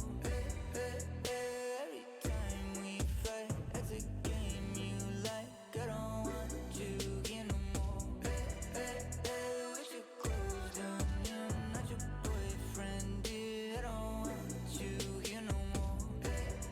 Every time we fight, it's a game you like. I don't want you here no more. I hope you're happy now. You're in my head and I just want you out. I toss and turn around, and when I fall asleep I dream of you. So I cover the aroma. Realize that I'm not loca. What you close doing? I'm not your boyfriend, dear. I don't want you here no more. Every time we fight, it's a game you like. I don't want you here no more. What you close doing? I'm not your boyfriend, dear. I don't want you here no more. Every time we fight, it's a game you like. I don't want you here no more. If you think I'm wrong, you're probably right. I love you, then something changed in my mind. You always were my better half. Now I'm laying on my back, staring at the ceiling, thinking why. I woke up with a hangover, lust. Need you, but you're not enough.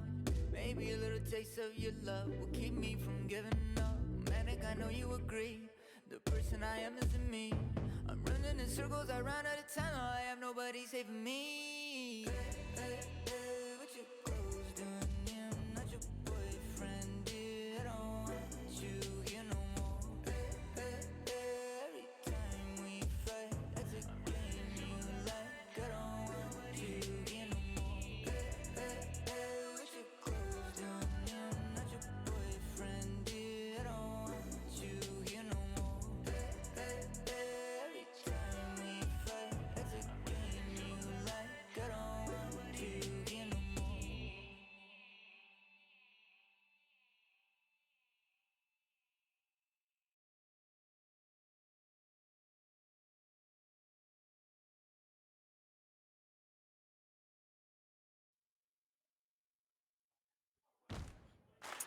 Welcome back, ladies and gentlemen, to the main event 2023 after a shorter break relative to all the other ones. Shorter break, you know? I'm glad we're back quickly because we got another hopefully fun series on our hands. I certainly hope so. Kalira and Austin, Foof. I think you know who's on these teams? I do. Well, first and foremost, I got to say, it was really fun to be like, I wonder how we pronounce this the entire day. And then I walk up and they're like, it's Kalira. Guys, come on. It's not that hard. But going over our quick lineups, first and foremost from Kalira, the higher ranked siege, you have It's Bama, you have Envy, and you have Blake, a trio who has been playing out of their minds, looking to continue this way. And they are also state finalists in this bracket. So they're going to be looking to continue rolling forward and make their names known. Looking on the opposite side, we have seen this team before today, Austin. It's Little Korean Ka.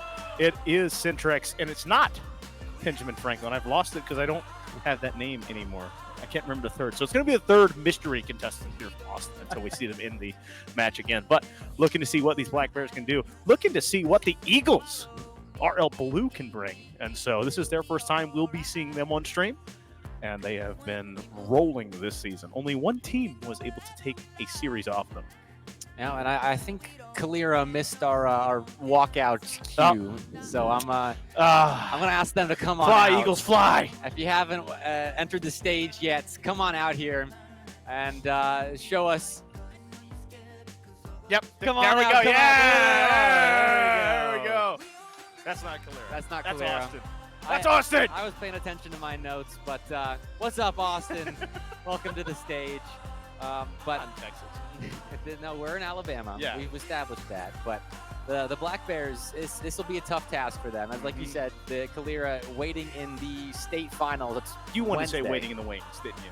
No, they're waiting in the okay. state finals on Wednesday. They are. They're up on the stage, not I in the know. wings any Well, longer. they were in the wings. They were, but they're not any longer. So, but they're playing Bob Jones on Wednesday, so this is kind of a warm-up for both those schools. Yep. And it's a chance for all these teams that got knocked out prior to the grand finals of the State Rocket League Championship to take a shot again at some of these top teams. It's how I love writing it.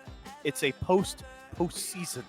Yeah. So it's beyond the season. So here, outside of the metaphysical bubble, that is the Alabama High School Athletics Association League, here trying to see who can crown themselves as a main event champion. And I'm excited to see not only Austin come back after a very aggressive and opening good game from them, I want to see how this team that's had to sit for so long today have an answer and how quickly they warmed up. Yeah, hopefully they stayed warm. But for Kalira, they haven't gotten a chance to play on the stage yet today. This is their first series of the day, and I think we saw in that previous series, Bob Jones and Hartzell, that there's a slight benefit to having played a series already on the stage in front of the crowd that has been getting very rowdy today, which is very fun to have to get to be a spectator to over there. But we'll see if that comes into play or if Kalira can kind of get up to speed pretty quickly and stave off the advances of Austin. But the players are joining the pitch. I think we're going to get this top 8 matchup already going. I mean, both these teams already clinched top 8. Yep. But it's a top 8 match nonetheless. Top 8 match nonetheless. 6 cars on the field, 5 minutes on the clock, and a best of 5 to be played out in front of us, live in front of a crowd. Now Blake trying to start early. He's going to find the top left corner and in. And already 1-0 here for Kalira. Well, there goes that benefit of not having played a series on the stage already. Blake just took that and threw it out the window alongside that ball, carried it perfectly in the back of the orange net. Okay, 6 seconds in, Kalira already in front. How about that? Well, trying to find another one as that's going to sneak through. They couldn't find the bump, though, and so retaliatory play, a pass, looking for a teammate, drop down. Only Envy, though, has enough time. Koreanka waiting to find a teammate, enough soft touch there. Like us will make this play forward. Dominus looking for a teammate, pass towards at midfield, but again, it's kind of a retreating back and forth, kind of a dance between these two teams. That's kind of what we expect in a game one like this. I am curious, though. I'm keeping an eye on Kugai Centrix, but especially Ja Austin, the two Dominuses on the pitch, because Ja Austin looks like a freestyler in their series earlier, and I'm wondering how much space Austin's going to have to be able to take advantage of in this kind of series against a team of Kalira's caliber. It's going to be much tougher to get the ability to stall out 3 times, the process of triple flip reset goal, especially when you're having to make saves like that. Bima was very close to scoring that. Bama, right? Bama knocking on the door, trying to live with the namesake and score in front of the crowd here and get a second for his team. Korean Company having to back off. That's going to be a soft touch being intercepted, only setting up Bama. Bama going again to the top left corner, but the well is dry for now. The defense standing tall, backward pass, looking midfield, but there is no offensive player in the realm That is Blake with a demo and a bump. Bama slowing it down here, has a lot of boost in the tank, the soft touch midfield, but again, no follow-up means no goal. Still, tight rotations having to be employed on the back line and eventually lead to a clear for Austin, exactly what the doctor ordered. And Austin putting a light ball on net, making sure Clear is still awake here. It is getting somewhat late in regular person hours, but in gamer hours, we're only at the peak beginning hours of the day, really. That's a big win and a shot bottom left. Okay, fair enough. Kalira found a goal out of nowhere. Not only a big win, but a big angle, catching that far post all the way across the net. The defender is in a great spot, but he's going out of the net instead of across it, so that doesn't make the save. Perfectly placed ball, breaks down. What was a solid defensive effort by Austin. Still looking to establish themselves offensively. They've spent 70% of this game on their defensive end. Difficult to find clears and extensions upon those clears. That was almost an open net goal, making it 3 for Kalira, but back in the nick of time. Getting a toe on it there was Austin. Well, the Eagles out front, rolling, trying to find more offense and build this lead, 3-4 maybe, as we have not even hit the midway point here, Mr. Bepic, and it has been all offense all the time, and they are looking to continue moving forward. Drop down ball. Snuffed out by Austin there, but had to use all the boost in the tank to get it clear. But Karinka right behind. Now Austin with a lot of space in the air, musty towards net, but Emma there on the back wall to make sure it doesn't get too dangerous. And that's what I was kind of talking about. Austin had a lot of space earlier to make musties turn into goals or triple flip resets turn into goals, but there was so much less time to set up against Kalira. It's all about giving the illusion of space sometimes. That's a teammate rotating in front of you. That's going to be a really awkward read. Two Dominus is in their way, but it's not going to be enough. Blake collecting on it here. A savior medal, but it's tarnished as they give up a third goal. 6 shots to 1 is what Kalira is sitting at right now. They have had significantly more production in offense compared to Austin. And I think it's weak analysis to just say that has to change because Austin but it does. It does have to change, and I'm not sure how. Strong analysis, because it's just because the point is very poignant and very easy to see doesn't mean it doesn't have to be said. Mundane analysis. I prefer better of myself. That's fair. You're looking for more in-depth. You don't want to just skim the waves of analysis. I feel you. But sitting at this 95-second mark left in game number 1, it has been a shelling. It has been almost entirely all offense. You talked about possession, but it's about where they've had the possession as well. Living in this offensive third, rotating around, stealing boosts and staying on top of it. And then Austin has had the space. They've been credited with shots. This time is Ja's going to get it. I was going to say they haven't been able to close the mark, but that time they do in the far post. And the winds of change howling here in game 1. Several misses in defense there out of Kalira. And Austin was right there to pounce. Ja right there for a shot. And 3-1. Okay, Austin's in this thing. They need 2 more.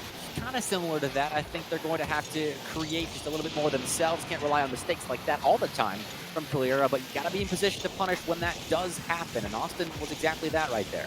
Opportunistic and taking advantage of those opportunities is what helps teams win, especially against quality competition. That's what all of these teams here are, especially looking to move forward. Bama pushing forward, following into the corner. It's going to be a pass midfield. He's got Blake waiting, but it's too far to catch up. Centrex over 1, going to try and find out the backboard here. Soft touch looking near post, but immediately snuffed out by the defense.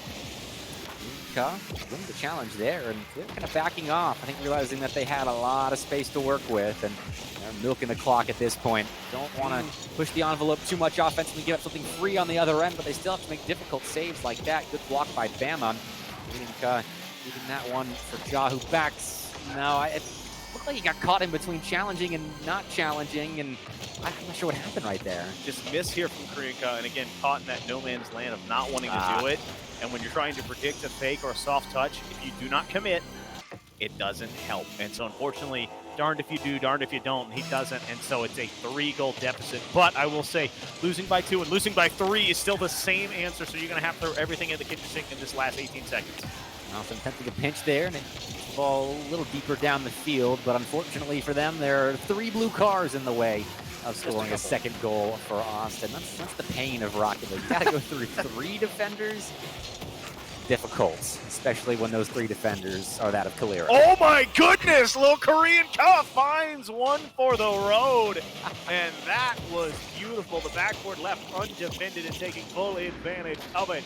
And so one that will not affect the outcome of this game, but a momentum goal for sure as Kalira take game 1, but Austin find an answer in the closing and waning moments. And it was Iwagama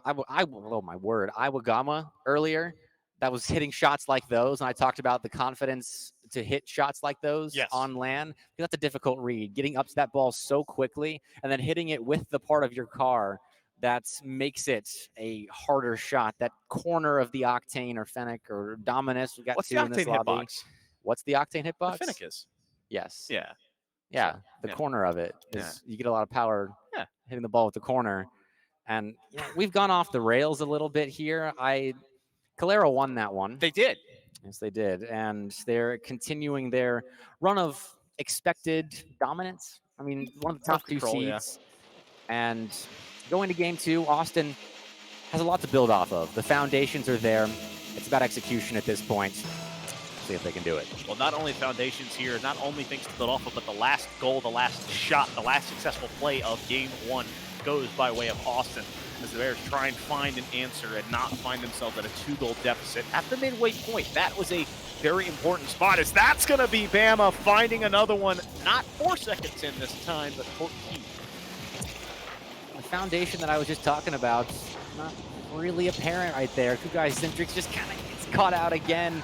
It's Austin's trying to make the right decision right there. Challenge or don't is your 2 options, and they get caught in between both of them. I think not challenging was the smart decision, but you got to make that a little bit sooner.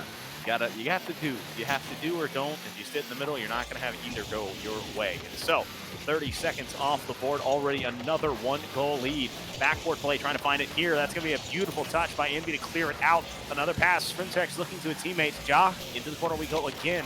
Bama slows it down, not the clear they wanted, and so now it rolls on the sidewall. Awkward positioning here from both of these teams. They're so tight. A team bump going to push the ball into the corner. And so pandemonium right now breaking on this blue half. It's a good look, though. Oh, that's a tough read. Oh my, that's caught! Okay. Well, I was going to compliment the defense, but there was a second chance that just erupted in front of us, and Kugai Centrix right there to tie us up. Centrix reading it the entire length of the field, pushing up, being aggressive. I'm going to call this 50, and then it wasn't even a 50. It's just a shot near post. And so we have an answer 1-1 before the first minute's even gone in game 2. Again, Austin rotating well enough to be in the area. Kalira makes a mistake like that, so they punish once more. Almost get beaten there off kickoff. Their attempted air dribble headed towards the back of the orange net, but the defense strong, and we'll stay tied for a moment. Tied for the moment, and time beginning to move forward. Wondering which of these teams will break the stalemate. It was a 2-0 run last time. Now it's a 2-goal for either side, though. 1-1. So Blake Ketchik looking forward, passing forward, a teammate into the corner. That's another pass midfield, going to get credited with a shot, even though that one was going across the net. Envy to Blake. Blake back to Envy. Envy backboard play here, trying to keep some control as that one was not going in, but now it's going all the way back down this blue end. Centrex looking for a pass, forcing it through. That's going to go across the net as well. So both teams having offensive possession, but not finding the goals that they want. That play spins out just a little bit. Blake, though, in the midfield, keeping control for Kalira. Going back and forth. We've devolved into a bout of possession in the center third. Kalira is starting to wrestle control right back from their opponent. That ball skipped dangerously across the orange box. Bama beaten, though. Now Jock down the pitch. Got a little bit faster. There's so much less space to work with. Both these teams as they get up to speed. This looks like a true top 8 matchup. It does, and that 50 keeping it in the goalie's box, making it more and more dangerous, and now just swarming around, looking to find another angle. Kalira putting it back up in the mix, and this is all up to Korean Ka, who clears out the midfield. Bama putting it off backboard for a third time in a row. This one's going to be a setup. That's going to be Blake coming across all 3 cars on the offensive end. It's 2-1. Oh, I do not envy the last defender right there. The waterfall down when you're in the back of your own net, trying to read both the offense swarming towards your net and also the bounce down. That's tough right there. It's tough to win the race to that ball with Baby Knots. No. Unfortunately, losing the race and now losing in the score column as well as we crest the midway point of game number 2. 2-1 on the scorecard, and they are looking to advance it forward. Korean can't find it, so the ball rolls up this left wall. Centrix can't get there as well. Envy 50 beautifully still on top of it here, but gets saved at the last moment here by Koreanka. Still, Kalira want this third goal. They want the insurance policy that would help them take game 2. Advance to match points. That's a nice flick up, but Jaw is there. Second touch off the back wall makes it more difficult to put the ball center. And will receive eventually, though. Wants the double. Soft touch far side, and Bama thinks they could have hit it, putting in chat, my bad. And I like the confidence. Gotta love the confidence there. Bama knowing they had an angle, even though it would not have been an easy shot. Believing in yourself, trying to make it happen. Now going back the other way. That's all 3 blue cars up. It could be a mad dash forward. Getting a pass forward, but a pass across midfield. Envy popping it up into the air. It's not the clear they need. Centrix needs to win it, but Bama does instead. The ball resting on this Austin third. It is all up to this team dressed in this orange color to find one to tie with 83 seconds left. Bama playing it back again. Kalira just trying to play time, play control. They know they got the mechanical ability to do just that and still generate offensive looks. Blake puts that one a little bit wayward. Now Jaw can break out. Stealing boost in the corner. That's net is open, but bumped off of it. 2 players went. And that's golden opportunity tossed by the wayside. Thrown by the wayside, and that's going to be one you'll be kicking yourselves if you don't find another answer. Leon Koreaka a little bit too aggressive here at midfield. Blake leaving it back to Envy, but he is beat as well. Now turning towards it. Envy can't get it. Back pass looking towards Centrix. It's a 2v1, but that 50 slowing it down enough for Ja to catch back up. Wanting a clear. Going to slow it down with a beautiful flick to keep it under great control. Needs one more touch. A demo over 1, but immediately snuffed out by Bama. Touch soft.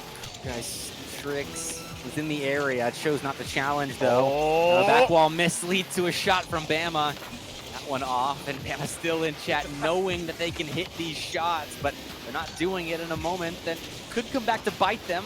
Should we see a crazy comeback from Austin?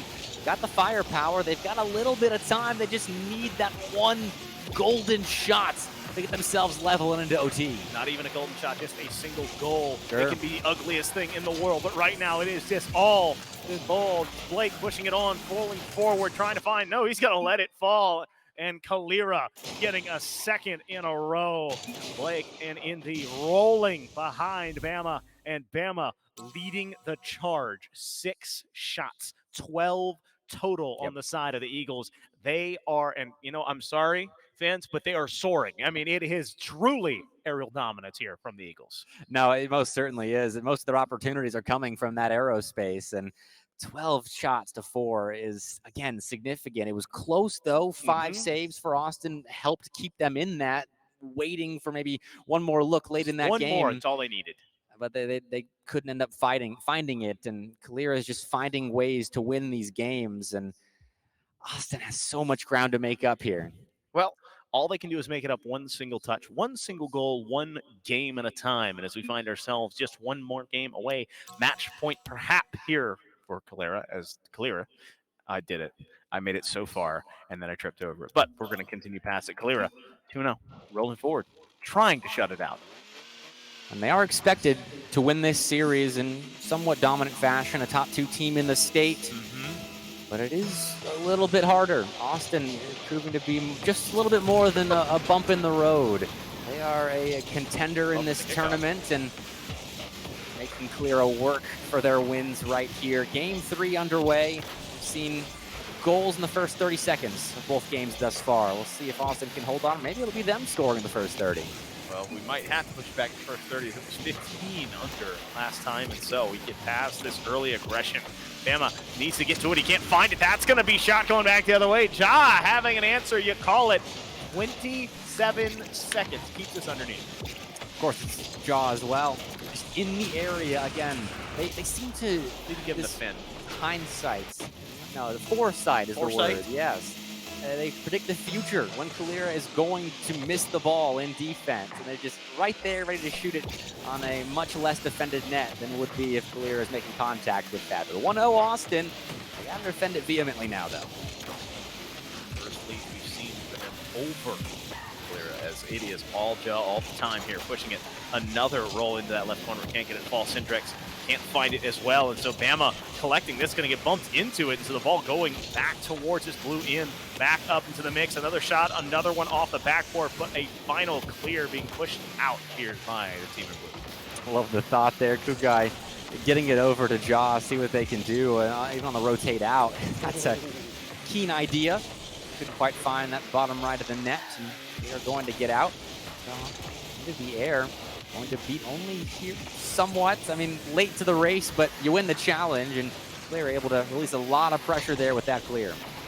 He can't find an angle. That's going to be Blake having an open net, pulling the trigger with two diving defenders to make the save. Syndrex watching, trying to push forward here. It is all on Korean Cup. Bama can't find it. The ball awkward. This is just a weird spot to be in. Three defenders dove, and they still don't have a clear yet. They're all in the corner. If there's a ball control here by this team, they might be able to find some good offensive pressure, but immediately Kalira breaks through that midfield line, gets back to what they need to do, and continue pushing forward. Another shot, but another goal. Not another. No, Austin's defense has stepped up here. And I think it's more of the midfield defense as opposed to the backline defense. They aren't allowing Kalira to set up all the chances we saw in Game 2 and in Game 1. I mean, so far, Kalira just 3 shots to Austin's 2. It's so much closer. And Austin controlling possession as well. 70% of the game. Again, it seems like a number I keep bringing up, but Austin is field dominating at the moment.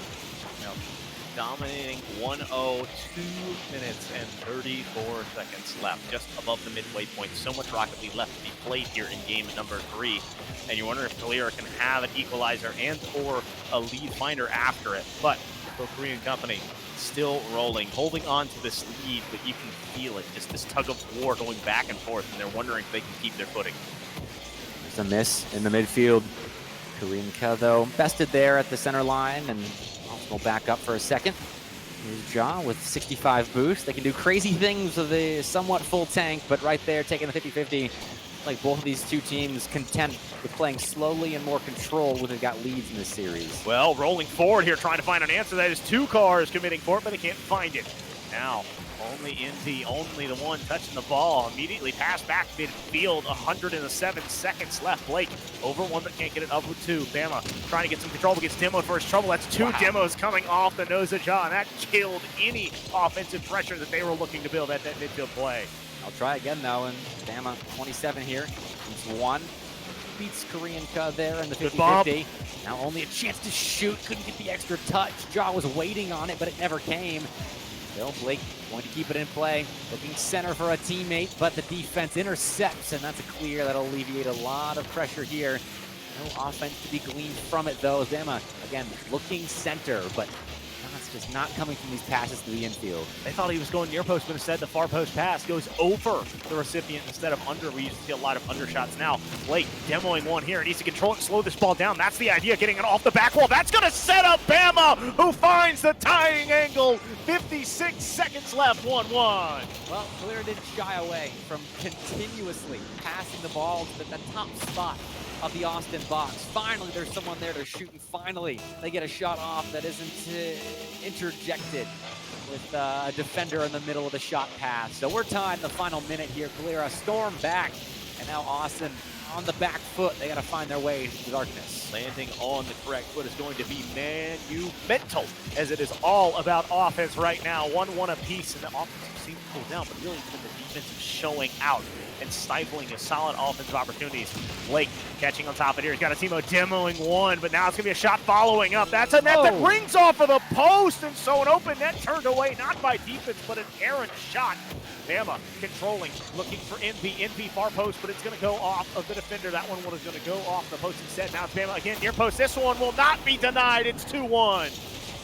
Austin has done such a great job of sniffing out those passing plays, but if you relinquish the opportunity to put together 20 passing plays like we've seen Austin give Kalira, eventually a couple are going to break through, and that's another one. That's a late lead, 17 seconds left. Kalira has stormed back in front. Not only have they stormed back in front on the scorecard, they have gotten more possession now, as they have turned back the clock and turned the lead over. Blake finds a third. There is only 10 ticks left possibly in this series, and it is going to be all eyes on Austin to see if they have an answer. Blake might have called game with that worm burner. 3-1. 10 seconds left. We got to see something crazy from Austin here. It's a good kickoff. Gets it over to Korean Co. What can they do with it off the sidewall? The second touch, though, does not beat Envy. And that is this series in Kalira's hands. They'll advance into tomorrow as one of the top 2 seeds. Feeling great. Kalira doing exactly what we expected them to do. They expected themselves to make this game theirs. Had to sweat it out, though, and I will say they had a couple games this season that they had to sweat it out, but this time, beautiful showing. Austin, again, lackluster off on the offensive side, only 2 shots, giving up, what, I believe 8, 9, 10 shots. I'm going to keep going up until I hit it, but 4 plus 4 is 2. Caster math, 4, 4, 2, 10. And so, ladies and gentlemen, 10-2 is never a good sign. Nope, it's not, and that was kind of the problem throughout the series. Austin just kind of giving up a little bit too much to a team in Kalira that can do a lot with a little, and when they're given a lot, they can do even more. The passing plays. With all of that, but Kalira, the winners here, and that's our top 2 seeds. Sweeping, no, sorry, Bob Jones didn't sweep. Still, it was, they still win. Right? I know, it's crazy, Bob Jones losing a game, but Kalira does not. Wow. But they're still the top 2 seeds, so it doesn't really matter. Got it done and are having fun, looking to move forward into tomorrow. And I got to say, man, oh man, that is starting to round out our top 8. And there are only a few spots left, Bepic, and we are cooking. We are looking to see who is going to close out this top 8. And so I'm Fook. This is Mr. Bepic. We're going to be taking a short break here, and we'll be back at the UNA main event 2023.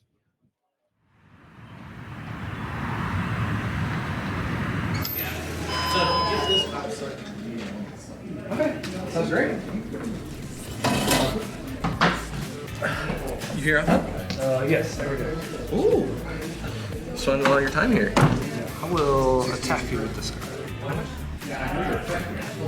Ooh, wait, what's that stuff? Check it out? Yeah, actually, that sounds great. Oh, you get to paint, dude. That seems pretty cool. What do you guys sell here? Oh yeah, well we do all kinds of tabletop games and trading card games, board games. We really specialize in all the games that you love the most. Oh wow, that sounds great. I'm gonna have a look around. Okay, perfect. We would just have it on there. Everything's okay. It's just man, I really like the stuff y'all have here. It's really nice, actually. I think it was you were in the middle of your turn. Yes. So I was going to play this guy. Oh. By banishing these 2. I see. I will attack you with this guy. How much? 25. Okay. Well, good game. Thank you. I bombed you.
and you were never far away.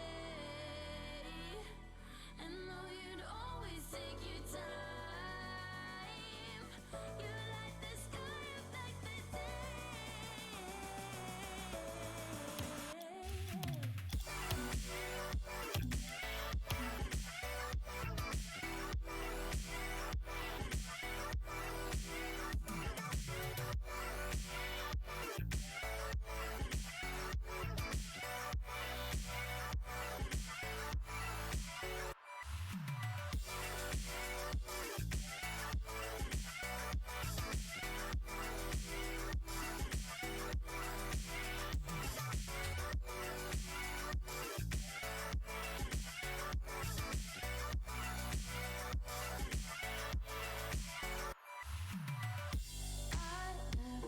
decided what's best for you. I'm troubled by the way that I can get to you. You're tougher than me and get under my skin. I'm paralyzed by your eyes. Welcome back to main event 2023.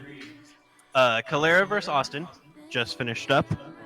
I felt like that was a match that could have potentially gone to 405, showed that promise, but in the end, Calera was just a team that was able to better execute their game plan and ultimately find the goals that you need to win a game of Rocket League.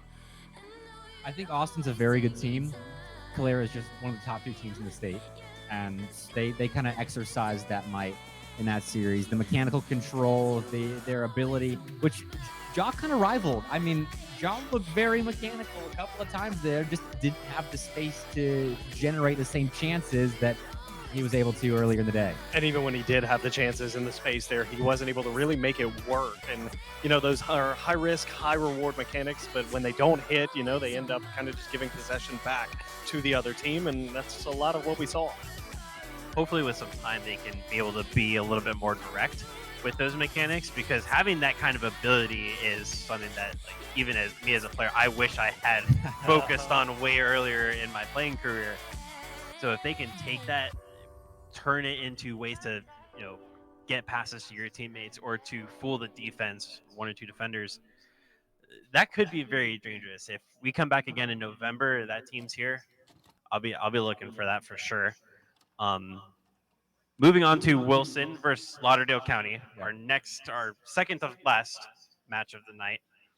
Wilson overall looked pretty good, Volts, in their previous matchup. I think a lot of us thought that Wilson might have had the upper hand, but clearly that wasn't the case, but they still look pretty good. Yeah, Wilson had a lot of the upper hand really until the last 30 seconds of game 1 and 4. Bepic, we were down in the booth for that one there. And again, solid looking team. I expect them to dominate the series. I think they earned the right for us to feel that way. But again, there's a reason you play the series. I always say that. There's a reason that we don't just look at a piece of paper and decide who wins. There's a reason we put them on the stage to play. They have to make sure their finishing ability is much better. And I think having a series played on stage under their belt will help a lot with that, because I think nerves affects that final touch on the ball when you're about to score a goal on a chance your team has generated very well. I think nerves affects that a lot, and Wilson kind of showed that. They've got really good players, they just couldn't score those goals that they were setting up for themselves, and that's why Florence was kind of able to take that very close series, but they took it 3-1. So for Wilson, it's just about being able to finish on. Absolutely. Right. So what's the hope for Lauderdale County? Because on paper, this looks like it's an uphill battle for them. But if they want to have any sort of hope of moving on to tomorrow, what do they have to do against Wilson? Midfield control. They have to be able to read where Wilson is trying to go with the ball when Wilson's playing defense, because I don't think they're going to be able to get out-possessed and outshot by Wilson and win this series. They have to play their game in offense, and you obviously have to play defense in Rocket League, but you can't be kept in defense 30% of the time. I think a lot of it boils down to nerves as well. I mean, Lauderdale was the opening game here today. They've had a lot of time to sit and really think about, the first series. They've gotten to see some great series that we've had, and we've all gotten to enjoy as well. But they got to be part of the crowd for a while. And now you went from player to crowd, now to back to being a player. So we'll see if that works out in their favor. again, both of these teams are obviously coming back from last November at main event 2022, so they've had their fair share each of being up on the stage, playing in front of fans, friends, Twitch chat as well. So I'm hoping that the nerves don't kick in too much for this match, because I would just love to see them just play all out Rocket League, fully commit to their play styles. But we're getting to that time. Predictions. I feel like I know which way this might go, but Big Brain Barlow, we'll start with you. What do you got? I'm going to go 3-0 Wilson here again. I think they've earned the right for us to feel that way. I think they're looking to advance because, again, this is a winner-go-home scenario, and I think Wilson understands that. I think Lauderdale does as well, but I think they've got a little bit too much to work on to make those necessary adjustments in such a short amount of time against that talented Wilson squad. How about you, Babek?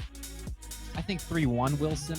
I think Lauderdale is going to have a game where they play better than Wilson does, and Wilson's prone to having kind of a throwaway game. I think that's definitely possible for them, if nerves are still maybe a factor as well.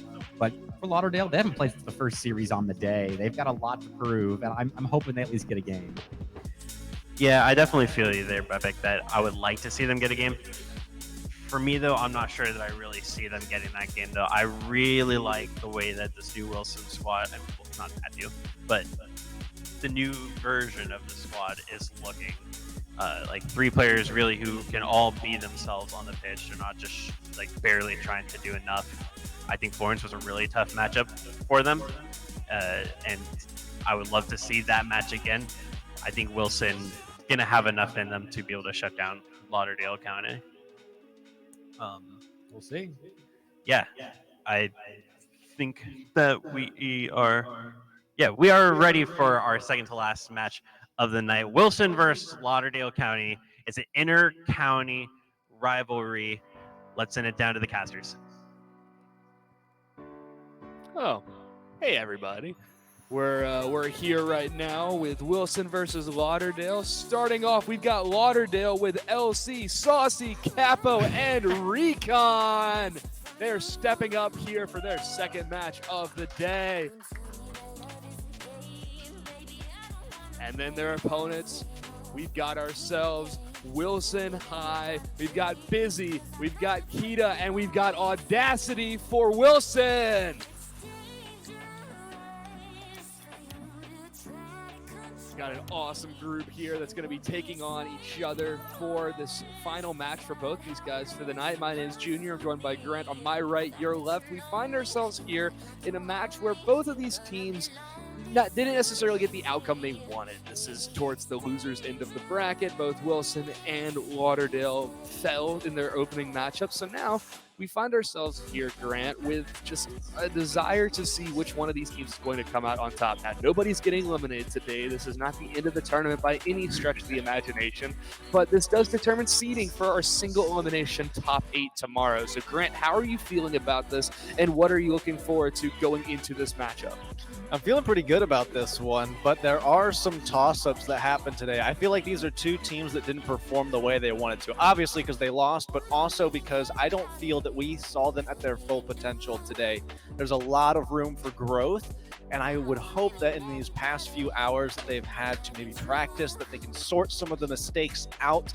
You know, specifically for Lauderdale, I'm looking for the effectiveness of touches. I'm looking for them to not waste their opportunities.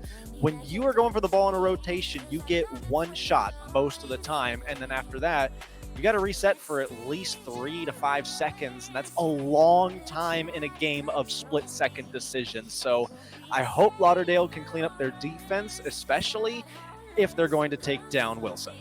Yeah, I think also, like, kind of playing off of that is that kind of confidence that we talk about, and how, like, those quick decisions, like, those make such a big difference. Not only making the right decision, but making the right decision with pace, with speed, with confidence in a way that catches your opponents off guard. You and I have been talking a little bit behind the scenes about this kind of concept of, like, playing your own ball game, and how, like, you play the game plan that you know how to do. So, like, what are you looking at for both these teams in terms of, like, the kind of start that they need, and if they want to take this best-of-5 series? I think this one's going to come down to offense, because really it was defense that broke down for both of these teams that got them to where they are today. So whoever starts out the most hot on the offensive side, I think that's going to be the one to take home the rest of the series. I think if I'm to put any eggs in any basket, I'm going to go with Wilson here. I think they had a really good series against their opponent.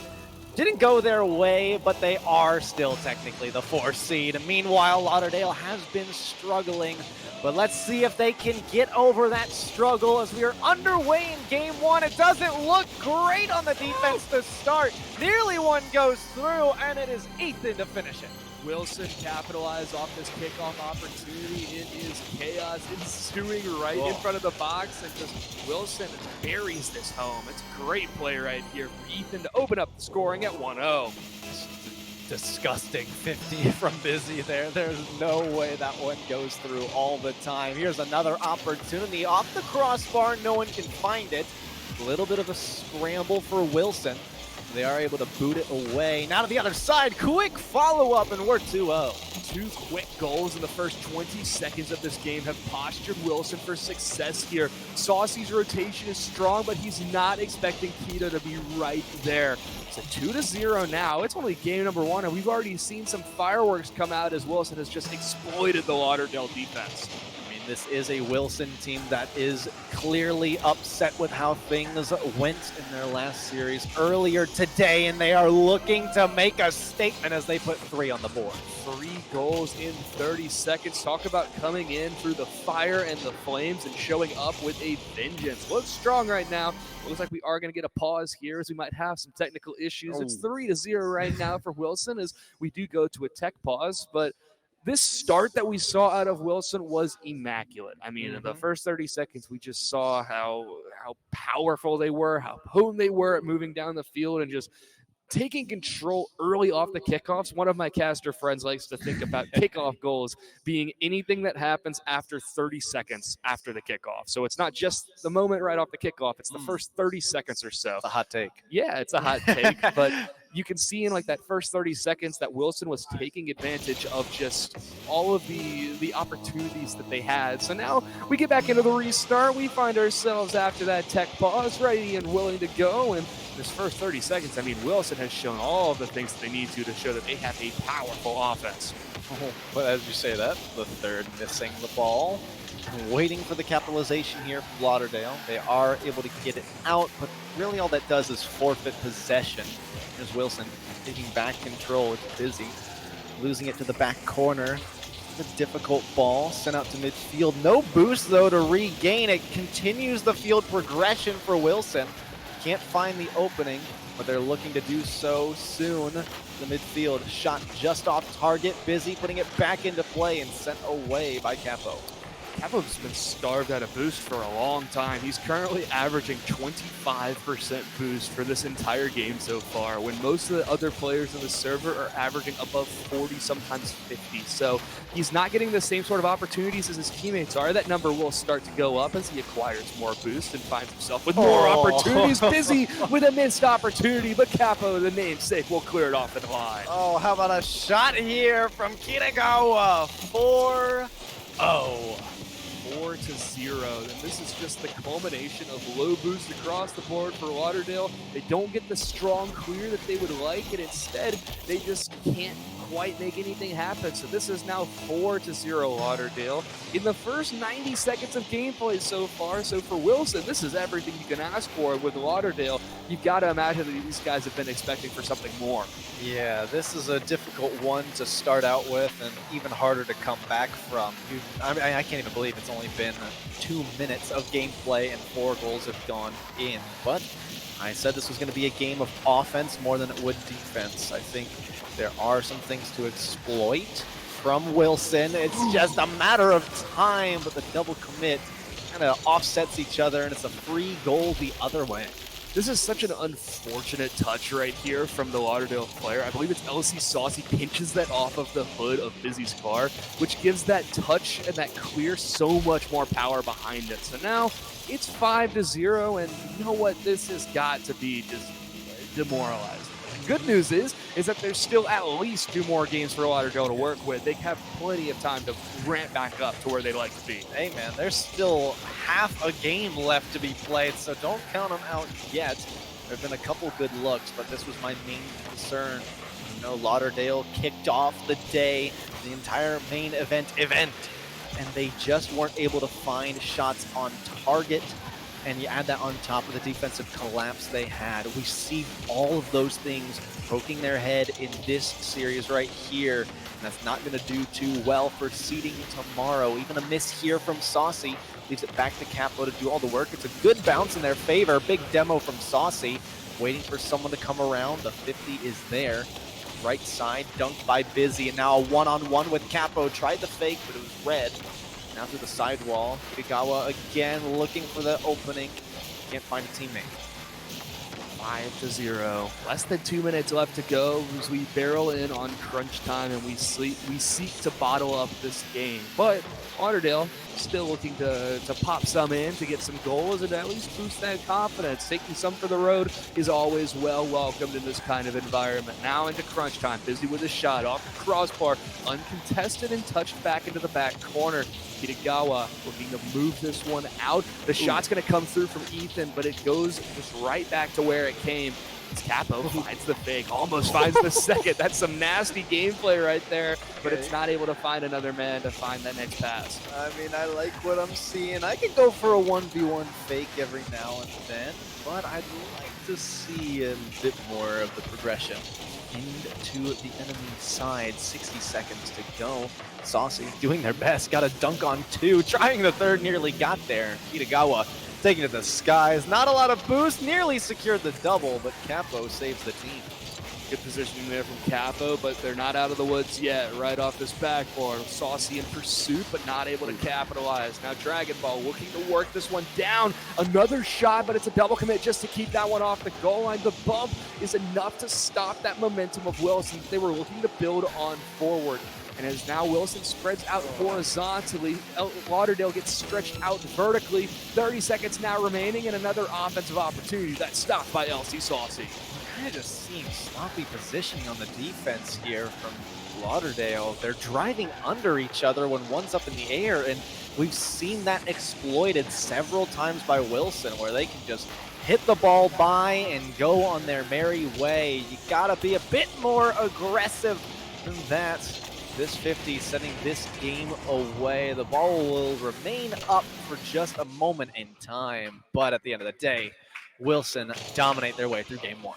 Convincing victory here in game number 1, but if we really look at the statistics, we look at the back and forth, I mean, possession was relatively even. We look at field domination, and that's where we see just Wilson excel, not only controlling the ball, but controlling the pitch as well. And so this game, I think, is a lot.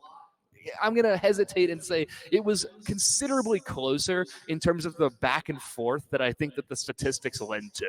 Obviously, you can look on your screen and see that there are 12 shots for Wilson compared to the 4 shots for Lauderdale, but I keep going back to this concept of efficiency, and I think that's something that we saw out of Wilson, especially in that opening bit where it was like the first 30 seconds and 3 goals. When Wilson had the opportunity to strike, they did everything in their power to convert, and that's why they have such a high shot-to-goal ratio here. Yeah, 12 shots? That's just frightening, especially when you compare it to the number 3 that the opposition had. Do the math, 4 times the amount of shots. That is ridiculous amounts of pressure that I wouldn't expect very many people to hold off. It is a struggle for Lauderdale right now, but as we move to game 2, they are still on the quest to straighten up their mistakes. On the quest to straighten up these mistakes and a long road with very forgiving trails to travel down. Now, we find ourselves here, game number 2, back to Forbidden Temple, my personal favorite map, and Wilson want to continue that kind of domination that we saw out of them in game number 1, but Lauderdale starting off with some early opportunities here. Nice touch by Ethan down here. We'll continue this one on forward off the backboard. Ethan looking to follow, puts it by 2, but not past the 3rd. Capo, a bit confusing there with his teammate. Kita will be up, misses the touch also, as does Dragon Ball, so this one just remains right here in just contention as it's finally cleared back to the orange half. I'm not one to normally single out players, but Dragon Ball has been kind of confused, it looks like. I mean, they're upfield right now and kind of driving in circles. it feels like probably a 2v3 at the moment. I think I need to see that person get locked back into the rotation because so far, none of their touches have been productive and it's hurting their team. But here's the good news. We've gone a minute and no goal has been scored against them. We think about rotations as being like a triangle. Currently, Lauderdale is stretching really wide, and that's what's leading to these kind of opportunities. When you stretch out horizontally, so much Busy's going to get through and put away the business, make it 1-0. There it is. Like I was saying, things started to break down and Dragon Ball couldn't get back in time to get that awkward touch away, but at the same time, everybody can be doing things better. I think if there's one golden piece of advice they need to take right now, it's make a decision. And if it's a mistake, learn from it later. See the consequence and make sure that doesn't happen again. But here, Saucy forced to take it all by themselves and nearly forfeited a goal. Now Dragon has a chance. It just goes right by them. Saucy can't get there either. That's the big thing, is just making sure that everyone who goes for the ball is touching it. That's what we talked about before we even started the series, is that if you waste your turn, it takes so long to recover from. Still down a goal, Lauderdale. Still not a goal past that first 90-second mark. Nice little doink to get that one out, but maybe this attack can start to brew. LC Saucy with a touch, not as strong as he'd like. Kappa will recover, I say, as the rotation is cut quicker than he could set it up for. Kita up, not able to get that initial shot, but it'll just get touched down. Two players in the corner, both bested by Capo. Now it's down the other direction, but with little boost to work with, this attack will die down, and Wilson will go back the other way. Time and time again, we see Lauderdale making their way down the pitch, feeling like they have some sort of an offensive advantage, and then suddenly it just goes by the wayside as they run out of resources to work with. Clear off the sidewall here. Dragon Ball with possibly a shot. They get it. No goal. Half the game gone now. Saucy trying to recollect. Forfeited possession to Kitagawa, looking for the next goal and banked it in. Beautiful shot here. Well read off the post also. And this is just a beautiful play follow right here. Recognizes how quickly he has to move and flips effortlessly to get to that ball quicker than the opponent can. 2-0 now, right past halftime. This could very well be the game that puts Wilson on this match point here in this best of 5. And Lauderdale, I mean, we want to see that offense so much, but currently they only have 3 shots in this last minute of play. That being said, Wilson only has 4, so they got to be more efficient with these opportunities they're being given. Saucy trying that moment. Capo leaving for Dragon. Everyone missing. This could be dangerous. Lauderdale now in a panic. Sweeping the ball out of their half. 50 still contained. Here's Ethan. Backs off. And now a stalemate. Forfeited away. Here comes Capo, but I don't think they got boost. They're going to try to fake this one out. Gets a demo. It's going midfield. Need a shot. There's no one there. Dragon forced all the way back from that demo earlier. Now Capo forced again. Keep it away from the net. Ethan struggling. And this is a dead moment of the game. Dead moment indeed, but I think that's just because of how deep these rotations have been, that there's no real contention in the midfield. It's all in the corners. As Dragon Ball has to raise back, but he's demoed for his efforts. LC Saucy awkward in the corner. We're going to get this one out, but Kappa will step up and make sure that one secures its way out. I say as it floats right back towards the corner, it seems like Lauderdale really can't catch that much of a break. They want to work the ball down the field. They want to buy time for their teammates to get some boost, to find some resources, but instead, they're just left here in this awkward spot. Now 2v1, Kitagawa, air dribble, can't find the next off the backboard. Follow-up shot by Ethan's, I believe it's deflected away momentarily. Saucy, not much boost to work with here either. 2-0, 40 seconds remaining, and right now what we're seeing out of Wilson is more of the same as to what we saw in game number 1. This offensive efficiency is pressing the issue and forcing Lauderdale to make decisions.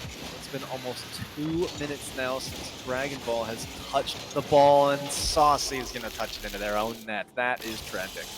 Yeah, unfortunate. At some point, it gets to the spot where you just have to throw yourself at the ball and pray that it gets out of the way. LC Saucy is credited there, technically with the own goal, but really, we can't really give it to them there. I mean, they're doing what they can, given the position they have. So, with 20 seconds left, this one is probably headed to a game at number 3 with another Wilson victory. And, well, at this point, we got to just talk about Lauderdale at this point, because they just have not had the kind of success that they would like here. And now being 3-0 down, I believe only having 1 goal across the series far. Make that 4-0, as this is just an offensive masterclass out of Wilson.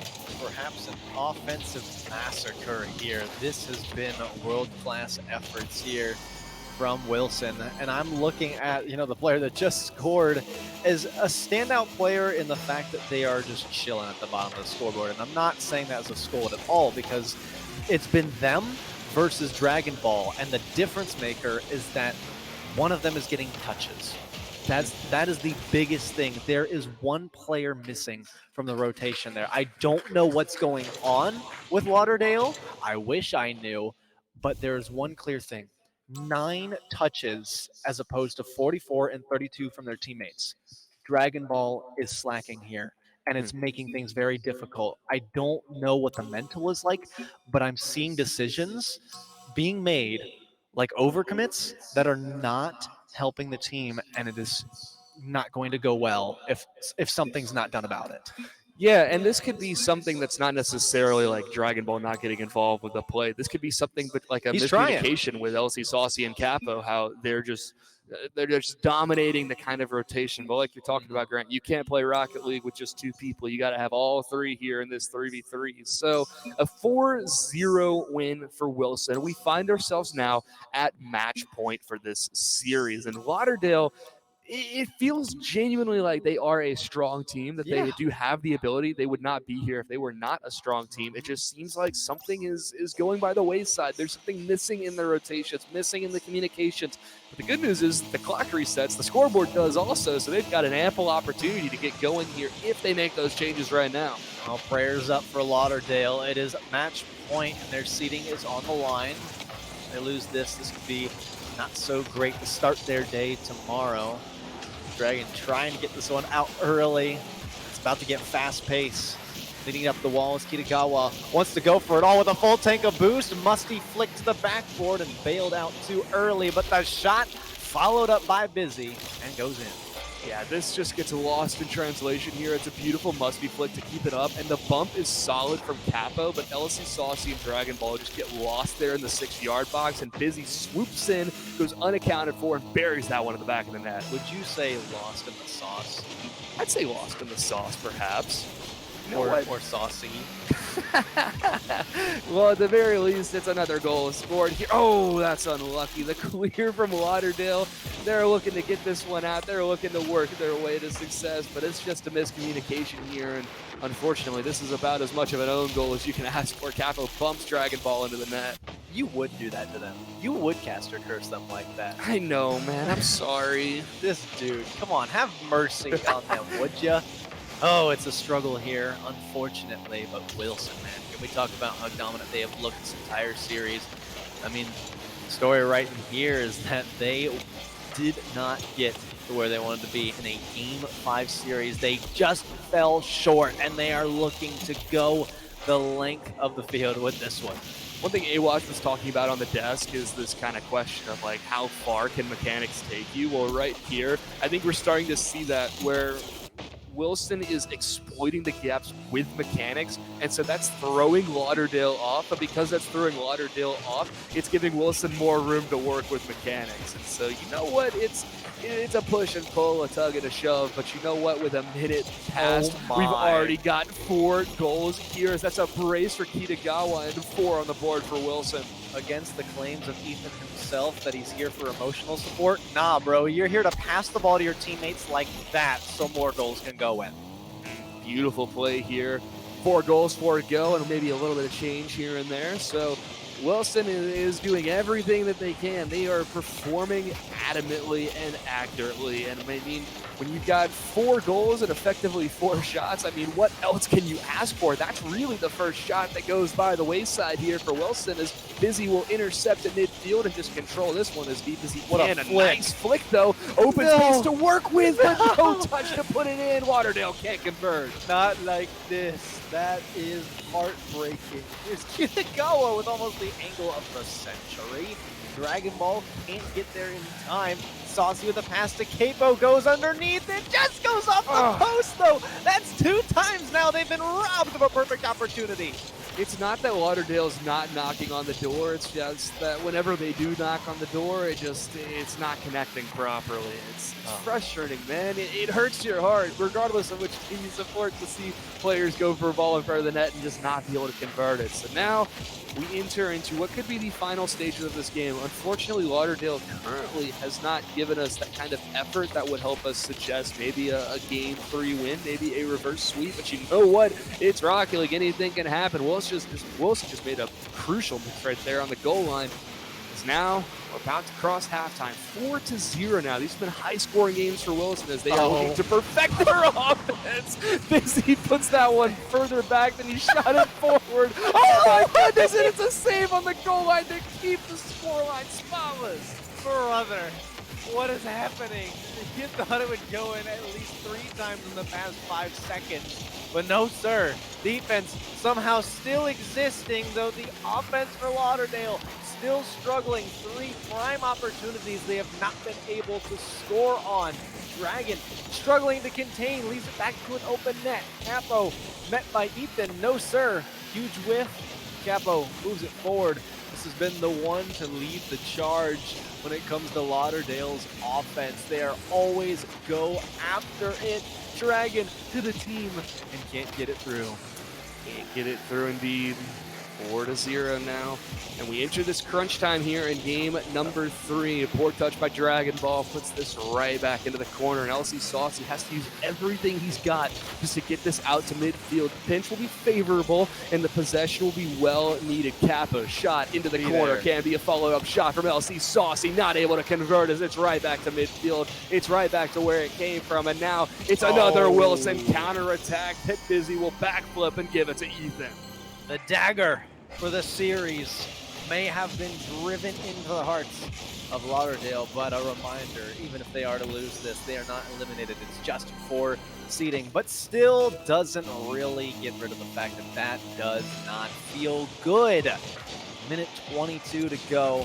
Now you're just looking for anything. I like the fact that Saucy was at least up for that ball earlier before the counterattack that led to that 5th goal, because that shows they can at least apply pressure. I'm looking at the statistics for this game, and it's actually much more even. So our hypothesis was kind of right, that this team is capable of more, but the biggest struggle is being able to just shoot on net, and it comes from the product of being too far behind in the rotations. Yeah, Wilson has just played lights out, and in doing so has just exposed every single weakness of the Lauderdale defense. This stretch wide or stretch vertically approach that's happening is leaving so many gaps in the Lauderdale armor. But at the same time, it puts us in kind of a unique scenario with this format that you were talking about, Grant. Because nobody gets eliminated, in a lot of ways, this is just great practice on land. And if you're going to hit those in practice, Kita, what are you going to hit in the real games? Bro, remember that thing I said about Mercy? Well, Kitagawa has none. What a spike down and in the center. Oh, it's just so spicy. Spicy indeed. And now with 45 seconds left to go, it's hard to imagine a reality where we don't wrap this one up here. But you know what? We've seen crazier timelines, and maybe the script hasn't been fully leaked yet. Settled in the midfield, busy to carry. Just keeping it on the foot of that Dominus, flicks it over to the follow-up from Kita is solid, but Kappa with that crucial save to keep that out. Now the golden text appears on the screen, which maybe could be a cry for mercy for Lauderdale, but Wilson still wants one more. Busy could cause chaos at the top of the 18. Now it's going to be another shot off the backboard. Kita can't get up to it, doesn't reach the angle right. And the time is going to expire slowly. Another opportunity for LC Saucy as he gets himself a goal and puts himself on the scoreboard. I'm not sure how to feel about this one, because this is just the Brazil scoreline all over again. Did they allow this to happen? Who will ever know? It's a conspiracy for the time being, but that's going to do it for the series. It's just the interesting, I guess, atmosphere on the stage right now. Completely different. One team having so much fun and the other wondering, how did we get here and how do we make sure we never end up in this spot again? I think that's going to be the fuel that propels Lauderdale in the future in their endeavors in more tournaments tomorrow. But for today, it is Wilson coming out on top in 3 games. Yeah, Wilson looks solid across the board. I mean, we're looking at our stats sheet right here, and just about every single metric Wilson is dominating in. And the easiest one to look at is goals scored. Wilson 7-1 in this game, and just a masterclass across the board. I mean, offensively, they left nothing for Lauderdale to work with. There was nothing they could do in terms of defense because of just that lights-out offense that was just turning into so much pressure, so much uncontrollable offense that really Lauderdale never really got a grasp of. But hats off to them for even just being here at the event. Lauderdale putting in the work, showing off the kind of Rocky League that they can play. And I'm looking forward to watching them tomorrow because I think they're going to take this as fuel for the fire and push on forward into the games tomorrow. And on the flip side, you have Wilson, who is looking for revenge against their tough series from Lawrence earlier on in the day, or Florence, excuse me. I hope that we get to see that rematch, a 5-game spectacle. Maybe we get that tomorrow. It's possible, but for the time being, Junior, this is, I mean, it feels like the last series, but I think we got one more to go. We definitely have one series remaining. You're not going to want to miss it. We're going to take a quick break, but when we come back, we got the final series of the day. You're not going to want to miss it. Or miss us. Yeah, we're hanging out.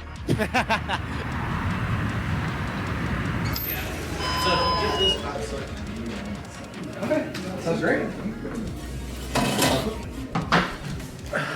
You here on that? Yes, there we go. Ooh. Spending a lot of your time here. I will attack you with this guy. Ooh, wait, what's that stuff? Check it out? Yeah, actually, that sounds great. Pink, dude, that seems pretty cool. What do you guys sell here? Oh yeah, well we do all kinds of tabletop games and trading card games, board games. We really specialize in all the games that you love most. Oh wow, that sounds great. I'm gonna have a look around. Okay, perfect. We'll just have it over. Everything's okay. It's just man, I really like the stuff y'all have here. It's really nice, actually. I think it was you were in the middle of your turn. Yes. So I was gonna play this guy. Oh. By banishing these 2. I see. I will attack you with this guy. How much? Oh, 25. Okay. Well, good game. Thank you. I got you.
and chasing whatever it is I'm facing. I can't walk away. There's so much left to say. Hey, our story never has to end.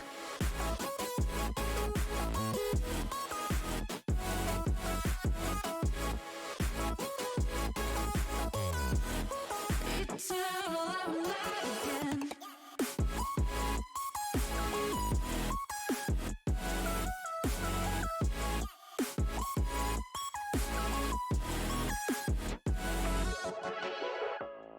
We don't know what will happen tomorrow, but I hope a good surprise.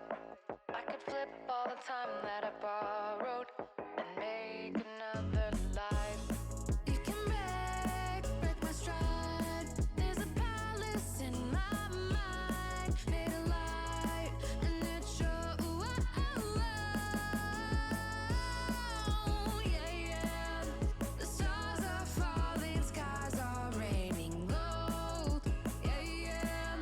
Forever I'm free, that's what could be. So I'm waiting. I don't need a rush, I'm patient. However long it takes, I'll be there one day. Hey. Eternal, I'm alive and chasing whatever it is I'm facing. I can't walk away. There's so much left to say. Hey, our story never has to end.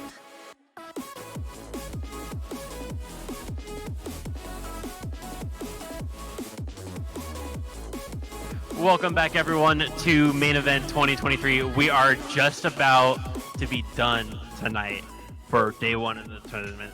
We do have one final match that we have to get through, though, but this will be the last segment with the three of us on it. I think we've already seen Barlow walk out of the stadium. He's so tired. So, to very quickly recap that last match, obviously a 3-0 for Wilson. Lauderdale County now out of the tournament. Wilson into the top 8. They are scheduled to play Athens tomorrow in our third match of the day. Based on what you all saw from Wilson, how do we like their chances against Athens? I think Wilson is super strong and at least show that they know how to get done with business, if that makes any sense. They showed up in this game, and while Lauderdale didn't have the best game at all, it puts them in this spot where they can feel confident going in tomorrow, and they can feel excited about just the kind of work that they put in and the work that they know they can do as they go into the matches tomorrow. It's be exciting for them, and I'm looking forward to see how they play. Yeah, I think this one is going to be tough, but I don't know that Wilson has the firepower necessary to overcome Athens. Athens is a top 3 contender, no doubt, and I don't know that Wilson is quite up there yet, despite what we saw. Yeah, there's definitely been some promise there, but I got flamed earlier for not sticking with Athens. So I'd say at this point in time, my money is still on Athens. I don't know that we saw quite enough from Wilson just yet, but moving on. Lehigh versus Lexington. Again, another elimination match. Loser will go home, will not play tomorrow.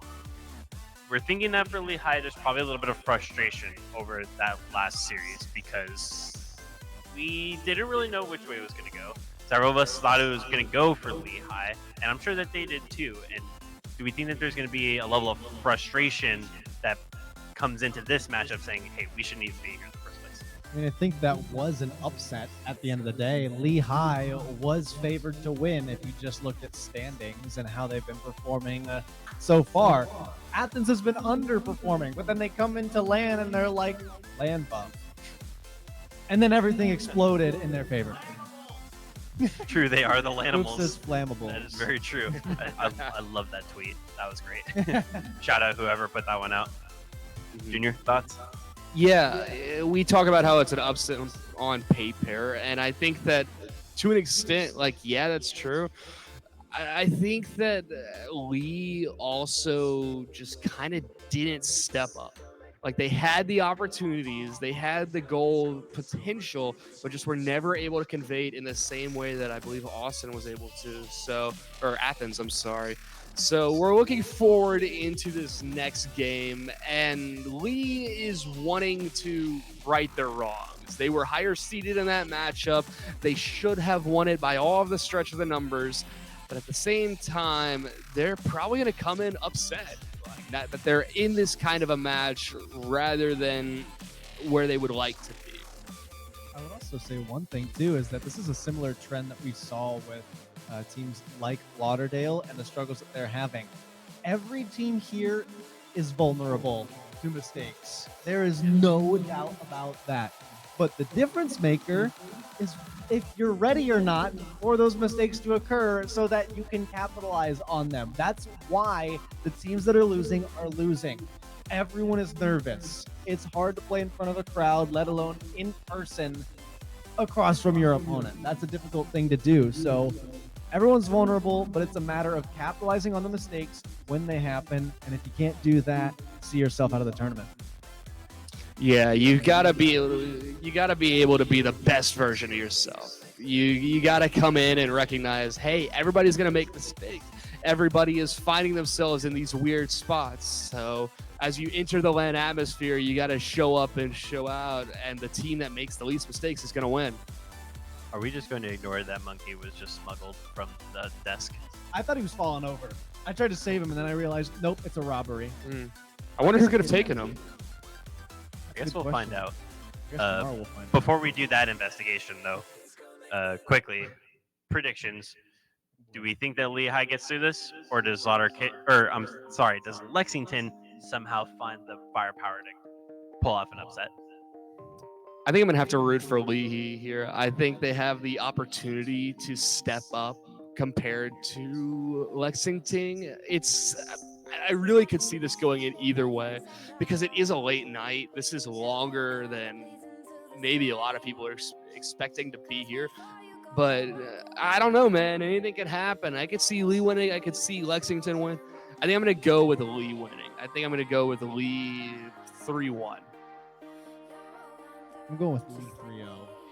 I think Lee looked really good against Athens despite the outcome, and I don't know that Lexington had quite the strong showing that Lehigh did. I think this one could probably be a sweep, and that would continue the trend of today of pretty much every match being a sweep. Yeah, I have to agree with that. I think Lehigh takes us a 3. I like what I saw from them earlier. I don't see them detracting from that at all. Hoping that Lexington is able to keep it somewhat competitive, so that we can at least end in with a couple of really good games. Right. I think we're all tired. A couple of exciting games would do us some good. Right. I would agree.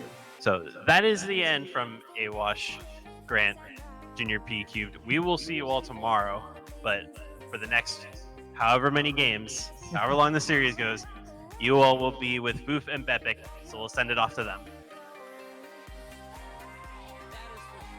AWASH, you're with Foof and Bepic for the rest of the show, for better or for worse, for Lehigh versus Lexington. It's the final match of the day. It's been a long one. We all know that. There's a little bit of crowd left. I'm hoping you're all hyped for this last one. Hello over there. Give me a cheer if you can hear me. Yeah, they're feeling good. Foof gave me a cheer. Yeah. Oh, We got Monkey as well.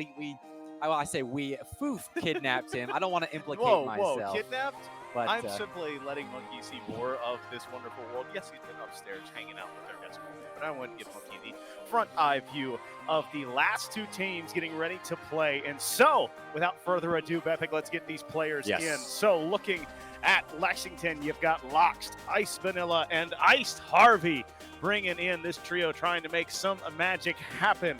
And then on the opposite side, we already said it, Rocket City, you've got Lehigh, you've got a trio of Dolphin Plays with a Z, as that request was made to me. I've thrown my paper on the ground. You have Nahamahi, and then finally Juventus coming in. So these 6 players looking to make it happen and make some magic on their ends. Monkey sit. Walk on out, players. Show yourselves on the front of the stage if you so choose. You can't see them in Twitch chat. There they are. There we go. Feeling hyped today. Thank you, everybody, for sticking around. They're fighting themselves. We need a camera on the stage so you can see what's going on right there. I want to turn this camera, but I don't feel comfortable enough. So we're just gonna let the crowd enjoy.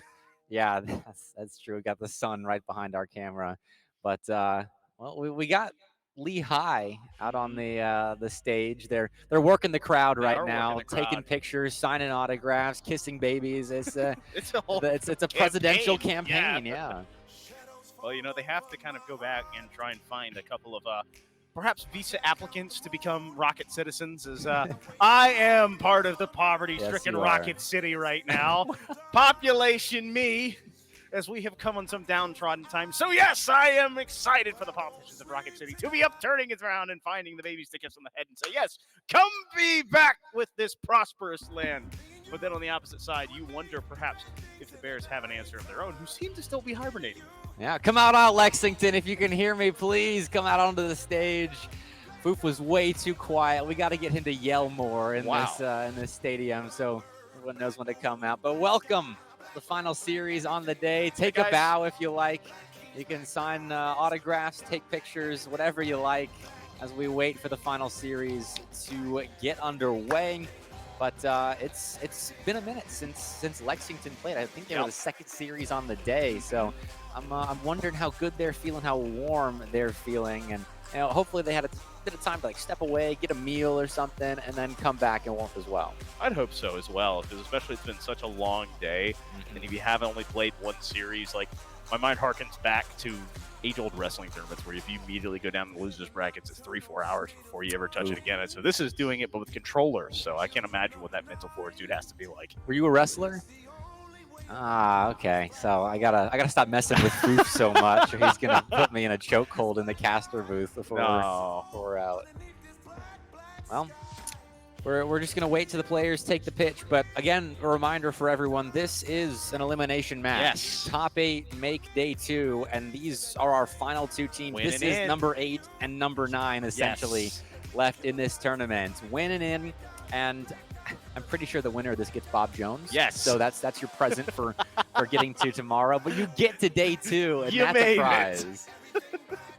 Well, you have to think of it. Remember, this was the battle that we saw Hartzell earlier have in their first round. It was those two winning to play Bob Jones, and so we've already seen that since once. And so Bob Jones, their armor still very much clean, the sword still very much deadly, but there's a small crack in it as they are not the unbeatable demons that we saw them as before. No, definitely. And I think Fish and Hiroki not playing today showed those cracks, but I was seriously impressed with Jonah and Kesa for subbing in and playing very well. Yes, they dropped a game, and I know everyone's going to kind of focus on that because Bob Jones doesn't lose, but the fact, I was telling them earlier, the fact that people are harping on them for losing a single game is a compliment. Absolutely. To them. And I also heard that Fish and Hiroki are traveling here. They were playing in a soccer match, and so they couldn't come today. But they'll be here tomorrow, is what I heard. So whoever wins this better win and have a lot of confidence going into that series because you get the full show of the Bob Jones Patriots. Getting the full show indeed. So we're hoping to have a full show here shortly as we get these players in the lobby. Getting ready to put 6 cars on the field, 5 minutes ready and waiting to be on the clock. Epic. But that's the 5 to be played out to see who moves on to tomorrow and who packs their bags, folks, and goes home. High stakes, very high stakes, and we're still technical difficulties before we get in. I think we just got the go ahead. I think players are joining their respective kickoff positions on the pitch. Oh, I forgot I'm on camera Game still. 1. Here we go, ladies and gentlemen. One last best of 5. Lee versus Lex. The 3-letter names. And Juventus scoring 4 seconds in. 4 seconds in, that beats the highest record of 6 so far in this tournament. But immediately, Rocket City punching their ticket and getting their goal first. 1-0 for off the board. It's a good start for Rocket City, I would say. I think we've seen the teams that score first in Game 1 win, I think, most of the series today. I haven't kept exact track, but... Oh my goodness! It's been a pretty good stat. And the second goal going to Nahimahi, and let's watch that one again. It's just an awkward push that pushes it off of Solar's nose, and it tees it right off. Harvey sets it back up, and Nahimahi already setting it up, knocking it down. 2-0, 13 seconds in, and this is, again, the fastest to a lead Oh, that's a good stop by Ice Vanilla, but gives it up Naimahi, a long shot towards Ice. That's in! Harvey, and that's 3-0. Well, blink and you miss another goal, another 6-second shot, another one coming off of the very handsomely dressed Octane, making it a 3-0 affair. That is a nice looking Octane. Very dapper, the right? Gold looking Octane. We've got a couple of gold Octanes on the pitch. Ice Vanilla as well rocking the golden look, and Solar's going to score a fourth goal in the first 24 seconds.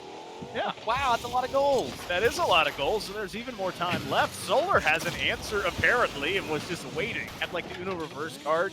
He's like, nah, we'll let him score 1, 2, 3. All right, okay, now I got it. Maybe that was the trap card for Lexington. You've activated my trap card. As Well, soon as you score 3 goals, we're going to score 1. But that's not a winning method.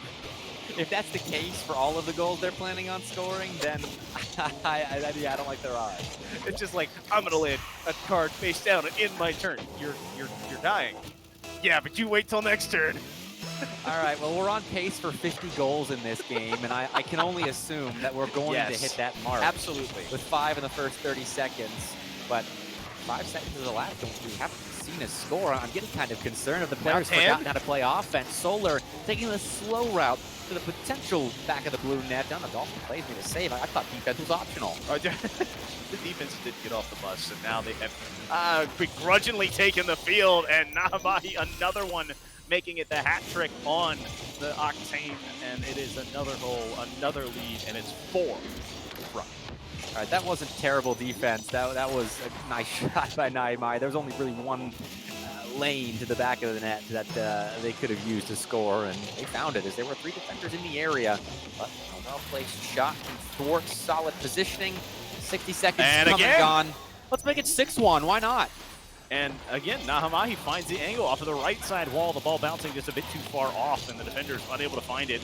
And again, this trench coat wearing Octane with the nice black tie and white shirt underneath, just rolling on the offensive end. Like that's a crazy shot to be hitting. This, I mean, I was talking earlier about how this is only really the start of gamer hours. Oh. It was late in It's real warm-up time in gamer hours. But it is warm-up time in gamer hours. And I mean, we got some gamers on the pitch right now. And 7 goals in minute 15. We're going to see a lot more offense, I've got the feeling. Well, ball falling back down. It's going to bounce off the top. Dolphin takes full advantage of it, but he goes off the crossbar instead. And now another, a whip! And now Ice Harvey trying to control, but a bit too overzealous. Now pushing forward, trying to find a far post, but again, ball not wanting to work. And Harvey credited with a touch there, but not a shot. Now Mike, again, midfield by himself. Right wall has been his way, but now he doesn't find the angle a bit too close. Dolphin play is going to expend the entire tank to get that soft touch in the corner. It's network, so it'll count as a shot. That is the 10th shot taken in the first 2 minutes of play for Lee City, and or Lehigh rather, Rocket City. I like Lee City. I mean, if you abbreviate it a little bit, I suppose you get to Lee City eventually, but Rocket City's cool. Or It's Rocket too High cool School? to leave out. Rocket High School would be cooler. Yeah, like that would be pretty dope. Come see us when you're naming high schools at everyone. But 6-1 the scoreline right now, 19 above the midway point, gonna bounce back around, and then another big read, and Dolphin plays, has that one, and we're answering the call to Brazil that we saw in last series. And it's not even halftime. It's not. Like, we're actually still on pace to hit close to 20 goals. Like, I was kind of joking earlier with the 50-goal remark, but we could still see 20-something goals if the offenses really start pressing for even more in the final 240. Well, I don't want to address the elephant in the room, as it is very large. Got a monkey in the room. Yeah, we do have a monkey in the room. I don't speak it. But it is becoming more and more and more one-sided, and it really starts to wonder if this team in orange can have an answer on the offensive end. As that one goes off the post again, it's just all about Solar companies have these long arching clears that are immediately stifled back because they can't get off the defensive third. They are struggling to win the race to some balls that they really need to win the races to find clears and attempts on the other end. It looks a little sluggish at the moment from Lexington, and I honestly can't blame them. I mean, like we were saying, they haven't played the second series on the day, and that was a while ago. So Lexington, I can forgive a Game 1 loss here. It's about how you respond in Game 2. And I think the second game is one of the most important games in the series because, I mean, this is over. Foof, I know you like to say that games aren't over until hey, we can do they're this. over. We can do this. I am going to do this, but this game is over. Yeah. And Lexington is using this to build into this next game. Yeah, we had a very actually fun discussion about this in the pre-production meeting. Before this, all of our wonderful talent back there as well, talking about the moments where people say it's over and it might not actually be over. But dare I to say, sound very cliche, this one's very rough. It is another shot and another goal being denied, but 7 goals down and a minute and a half left. Yeah, I don't see it. I don't see the wave. And for those that don't know Foof, he doesn't give up very easily. So the fact that I've convinced him that, I mean, Lexington is kind of looking at the game too. It's a big deal.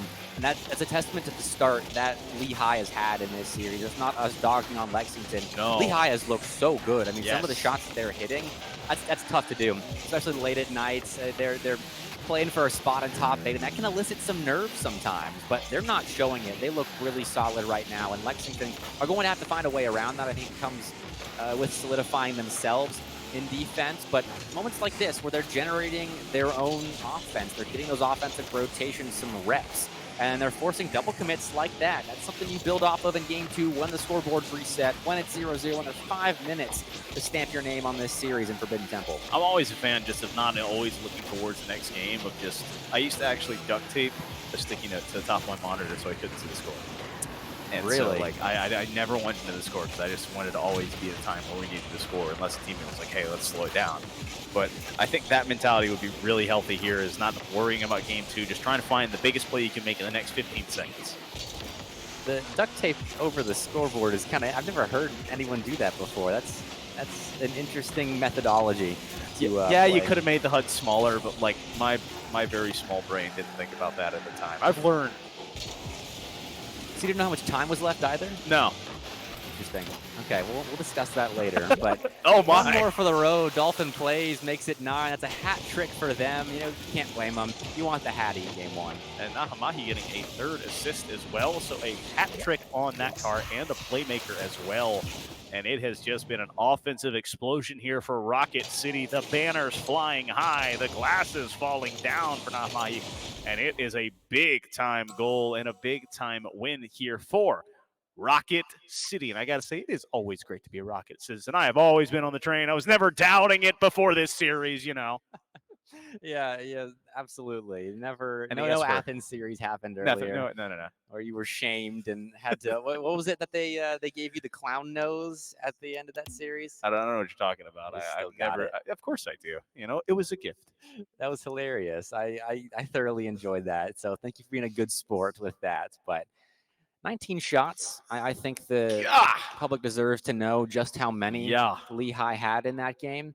That can't happen again. No, like 19 in a series is a lot. Yeah. And when you give up 19 in a singular game, you know, you talked about it, joking 50 goals in the first couple seconds. They were on breakneck pace, and they want to carry it forward. Though we saw Lexington start to have a little bit of life. It's just about having good uses on your touches, using offense as a weapon to control the clock and the game. All right, Lexington, you got this. Reset scoreboard and a little chaos there in the midfield. I like it. Stealing some boosts. The center line as well. Iced Harvey joining Iced Vanilla in that specific naming convention. Yes. I like. When are we going to see Iced Solar? I'm disappointed That's in the a lack bit of team like, cohesion. you know, oxymoron in the name. A little bit. Iced Solar. Oh, this is an opening. Actually, Harvey has a lane towards net. Dolphin plays. Okay, he's back in time. I got excited for a sec. The blue pins in sometimes. A they little can bit. hide, especially on Utopia. Or, gosh, this is Forbidden Temple. Brain work as words fall forward, so does the team. And I try to fall backwards. 4 minutes 16 on the clock. A save being rung out. Vanilla a bit too overzealous and falls down, so no real shot following up that good first touch. Molly in the wrong direction, but Dolphin plays there on the near post, and that kind of sums up Lee's defensive rotations. I mean, it's not been clean, but it's been It's not effective been clean, enough to not concede goals. They've got players back. They don't double commit. They do miss the balls occasionally, but there's usually a teammate there to back one another up. Vanilla can't find a touch. The ball falling down at midfield. Up and over one is Juventus trying to find a 50. He's going to dunk it through, and it sits on that goal line. That's no clear. Another shot comes through, and Dolphin plays with a Z at the end to make it work. Did he ask you to emphasize the Z? Yes, and there was another username that I messed up earlier that I need to make amends for. All right. I'm making amends now. Dolphin plays. And add it. It's with a Z. Kind of putting the series to sleep, giving it some Z's. It's game 2 though, so not quite yet. We still have He's tucking it a in. whole It's game not and a half asleep yet. He hasn't read the story. He doesn't have the warm milk, you know, like. It's only a goal lead as well, so Lexington is in this thing. I mean, 100 seconds now has passed, and we haven't eclipsed 7 it's not goals. 18 goals yet. So we're in this thing. This is a normal game of Rocket League. Normal game of Rocket League favors both of these teams. They do enjoy playing that game. They wouldn't be here if they didn't. If they did, I'd be a bit confused. But the Dolphins can't find it to go. Rolling up the side wall. Not Mahi. Unable to find it as well. It's a pass off the backboard, near post shot, but it turns towards the middle of the net. And that is a savior medal now sitting on Juventus. He's going to drop it down, catching it and carrying it the whole way, but still a bit too far. Dolphins, backboard, going to pinch it and slow it down, looking for Nahamahi, but again, hot hand can't find the back of the net. Three players trying to find a clear. It was a full team effort, but there was no boost in really any of the tanks. I think at the time of that attempted clear, there was 15% boost on average across all 3 players, and that's not much. I mean, we'd like to say 12 boosts is enough to make a save, but I don't think it's enough to start an offensive. It's a team effort. You know, they're going to share the boost like they share the ball. Okay. I'd rather share 300% boost than Yeah, not 15%. Hey, you know, 45 can make a play if only 12 can make a save. Dolphin can't get it to go. He got a second touch technically, gets it up into the air. That's me another one following up into this corner. Not Maya, a bit overzealous, but Dolphins sidewall play, passing it to himself. Into the corner we go, bouncing back out in that offensive third. And Ice Tarvey and company able to clear it for now. Vanilla putting it back down, but again, it's right in Nahamahi's nose. That's going to be a shot, but a saving. No, that's going to be an own goal. I feel that. I've been there before. You hung on so long, playing pretty good defense. You just expend a lot of boost. And then played accidental offense. And then you think you're in offense a little sooner than you actually are. But it's so tough because with a team like Lehigh, as good as they are offensively, you have to play near perfect defensively. And you make one mistake like that, and something a little embarrassing happens. But it's all right. We've been there before. It's just they survived the storm. They weathered that offensive possession. They were getting ready to try and find a quick turn. Ooh. And then it goes off. Yes, Solar credited with that shot, but 2 defenders in the AO ready to shut it down. That's going to be a pinch pushing it forward. Shot credited, but a save from Solar. So another time we call out this player's name, another savior medal here for Lexington. But those medals are tarnished if you have no lead to hold them with. And right now, Lee holding the lead for 60 seconds here. Solar trying to snatch it away, give a little less tarnish to their savior medal.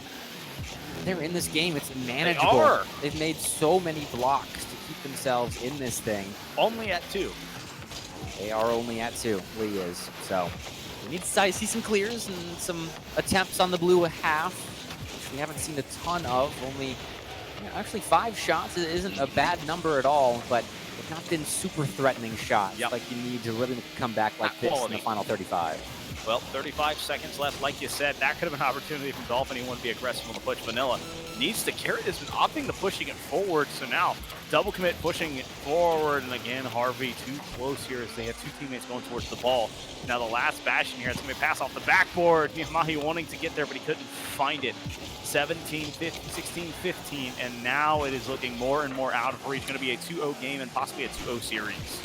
Chance here. Oh, plays a big in and out. All right, that'll put a stop to that. Game 2 going to fall into the hands of Lehigh and Ventos for one more 100 boost though. Oh, but Solar there to shut it down. Maybe one for the road, perhaps. No. Plays tries to pop it, but we will stop in our tracks right there. 2-0 Lee. Put it in park. We've stopped in our tracks. Lee with a lead 2-0, like he said, and that's riding off the back of the 7 shots, giving up 7 though, so the offense starting to roll here for Lexington. Unfortunately, it's just rolling in the wrong net, as that was their lone goal. Yeah, the offensive productivity is there. they're putting balls towards the blue net, Yes. which is good.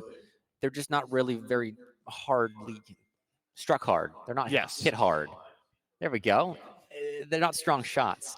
And the defense is having a bit of an easy time stopping them. They are a little predictable as well. And I think that's the one thing Lexington can improve upon going forward. And as soon as they do that, as soon as they put a couple missiles towards the top shelf of the blue goal, they could take several games in this series. Maybe They give very some much credence to can. the reverse sweep journey. It all starts with a single goal. Just a single chance, a single opportunity, a single moment, folks. But right now, it is all that perhaps is left in tonight's stream, a single game. As we have Lehigh's Rocket City 2-0. And what they expected to not be sitting at this outside looking in on the top 8, but they can win one more and they're back in the hunt, back where they want to be. All right, well, crowd, if you're still with me, give me some cheers if you think Lexington can reverse sweep here. All right, come on. They're going to reverse sweep. I need some more. I need some more cheers. They're going to reverse sweep? They're going to reverse sweep. Okay. There we go. Thank you very much. It's a bad start to game 3 in the beginning of the reverse sweep, but it's a hero's journey with a little adversity. I think they've had enough adversity in the first 2 games to cement to it, but Juventus adding to it with a beautiful read off Nahamai's pass. Got a demo to kickstart it all. 1-0, 13 off the board. Lexington having to come back here. Scored 1 goal in the first game in this series. They were shut out in the second, but their defense looked so much better on Forbidden Temple compared to DFH. Their offense was just taking a half a step back. They have to avoid opportunities like that for Lehigh, and they put some similar-looking shots in the blue goal. Juventus going to be kicking himself after that. Really wishing he had the angle. And now an awkward spot to be off the sidewall. Solar can't clear pass. Back off the backboard, rolling slowly. That's a big-time dunk. Solar credited with that save. Vanilla dropping it down. Solar running under it. And so this gets the ball back towards this blue end. 100 picked up. And that is a huge flip possession here by Dolphin. Dolphin plays. Yeah, Going to right. put the ball center. A little slow roll. That's a nice read, though, by Iced Vanilla. Oh! Doesn't matter, though. Dolphin plays right back into the middle of the play. 2-0 Lehigh. Well, just a very difficult read here, having 2 players diving on the ball. The iced players icing themselves on the backboard. And splash indeed, as it's just over. Minute taken off the clock. 2 goals scored already. And 5 shots already. So that means we're going to see 25 shots from Lehigh, because What a that is redirect. Infallible logic. Redirects like that. I mean, that makes me think I'm going to be correct for once. Nahimahi, 3-0. Yeah, nice shot. That one works. Nahamai got the slow roller, and sitting in net thought it was going to be a bit too much, and so jumping early, sending that second jump, getting caught in midair and can't land. Unfortunately, 3-0 is now the scoreline. You know, you put shots on target and good things will happen sometimes. The best pass is to the back of the net. That was one of those instances. Field domination sitting around 85%. Lexington has to find some clears soon, I think, and get that number a little lower if they're going to come back from this 3-0 hole. Well, just all about control, and it has been all of this team blue, Dolphin and company. Feeling good. That's a pass to set up Dolphin, who finds the meat of the net. There is no one home. The door is kicked down. The windows have been shattered, and I think the walls are starting to bend.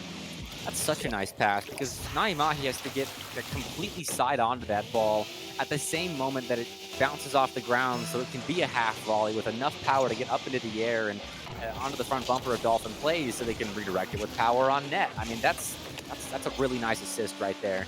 And really nice 4th goal. The finishing ability of Dolphin plays has been on full display throughout this series. Perhaps one more now. Too many defenders there. Too many pesky defenders. Yeah, Juventus playing the role of defender there, flicking over his own teammate. Beautiful save on the flip there. Dolphins catches it now, looking for the near post. The run to dunk it through, and goal to goal, end to end. A hat trick on the board for Dolphins. They didn't get the last air dribble goal or air dribble setup into goal. So they had to do it again, this time from their own end, just to make it that little bit harder. It's weird sometimes how you're able to score those really hard goals, and then the simple ones like open nets and stuff like that. Open nets are intimidating. Things you miss. Weird. You know, no defenders, and they're not supposed to be there. Oh, I love the idea for the 1-2, but now it's a 1-2-3. Reading here, Juventus doesn't want to force another shot. This one being left into that offensive corner. Solar getting dunked over, the ball falling back towards the net. You need to find a clear here. That's going to be a pass from Dolphin, though, as not wanting to let the ball clear it out, ends up clearing himself. Another nice pass. Oh, my. And the finish just as good. Juventus makes it 6. So we're going to see 12 goals in this game. 12 in this game, and Nahamahi again with a playmaker medal. That is 3 assists in this one. Half of those goals coming off of that Octane. Not too shabby, and the field domination stat has diminished a little since I last brought it up. 75% though, time spent in the orange half, and it's tough for Lexington because they have to rely on these transitional plays, these quick hits that it doesn't feel like they have the mechanical ability and cohesion right now to capitalize on, and it's really tough to build a comeback in situations like these. Well, it is nigh impossible, especially when you're leaving open nets. Now going back the other way, but it bounces off the post, so the pesky woodwork not working with the offense. Nahamahi falling behind it here, a double commit on that defensive side as that one player cutting in front of the other. I believe the Ice Brothers again still aggressively looking to make these plays. That's a bump to open up the door. Now Dolphin has control. He's got a lot of boost. He's got the dribble. He's got the touch, but the save from Solar is enough to dissuade. I thought for sure that was going in. To start off the play with that back check to gain possession and finish it off with an air dribble. Okay, Dolphin plays still going to score just a little bit later than I was thinking. It's still off the back of that initial bump. Yeah, Dolphin plays zeroed in on that one, making sure there was no way Solar could make that last save. Had it on that post before, but unable to get it that time. 7-0 with 95 left. They got to score 5. 5, yeah, it's true to get 12. I was like 5 for the comeback. Yeah, I understand now. I think I'm starting to see. I'm gonna tap into the sightseeing, the foresight side of my brain. I think I see a date between Bob Jones and Lehigh in the future. So do you think it's like Lady and the Tramp style? They're gonna get the meatballs? No, I think they're fighting over the spaghetti and meatballs tomorrow. I would pay to see a spaghetti and meatballs match, as that's another shot, another goal, but this one coming from downtown as Dolphin makes it 8-0.